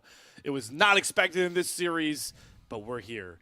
Game 5, full fearless. OMG on the precipice of blowing Group B into complete smithereens, and I couldn't be more excited, and I hope you are at home as well. Oh, man. Such cool storylines coming in. No one thought OMG would be able to do it. JDG were the expected favorites. They come in with two amazing games in Game 1 and Game 3. But, hey, man, it's all about who can get blue side, and guess who lost in that last game? OMG are going to have side select. They're going to be able to move into blue side, and we might be in one of those metas where blue side really determines it all. And JDG, obviously, in terms of skill, are not really reaching the high highs that we want from them. We saw glimpses of it throughout the series so far, but it has not been consistent, and that is what we should be expecting from a team of this caliber coming in. Yeah, and we talked about it earlier after the Game 3 win for OMG. It doesn't matter how scrappy this series has been, how honestly, at points, mistake-riddled it has been for both of our teams. It's about what you can create in that chaos to rise above, and it's just going to be so fun because the fearless aspect just adds that extra spice, that extra cherry on top, whatever metaphor you want to throw in here. By the time we get through both ban phases, we are going to have 50 whole champions, approaching a fourth to a third of the catalog of all League of Legends champions through the over decades worth this game has existed will not be available to these teams. Amazing. And there's so many big champions that are just gone, right? Like so many. Even like if we take away the champions that we are considering very meta and very powerful currently in today's League of Legends, there are just champions that are also just no longer here. Like Jinx is gone. We also have stuff like Elise for some reason is no longer available. Kennen, Vladimir. Gnar.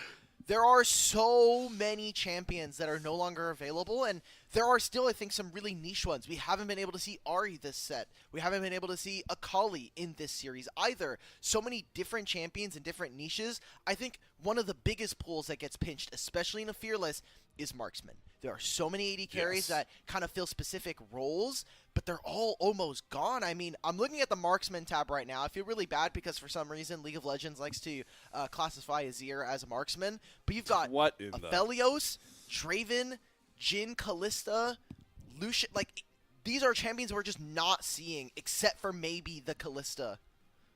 Yeah, and looking back on the series, remember if you weren't tuned in and you locked in here, first of all, it's okay. We weren't prepared to be here either. We're glad you're here. Second of all, we had a 4 marksman game in here. That's what's really affected this pool. We had it was Corki, Ezreal, Misfortune, and I'm forgetting Smolder. So Smolder, Misfortune, Corki, and Ezreal all got taken away in another game.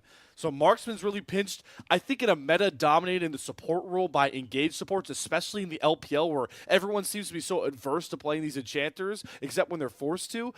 Like, hook champions left are like Blitzcrank and Thresh. Like, who's left past there? I will say those are pretty good. Those are some pretty good. But do they survive bans at this point? Like, I feel like they can't.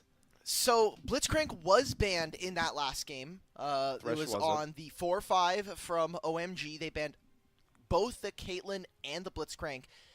I just don't know if we have very many Caitlyn players. I know it's been a champion that I've been hinting at, especially as an answer into Corki, but LPL is a region that has been very, very hesitant to pick up this champion. I think the only person that has shown the lean towards it was actually Light when he was playing with Crisp last year. And we did see a little bit of the Light Caitlyn earlier on in Demacia Cup, but it's not been a champion that we've seen all that much of. I know it was picked recently as well, I think in the last couple of days, but it's just so easy to gank. And if you lose out on the early game, the champion just kind of looks useless. There's so many champions we can kind of get into, and they're all gone. And that's why you at home, us here, we are so excited for this Game 5. Get rid of all the narrative stuff about OMG and JDG coming in. This is the first Game 5 that we've had full Fearless here to start off the year. It took us about a week and a half, but this is going to be exactly what this format provides, barring we get teams of much closer skill levels. And what's most fun about it is you guys at home have seen thousands of drafts. Watch them. We have had the pleasure of casting. At this point, between myself and Hulk, I'm confident in saying thousands of drafts. We are all going to figure out what these coaches are thinking together because of the Fearless format, what combos work, what flashy picks, what flashy picks these players want to go to, how comfort they want to go. There's just so many elements, but it's finally time to settle into that draft. You can tell, even on stage, they're still trying to figure out what the plan is here because nobody, even in the Beijing arena, is prepared for this. I don't think anybody, whether you're here with us from a remote broadcast or the people that are in the audience, like you were saying, in Beijing, no one could have expected this series to go to 5. And regardless of who wins, this is just a group stage game, but I think the importance of it being a group stage game, one that decides this group, I think, and has a massive impact. Like we said already, Weibo's already locked a spot in playoffs, and it's only top 2 out of a group. If you're not able to make that cutoff, you're done for the first split, and you're out waiting until after the First Strike International Tournament. So we are now into Game 5 draft between OMG and JDG. OMG have taken the blue side here. Jax, a champion that we haven't been able to talk about too much, hits the ban table for the first time this series. Skarner, no matter what the stakes, even if we are in newfound territory, not going to be allowed by a red side team. Clear JDG first ban. A lot of debate, though, coming on where they potentially want to go next, who they want to target with this pool. Solo lane's been the mark for OMG. They're not going to let Scout get another one of his staple picks with that Victor. Draven's going to even further pinch that marksman pool. So now, if you want early game champions, they are a dime a dozen. Draven, the only one left that I can think of, with Caitlyn and Kalista both off of the board.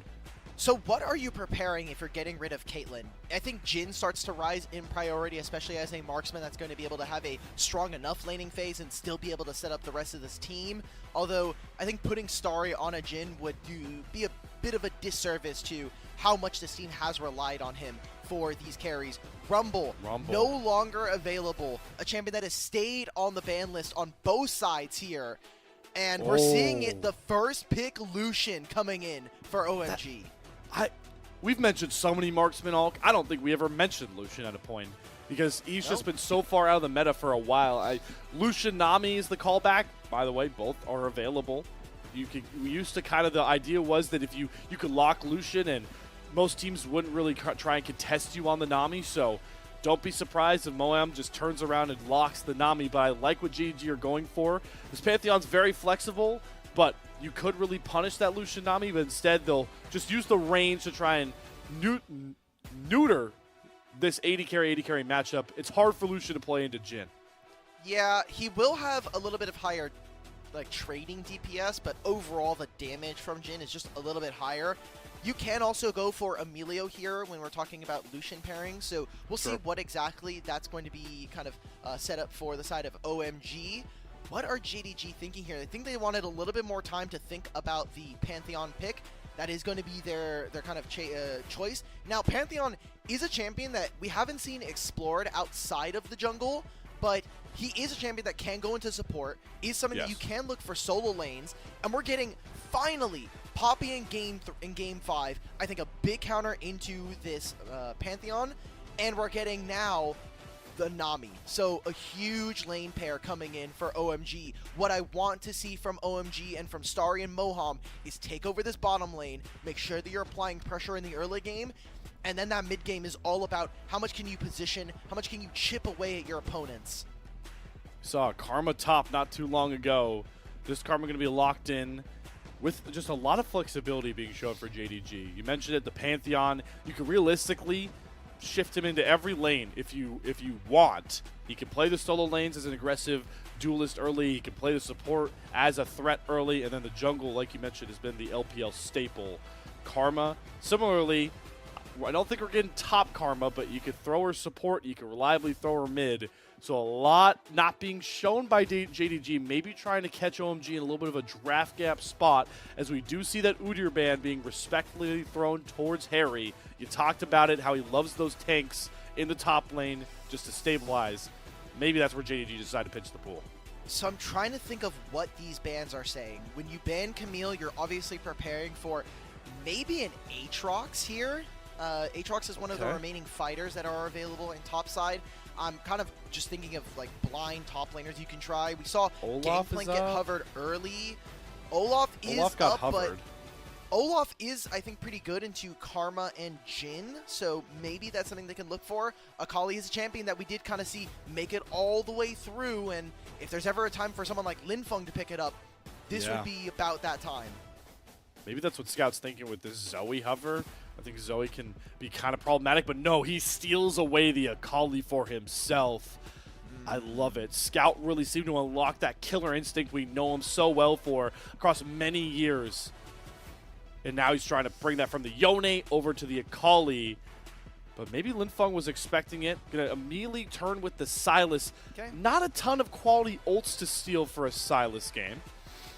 No, but in the side lane, having that perfect execution is going to be a massive game changer for OMG. As you can also even steal the Pantheon ult, which does mean you can match on side lane. We'll have to see what that situation looks like for them. This Poppy looks like it's going to be secured in the jungle here. Wasn't sure if maybe it was going to be a flex.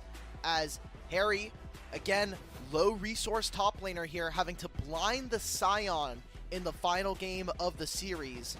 What is going to be the pick here for Ala? I'm thinking of other tank top laners. If you want to be a bit of a bruiser, Darius, I think, kind of works in this draft. It is a bit tough into someone like the Lucian Nami, but things you can consider. Garen is obviously a champion that is going to be very annoying as the game goes longer. So many options. I want this. I'm a huge Mordekaiser guy. Lock it in for Ola. He just wants to dominate the 1v1, pull whoever he wants into that death realm, and eviscerate them. I love that call for JDG. That's the killer type of mentality you see from these top teams. And despite everything that led up to this point, awesome to see that JDG are still committing towards it. Tough. Last time we saw Ala play Mordekaiser in the LPL, it was in 2023 spring. It was actually up against another Scion. So we'll see what exactly this is going to be. In terms of what we see from this composition, Shun and Scout are going to have such an important job of taking down the short-range damage dealers. Sylas and Lucian have such a tough time of being able to play as aggressively as they want when a Pantheon is right in their face, has a point-blank stun, and deals a ton of damage to them. So I'll be looking towards how these two are able to play around not only the damage threats, but really the range in which they're allowed to play from JDG. It's time, Alk. It's time, everybody at home. Soak it, drink it in. Once we leave this familiar battleground, we will have made history. Game 5, OMG versus JDG. One of these teams will write history for the LPL as the first team to win a Game 5 in the full Fearless format. Let's hit the riff for one final time tonight. Just, honestly, I'm about it. I was a little hesitant. I was like, there's no way we're going to 5. Really, is this the game we're going to... This is a series we're going to 5, but look, OMG have performed. JDG have shown some signs of life. And while I would love to see JDG personally take a victory here, I think the story of two LDL rookies finally being able to have their shot on the main stage here in Starry and Linfeng, I think this is the perfect start for them. For if they can maybe find a win. Obviously, their start to LPL this year was not great. A 0-3 versus Weibo to open up the LPL. But taking down JDG, taking down Giants would be a great statement to have, as this series has been nothing without its level 1 invades. I mean, you got Pantheon, you got Karma. What else can we get? I think we're getting that brawl. Who gets that first blood? Oh, what brush is certain doom for JDG. Ola, he's going to find the wrong one. Immediately has to burn the flash in such a key Mordekaiser matchup to dominate. A critical summoner for OMG to get down. Okay, are they going to try and dodge this matchup? It seems like they do not want to have to play against Karma and Jhin, which, honestly, I get it. You're playing Lucian Nami with first strike. They're trying to spot out where they were. They know that Pays and Missing are here, and you already know, hey, Mordekaiser's not winning this matchup. Sion's not winning the matchup, so might as well just put him on the weak side. We finally get a lane swap here and it is predicted by OMG. Great job of getting wards down.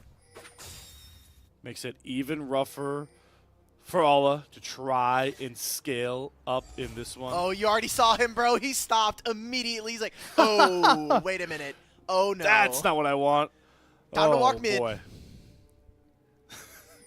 Oh, this is not how you want the Mordekaiser game to start.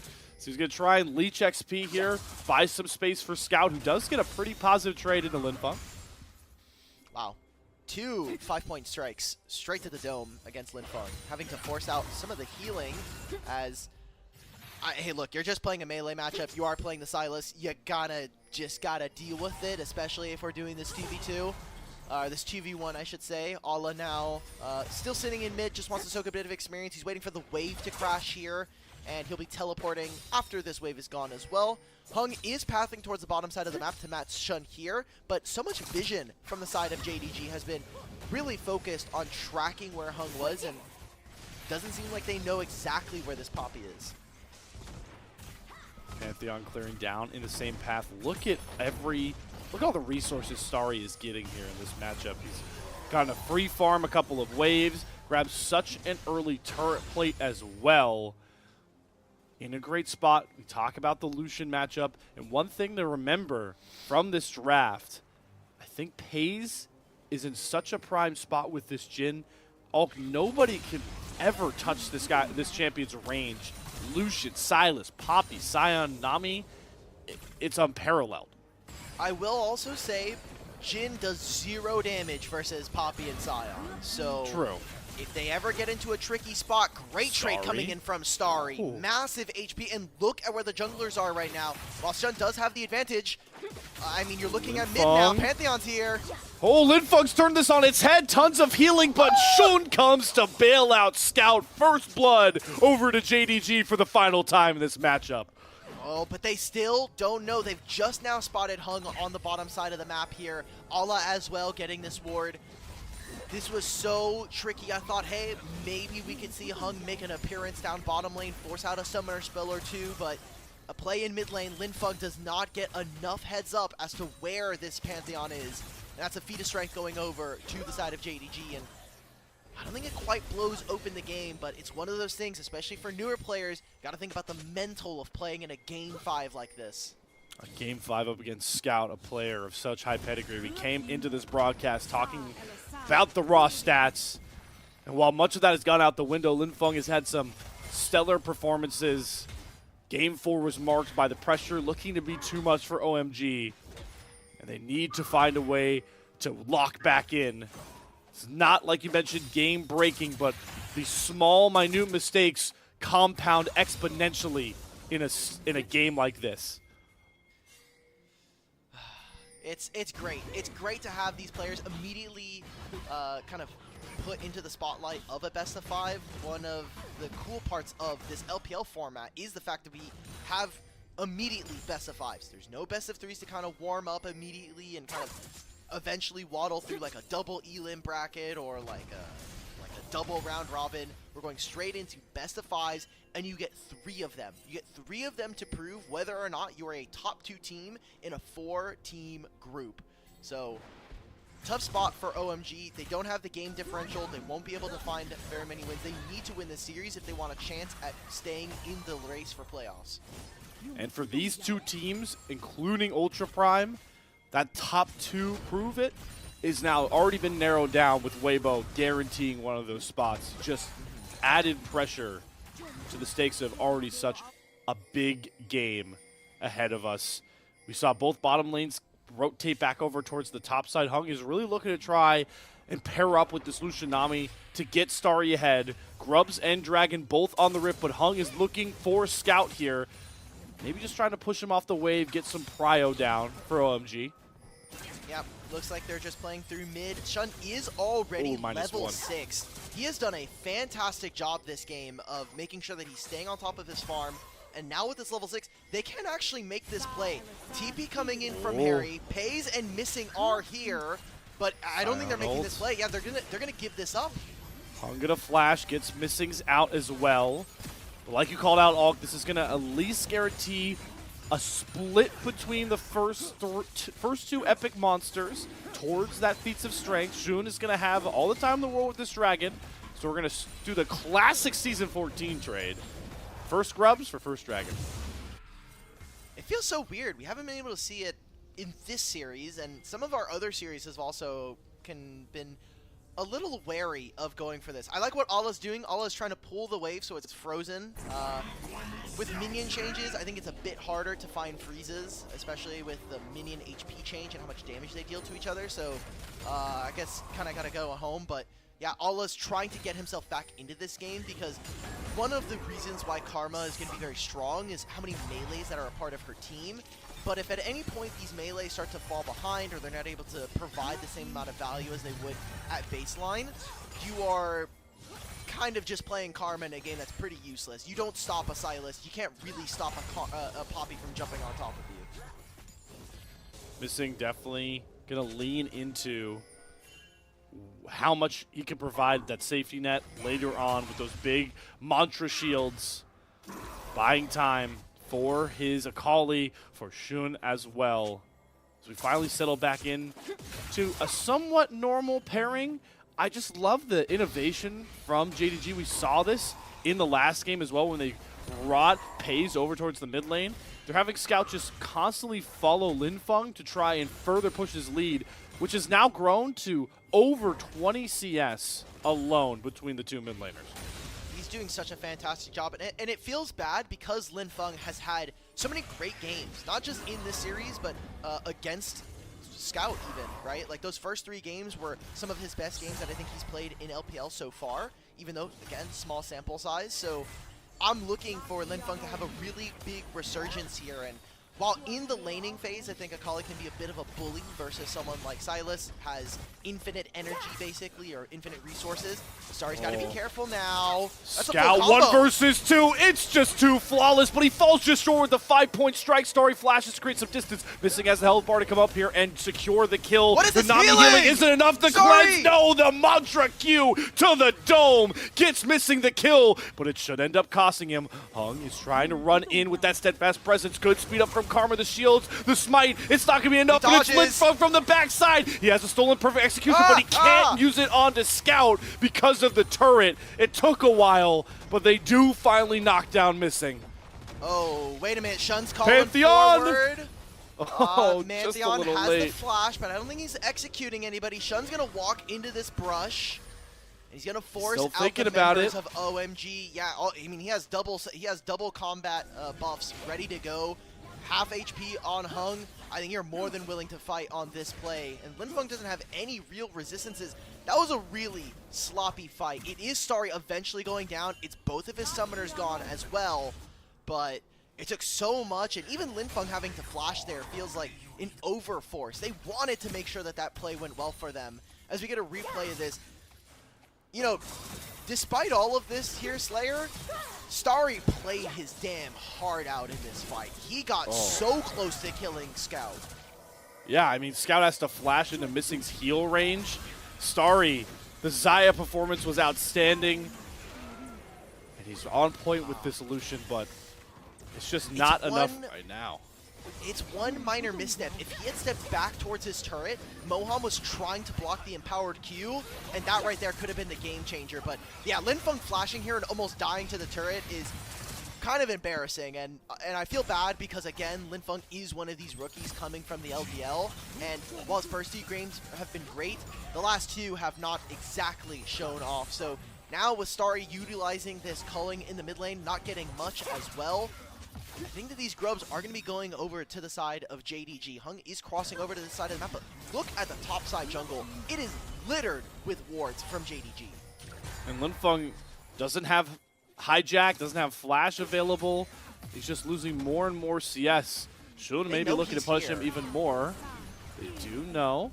Hung does not get his blue buff stolen away. Oh, it was taken by Shun earlier. I missed that one out from the Sphere. JG setting up camp in this top quadrant. Looking to go for those grubs. Okay. So we'll split the grubs here. It will mean 2 epic monsters completed for JDG. They already have the first blood, so they'll need 1 more as long as they're able to fully secure this objective. Missy doing a fantastic job of just being a living ward. All he has to do is stand in front of this bush, check who is walking forward. Seems like OMG, they want to try to make a play here. If they can contest at least one, it's a big win, but Shun grabs another grub. Grabs the first one, Hung has to flash out. Big tidal wave does hit Pays. Linfunk goes in, but they're just going to lock him down with the Pantheon. The bubble holds him in place for now, but JDG now gets to run wild. Here comes the curtain call. Scout's damage is enough this time round. Big knockup comes from Harry, but all is trying to take up all the damage for his team. Grit shot goes wide from Pays, and JDG do walk away victorious, but by a thin margin. Hung made a massive misplay in that fight, and that was utilizing his ultimate while it's charging and flashing, which means it goes on full cooldown. A Poppy ult in that fight could have been a game changer, but unfortunately I think some of the nerves starting to get to OMG, and the game is starting to slip away from them as Hung walks forward. I mean, it is an empowered Q and smite from Shun that grabs them another grub here. The ult whiffs! So it's not even that he uses the flash stick channel. Yeah, I mean, Linfeng is in the fight, no one's there, and again, there's no culling. All of the damage from Starry is not up and available. Scout finds his man in that fight, gets the kill onto Starry. It's honestly Harry with a pretty clutch play on this Sion, but if I'm looking for Sion to make clutch plays in this game for OMG, I think we've got a lot of bad news writing on the wall. It's good to see Hung kind of redeem himself, lock Scout up, and that is the one kill they trade out. Scout was very close to finding a ton more damage as Starry shows off his full kit, making sure Missing gives him some respect, but the Deadly Flourish lands back from Pays. Heal to speed them up. Clutch Bubble comes down from Moham, but the cleanse still has to be used by Starry. Here comes the Starfall, but a great stun comes in for Hung, and Shun should fall. The healing from the Karma, and the Bubble will hold Pays in place. Somehow, nobody falls. So close. Experience and a lot of the HP bars are blinking. Even top lane, Harry is winning a 1v1 versus this Mordekaiser. Shun getting out by the skin of his teeth by utilizing the E from Pantheon. That damage reduction, or the stoppage, being a massive game changer. Linfeng is 2 levels down versus this Akali. Finally hits level 9, but Scout's gonna hit level 11 before he's able to hit it, and I mean, look at this. Right now, Mordekaiser's just trying to steal stats. Set up for Shun to be here. No one else can match. No Pantheon ultimate to cut down the gap. There's another good claw out from Ola. Catches Harry trying to channel his knockup. Fortunate enough to have his tier 1 turret still up. But Linfeng still being marked for dismay by JDG. The CS lead, I mean, it's growing exponentially, Ulk. It's getting worse and worse. Linfeng is falling behind. And even in the mid lane, we didn't talk too much about this bottom lane as we've been so focused on Starry and Moham, but Pays in such a great spot, above 10 CS per minute, 2-0 on this Jhin, static shift already completed. He's in a very comfortable spot this game, but one of those problems with Jhin is always going to be, can you actually take down the front line? But if we're looking from OMG, they have a lot of magic resistance, but not a ton of armor. So for the time being, Pays is going to be in a really good spot to deal DPS in this game. Grand Starfall not up for Shun. He's spotted on this ward trying to flank. He's got Scout behind him, so OMG really need to hightail it out now. They will be safe trying to hound that tier 1 turret. Back to your point, though, and I want to give credit to JDG's draft really quickly for allowing Pays to really cook with this Jhin. The Mordekaiser, you just ult that front line out of the way, you get rid of at least one of this Sion Poppy to create space for Pays to cook. And Shun is starting up this dragon, so that'll be a feat of strength going over. Starry moves forward. Oh, the tidal wave gets two with the Harry knockup into the bubble. It's marvelous. Once again from the OMG bottom lane to pick up that clutch kill. Oh, but that's 3 epic monsters going over to JDG, so they'll have the boot upgrades. And in a game where every single bit of an advantage matters, maybe a tier 3 upgrade in an eventual team fight in this game is going to be a decider as to whether or not JDG are going to be going up 2-0 or OMG are going to find their first win here in Group B. But in a trade for that second dragon is going to be a Rift Herald here for OMG after finding an opening through mid. Legendary items coming through from most of these members. Curious your take, Ulk, on this Morello rush from Scout. That is a rarity for an Akali. It's just 2022, man. Like, This happened last time. I think there was another Akali matchup where they're just rushing Morello Namacon, and this is from like the Worlds 2022 meta where we were seeing Sylas and Akali. That was where Zeka ended up winning, and yeah, this was kind of the way. Now, there's a lot of healing back into the game. I mean, second win is very, very popular, but I don't know. I think this is a bit questionable. Yeah, 2 items here for Starry now.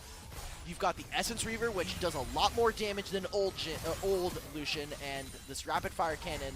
That's going to be able to proc the first strike. I want to see what he's able to do. He's level 10 right now. He's playing really, really cautiously. Shun flashes. They don't get the Deadly Flourish. Mob's going to turn around with the Tidal Wave. So they're able to survive a Pantheon Gauge once more. The Empower Q does not find the Execute. Starry does have to use the culling just to make sure his support is safe. But man, these mid lane scraps are just so close time after time.